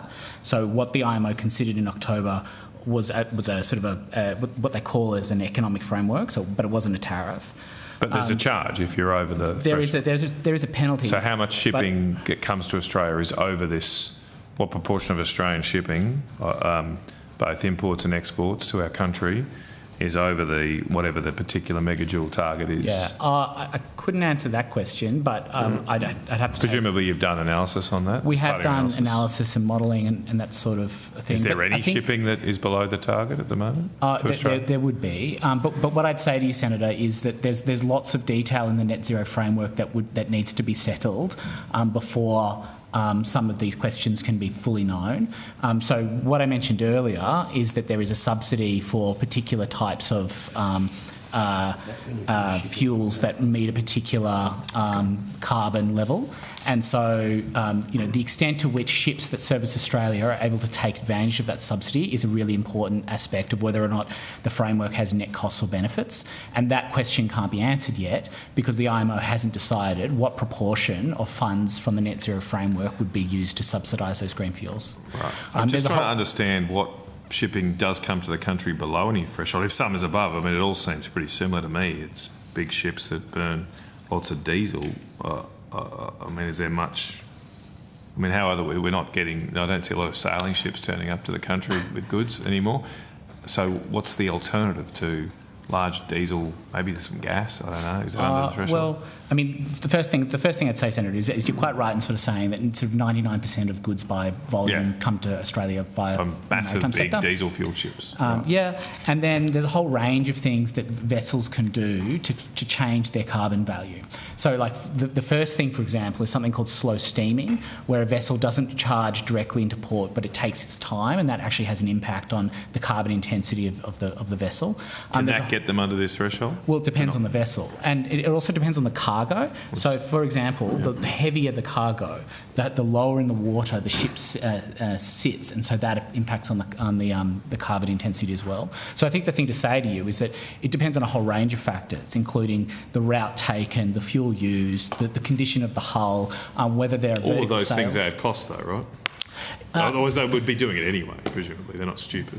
Yeah. If it wasn't without cost, they'd run lighter. That is true, Senator, and some vessel operators do that. Yeah. So it's just surprising to me that we went to this convention wanting to have a vote on something that doesn't seem like we've got very simple answers about what it means for our country. Like you say, you've done analysis, but I want to know, well, you can't tell me what the threshold is, you can't tell me what proportion of shipping it would be applied, would this target be applied to, this cost, be applied to. Would it be helpful, Senator? It's hard for me to make any judgment then on whether it's good or not for our country with the information you provided. Would it be helpful for me to give you a little bit of an outline of what the process looks like? Because there's I really wanted to know the details. So, I mean, how much is that first tier penalty? You said $100 per tonne? Yeah. What's the second? Like, if you go over another one, what's that it's charge? $380 per tonne. Aussie? These are Aussie dollars, or no? These are American dollars. Sorry, apologies. American, right? Yeah, US dollars. Okay. And that sounds like a lot. Well, and it depends. So what's that about? $500 Aussie a tonne? I haven't done the conversion, Senator, and purchase power parity. But I think the thing we would say is that consideration of the framework in October, as has been explained, our mandate is a cabinet and confidence document, as is some of the analysis we had undertaken. In the normal course of events, there would be consideration of that at the IMO, and then that draft text would come to the government for consideration, and so a decision would need to be made as to whether or not Australia wanted to be party to that treaty. And there's a whole process that we would go through in terms of the publication of an impact analysis, then going to the Joint Standing Committee on Treaties to have the national interest assessment undertaken. Did you meet, I'm very concerned about a $500 carbon tax being imposed on Australian shipping. For me, that seems a bit worrying, particularly to farmers and small businesses, as I say, who have no choice but to import a lot of stuff. Did you meet with those groups to discuss potential impact on the farm sector, small businesses, etc.? So we had 5 workshops with industry covering a whole range of different sectors. We met with the agricultural industry on the 12th of September. There's around 38 people. Did you present them the analysis you've done? What it meant to them? We presented we gave a presentation as to what the framework was. We haven't disclosed some of the... Why not? Because so you're just keeping that secret. Well, it informs our negotiating position, and if that's disclosed publicly, that impacts on Australia's ability to negotiate with its partners overseas. It's like he's just staying in this room then, isn't it? Wow. All right. Okay. Okay, Senator Canavan, can I? Yeah, across to that's Senator enough. Roberts. Thank you. Okay, Senator Roberts. Thank you, Chair. Thank you for appearing again. New baby Land Cruiser. What is it? So I'd like to take up the baby Land Cruiser. Sorry? Yes. So it's a very attractive vehicle. It's the size of a Suzuki Jimny. Would be very popular, but Toyota knows this would be wildly popular, but it says that, according to a quote in Car Expert, Toyota Australia said that the baby Land Cruiser FJ won't make it to Australia in its current guise because its engine, shared with the Hilux, can't meet upcoming emissions regulations, which may also see a dump from the Ute range. When the government introduced the standard, you said it would give Australians more choice. Yet we have an example already of it meaning less choice for Australians. You've already killed the baby Land Cruiser. You're going to kill the Hilux next with these standards. When are you going to admit the new vehicle efficiency standard is taking choices away from Australians who want to drive a normal, affordable petrol or diesel vehicle? An ugly looking car. Can I just check, Senator? Are you referring to, because it may be that you're referring to the noxious emission standards, Euro 6, rather than the new vehicle efficiency standard? NVES.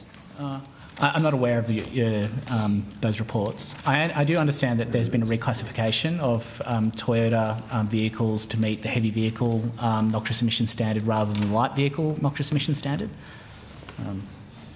No, that's just what's been reported.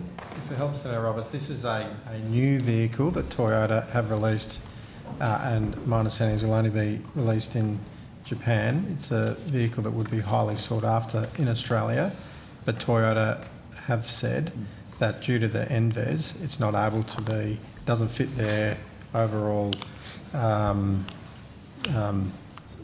fleet requirements to be able to import them into Australia. The NVES doesn't work at an individual vehicle level. As I said, it works it's across their yeah. Their So let's look at what's changed in the Australian market since the NVES hit the statute book. The number of brands on sale in Australia, 56 at the end of 2024, is now 65. It was 390 models, it's 420 models now, and the price increase for vehicles is below the rate of inflation. In other words, car prices generally have fallen in real terms. So there's no evidence that there is a systemic diminution in customer choice or an increase in prices as we forecast on the basis of experience in other jurisdictions. Well, here's one that's not coming. Could I turn now to new vehicle efficiency standard? You'd be aware of the reporting by the Financial Review. You may have touched on some of this earlier on. From the 2nd of November, that BYD has imported far more vehicles than it has sold in Australia. Has that been raised today? Yes. We have touched on that today. Is it accurate that BYD receives those credits for electric vehicles under the scheme just for importing them? Do they get it rather than for selling a vehicle just by importing it? So I can answer that, Senator, if you like. Vehicles are counted in the scheme when they're added to the register of approved vehicles. So that occurs during a calendar year. And then the interim emissions value, which is when units and other effects might occur, is actually issued on the 1st of February the year after. Vehicle suppliers put something on the register of approved vehicles. There's a period of time, and then at the start of the next year, effectively, that's when the interim emissions value is issued and credits issued shortly after that. So it's for bringing it in, putting it on the register as being here, not for selling it? That's correct, yeah. Okay, thank you for your succinctness. So even if BYD doesn't go on to sell those vehicles, they still get the credits and then they can sell them on to another car maker who makes normal petrol and diesel cars, sell the credits? So BYD can import vehicles, put them on the RAV, and then once the IEV is issued the next year, they can then deal with those units in whatever way they want. I think the previous evidence we'd sort of supplied is that it does seem the case that BYD has orders that it needs to fulfil, and so we expect that they've indicated publicly that there's been a delay in them being able to fulfil those orders, and their warehousing strategy is a matter for them. Warehousing strategies have what? Is a matter for them. Reporting, but money going from the government to them is a matter for us. Reporting indicated that BYD would earn $7,050 in credits for one of its C-Line 7 vehicles, for example. Can you confirm how many credits under the new vehicle efficiency standard have been issued to BYD in total? No units have been issued. As Mr Cathedge explained, that will occur on the 1st of February and it will take account of the entire fleet from the OEM for the period 1 July to 31st of December 2025. Thank you. Just a few questions, short questions on structure. Are you aware of the ownership structure of BYD? Not personally, Senator. Has the department raised any issues with the Minister about their policy leading to the enrichment of Communist China-controlled corporations? Because that's what you're doing by giving them these credits. They're connected with the Chinese Communist Party. No, Senator, not raised. Thank you. Has the department done any work on changing to a point-of-sale trigger for the scheme rather than import? That's something that we're looking at. As the Minister indicated in her second reading speech on the bill, that is a matter that the government will consider as part of the 26 review. We've done some preliminary looking at the benefits and the costs of doing so. We sort of touched on this a little earlier, but there are lots of questions that we need to resolve in relation to whether that would be a good idea based on implementation challenges. So there's a lot of complexity when we introduce anything new that is not based upon people's needs, rather on arbitrary targets or international targets or something like that. And that's what seems to be the issue here. That's a statement, Senator, but Mr Cathedge has indicated that legislation will be subject to review in 2026. Okay. Thank you, Chair. Thanks, Senator Roberts. Senator Kennedy. Thank you. Thanks very much. Just got some questions about the A320 grounding in recent days. So there's been apparently around 90 flights delayed. Has the Department of the Minister been receiving updates from airline companies about the situation with the Airbus fleet? Yes. Are the issues resolved? I believe so, Senator, and I haven't had an update today, but I've seen media reporting that Jetstar has resolved those issues and the flights are back in, those aircraft are back operational. Software update, apparently? I believe so, Senator. Okay. Were the people who suffered delays and affected by this grounding able to receive assistance under the proposed consumer protection framework? That would be a hypothetical, Senator, because the consumer protection framework is still being finalised. So no, they weren't? Well, that's actually not what I said. I said that it's not been finalised, so we couldn't answer that it's not in operation. Yeah, but if it's not in operation right now, someone who's been affected or delayed can't get assistance under it. Well, that's correct if that was what your question was. Reframe it. Okay. Sorry, I might have misinterpreted. Okay, all right. So if it had been in place, this is the hypothetical, if it had been in place, would they have got protection? Again, I can't answer that because we're still finalising the details. Fair enough. Of what it will Okay, that's a hypothetical. I'll give you that one. Yeah. But why has it taken 3.5 years to get this in place? Why is it taking so long then? These people probably could have got it, even though you won't answer it. They probably could have got it, but why isn't it in place yet?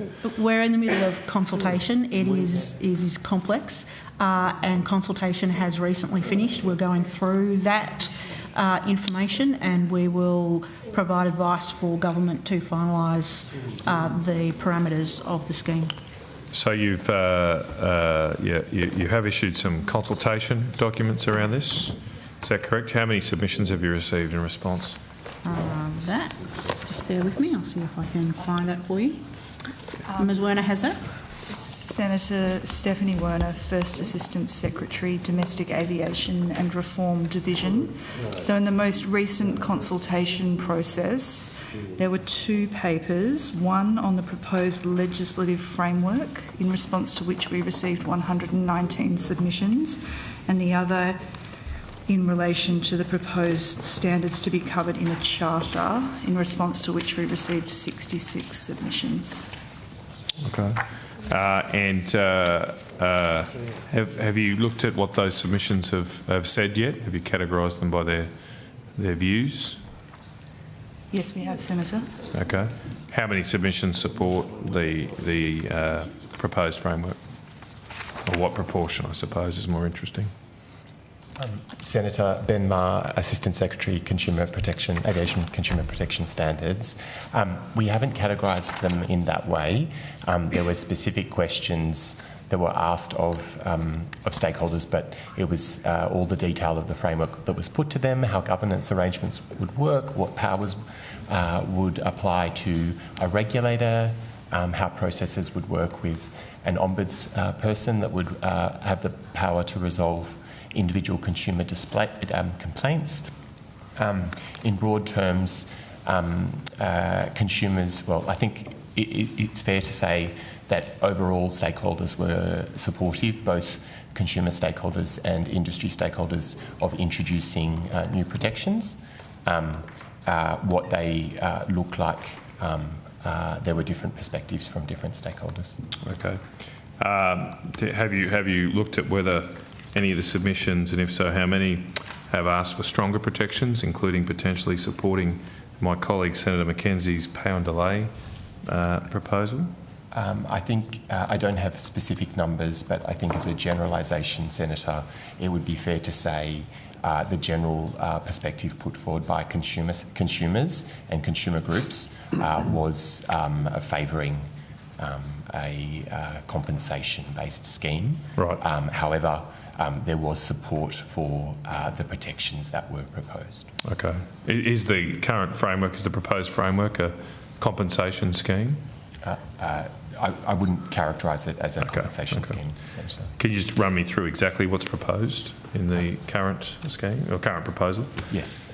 So, Senator, I would say there are 2 fundamental elements to the proposal. One is introducing minimum consumer protections that are outlined in a charter that would be established and enforced by a regulator. And then the second element is the creation of an ombuds scheme that would be have the power to resolve individual consumer disputes that could not be settled with the regulated entity. The general regulated entity is an airline, Senator, but there are occasions where some standards would apply to airports as well. Okay, thanks. Look, that sounds at least some of an advance. I think there are potentially some issues of detail, though. Chair, I might just hand to my colleague Senator O'Sullivan, who's got a question, and Senator Colbeck as well, to follow up on those, if that's okay. Sure. Thank you. Senator O'Sullivan. With the consumer protection framework, I want to go to a specific airport in Geraldton. So Geraldton's a Tier 2 airport with a relatively modest staffing level. I believe we've got 7 full-time staff and no consistent access to federal or state support. So with that context, will the government reconsider applying the proposed aviation consumer protection framework to airports with fewer than 1 million passengers, given the disproportionate compliance and financial burden on small regional airports such as Geraldton? Senator, I don't think the government's made any decisions about the framework and who it will apply to as yet.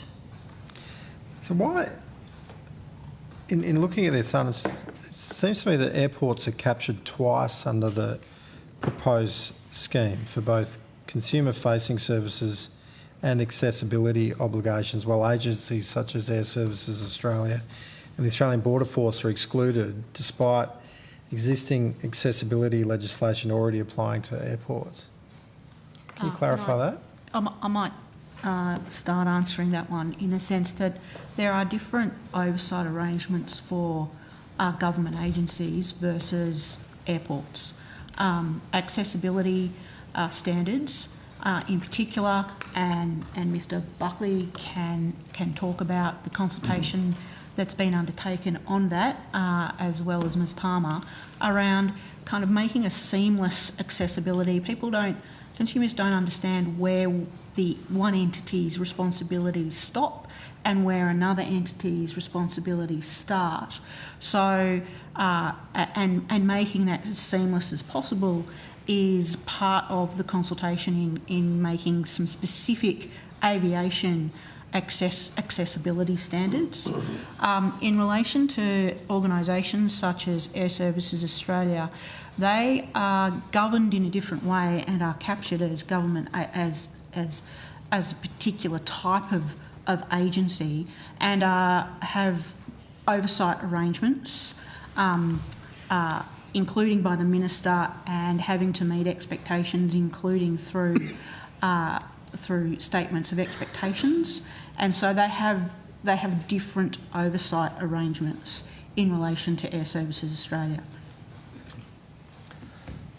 Brendan Buckley, Assistant Secretary for Transport Accessibility and Future Fuels. Yeah, I just might add to Ms Purvis Smith's evidence there that under the Disability Discrimination Act, there are current standards that apply to all transport modes, and of course, as articulated in that legislation, it's mainly focused on discrimination, whereas the consumer protection regime is obviously focused on the protection of consumers, so that they will have different focuses, but there is obviously going to be overlap between both those things as well. Do you see that there's a disproportionate impact on those smaller regional airports?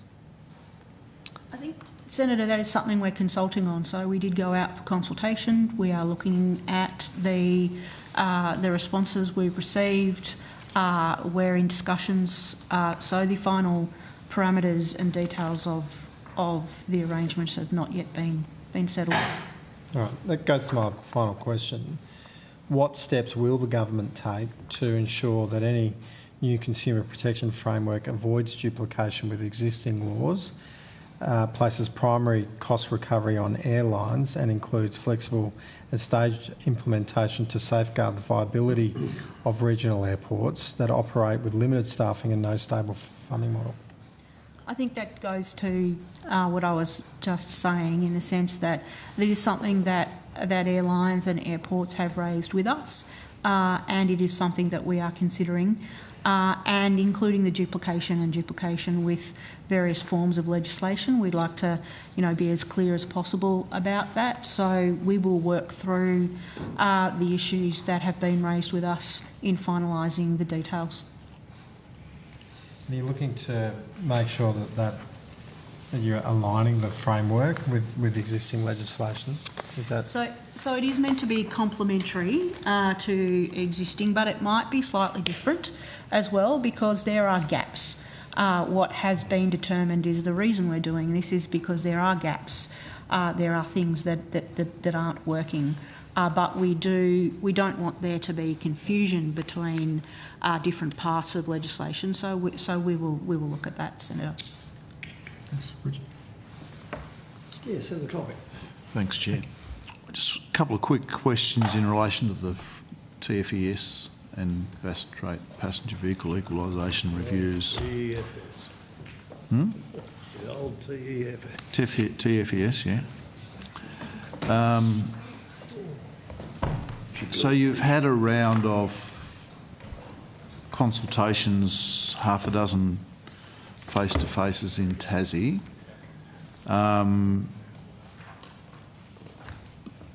They finished on the 19th, is that correct?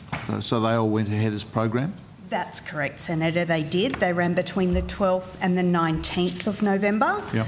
And in total there was 13 one-on-one sessions, 4 round tables and 6 public sessions. Okay. So how many submitters did you end up with in the finish? Attendees.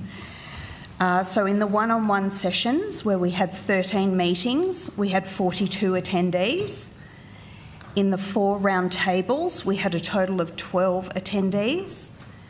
And in the 6 public sessions, we had 78 attendees. 78. Yes. Good interest. Are you in a position to identify any key themes that have come from the process so far? Yes. The main issues that were raised in that round of sessions were around the certainty of the scheme continuing, yep. The value of the scheme, noting that we've had a recent 25% increase to the rates of payment, but there was concern around the continued erosion of value, the scope of the scheme and the complexity. Okay.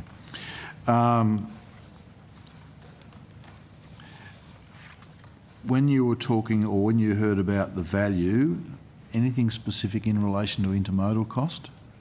I believe the intermodal costs were raised, and they are something that the reviewers are considering. Yeah, and I acknowledge that they form part of the terms of reference, which I'm happy to put on the record. I thought were pretty good off the back of the select committee that reported last year. What's the process from here? So the reviewers have further sessions with the major shipping operators in the Bass Strait in December, and they will then consider further consultation in February. In addition to that, there'll be a consultation paper released early to mid-December that will close in mid to late January. So a consultation paper later this month? Later this month, yes. And that would be based on issues identified through the previous process of consultation? Yes, in addition to the findings of the Senate Select Committee as well. Yep. Okay. And that closes in January? Yes, it will. We haven't set the date yet, but it'll be mid to late January. Okay. And what were the February processes that you mentioned? The reviewers have indicated that they may return to Tasmania in February, yet to be determined though, and they may also offer some online meetings with people pending the outcomes of the consultation paper and then any other advice that stakeholders come through with. Okay. Is there an indicative completion time yet? In the first half of 2026. Okay, so by the end of June. Yes, Senator. All right, thank you. Thanks, Chair. Thank you, Senator Canavan. Thank you, Chair. So I've got a question on what I think may be known as the Skerritt review, but I'm not sure if Skerritt's, I think Professor Skerritt's done a few reviews in his time. This one is particularly an investigation into the Australian Transport Safety Investigation Body's financial sustainability. Does that ring a bell? Yes, Senator. Okay, I believe that final report was given to the Minister in February 2024, is that correct? Yes, that's correct, Senator. Has it been made public? No, Senator. Is there any plans to make it public? That'll be a matter for the Minister. It was a report commissioned by the Minister for the Minister. She's continuing to consider the findings of that review. Has there been any action taken in response to the findings of the review? We work with the while the review has not been there is not a response to the review formally. We're certainly working with the agencies it covered on the findings from that review to see if they are issues that they can take into account. And it's a helpful reference point for the Minister going into budget rounds and MyFOs and so on in terms of the sustainability of those agencies and their near-term financial needs. So has the department provided some advice following the review to the Minister about the sustainability of these bodies? We provide advice to the Minister in the budget context around aviation agencies, yes. Have you provided advice and recommendations in response to the recommendations of this review? Certainly informed by the review, and we have provided... I suppose I'll be a bit more specific. Have you given her a brief and said, hey, here's the review, here's our recommendations of how you should respond? We've provided advice, yes. On that basis. Oh, right. Can you let me know when you provided that advice to the Minister's office? I might need to take that on notice. Okay, that's fair enough. See if we have that information, but I'm not sure. Take it on notice in part because it may be covered by budget processes. So it does seem like a long time now. We're getting pretty close. Once presumably not much will happen over Christmas. So unless you tell me otherwise, so it will be soon 2 years since this review was presented to the Minister. Is there any particular factors that have caused this delay?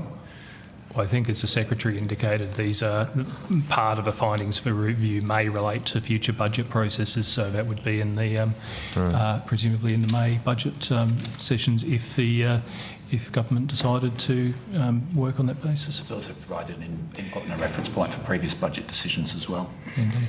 But there are ongoing concerns about the funding pressures that ATSB faces.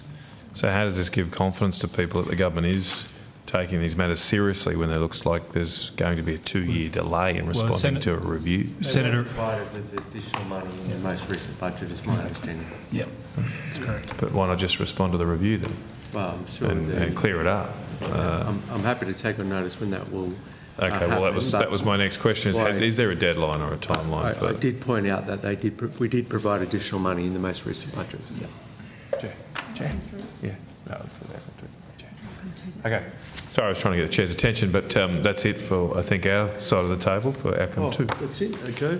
Thank you very much. Well, we've got 15 I think he wanted to keep you. Thank you. It's fine. Thank you, Senator Canavan. Let's use the next 15 minutes in outcome 3 before we break at 6:30 for an hour. Thank you. Yeah, go for it if you want to stick around. Oh, no, they won't be. Feel free to go.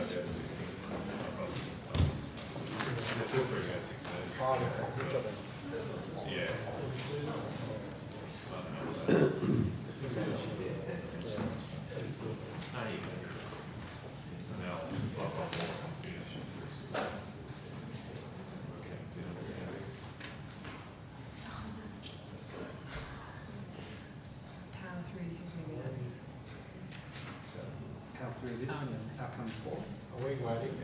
Yeah, we're just waiting for officials. Mr. Betts, yeah. Okay, let's fire away. Senator O'Sullivan, I believe you've got some questions to start with, is that right? Yeah, I want to ask about the Shire of East Pilbara network recovery following the cyclone up there in February this year. East Pilbara. Shire of East Pilbara, so up around Newman. Senator David McKay, Deputy Secretary, if you could give us an indication of what aspect of that you want to ask about it, that'll guide us on who we need at the table. Well, my questions go to the fact there was a significant cyclone up there, major road, or actually they're not major roads, they're local roads, were washed out and still not able, the Shire's unable to find the up to $80 million in their budget to fix them. And they're struggling to get any traction. So my questions go to that. I've written to the Minister about this particular issue. And so firstly, my question is, has the Minister or the Department visited the Shire of East Pilbara to inspect and assess the damage inflicted by Cyclone Zelia in February this year? Senator, I think that probably goes to a couple of parts of the department. In respect of road funding in particular, that would be our colleagues in land transport infrastructure who were here for outcome 1 this morning. I will check whether our Office of Northern Australia team has anything that they can add, to, particularly to the second part of the question. No, we haven't, Senator.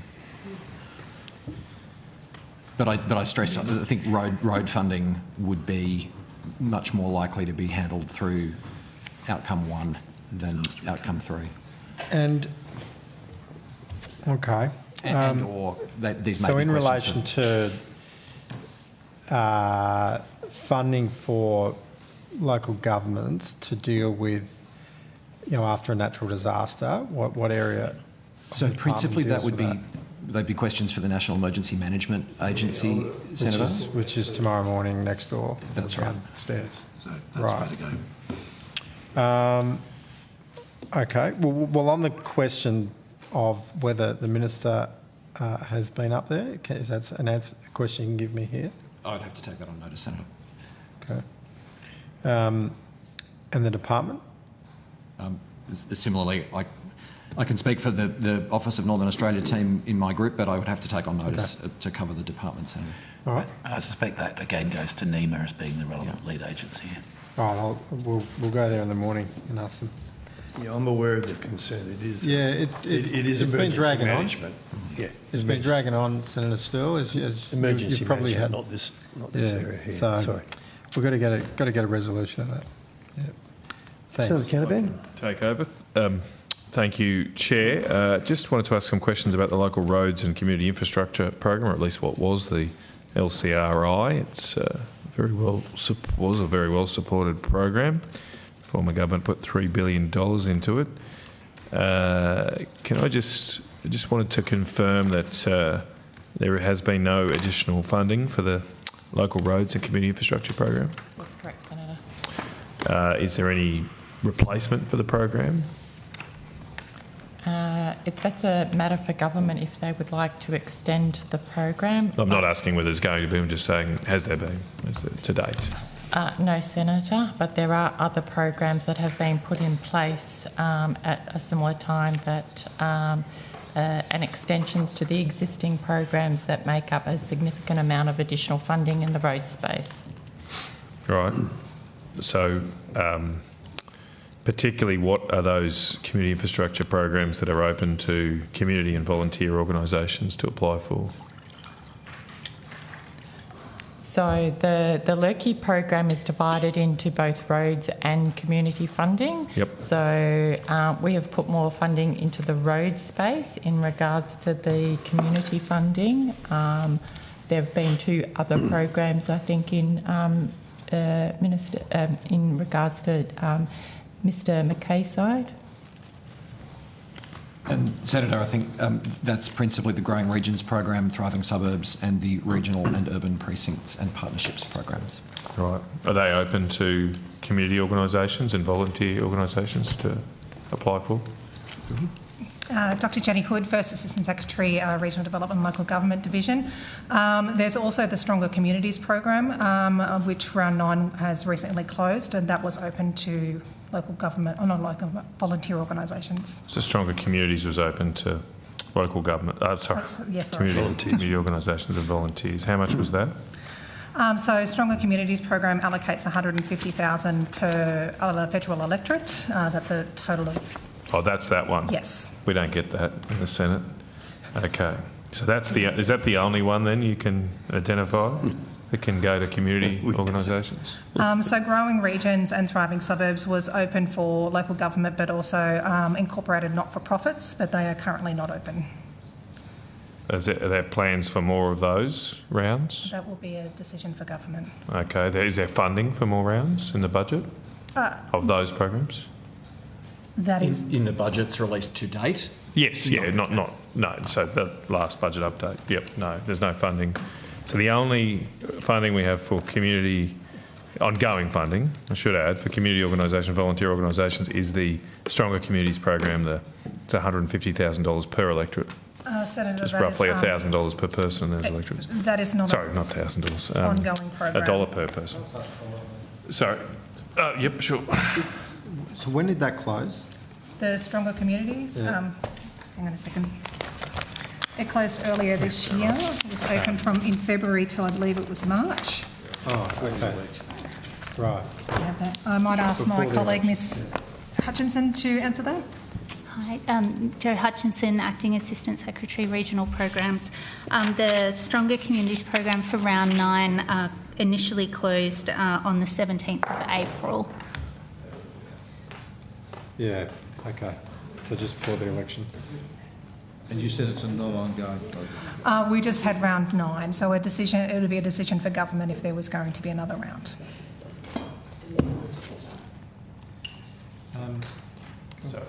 Yeah. Okay. Well, look, I might move on then. Just had some questions about it's currently an inquiry in front of the House of Representatives Standing Committee onto local government funding and fiscal sustainability. Sorry if I'm asking people to move around a little bit. It's good getting up and down if you've been sitting all day. Yeah, we're nearly at dinner. So I just want to check that this inquiry, presumably been set up by the government if it's in the House, it doesn't close for submissions until February next year. Will there be any opportunity for people submitting to this inquiry to feed into the budget process for next year's budget in regards to local government? Senator, the two aren't directly connected. We draw on all kinds of sources of information to support government deliberations through budget.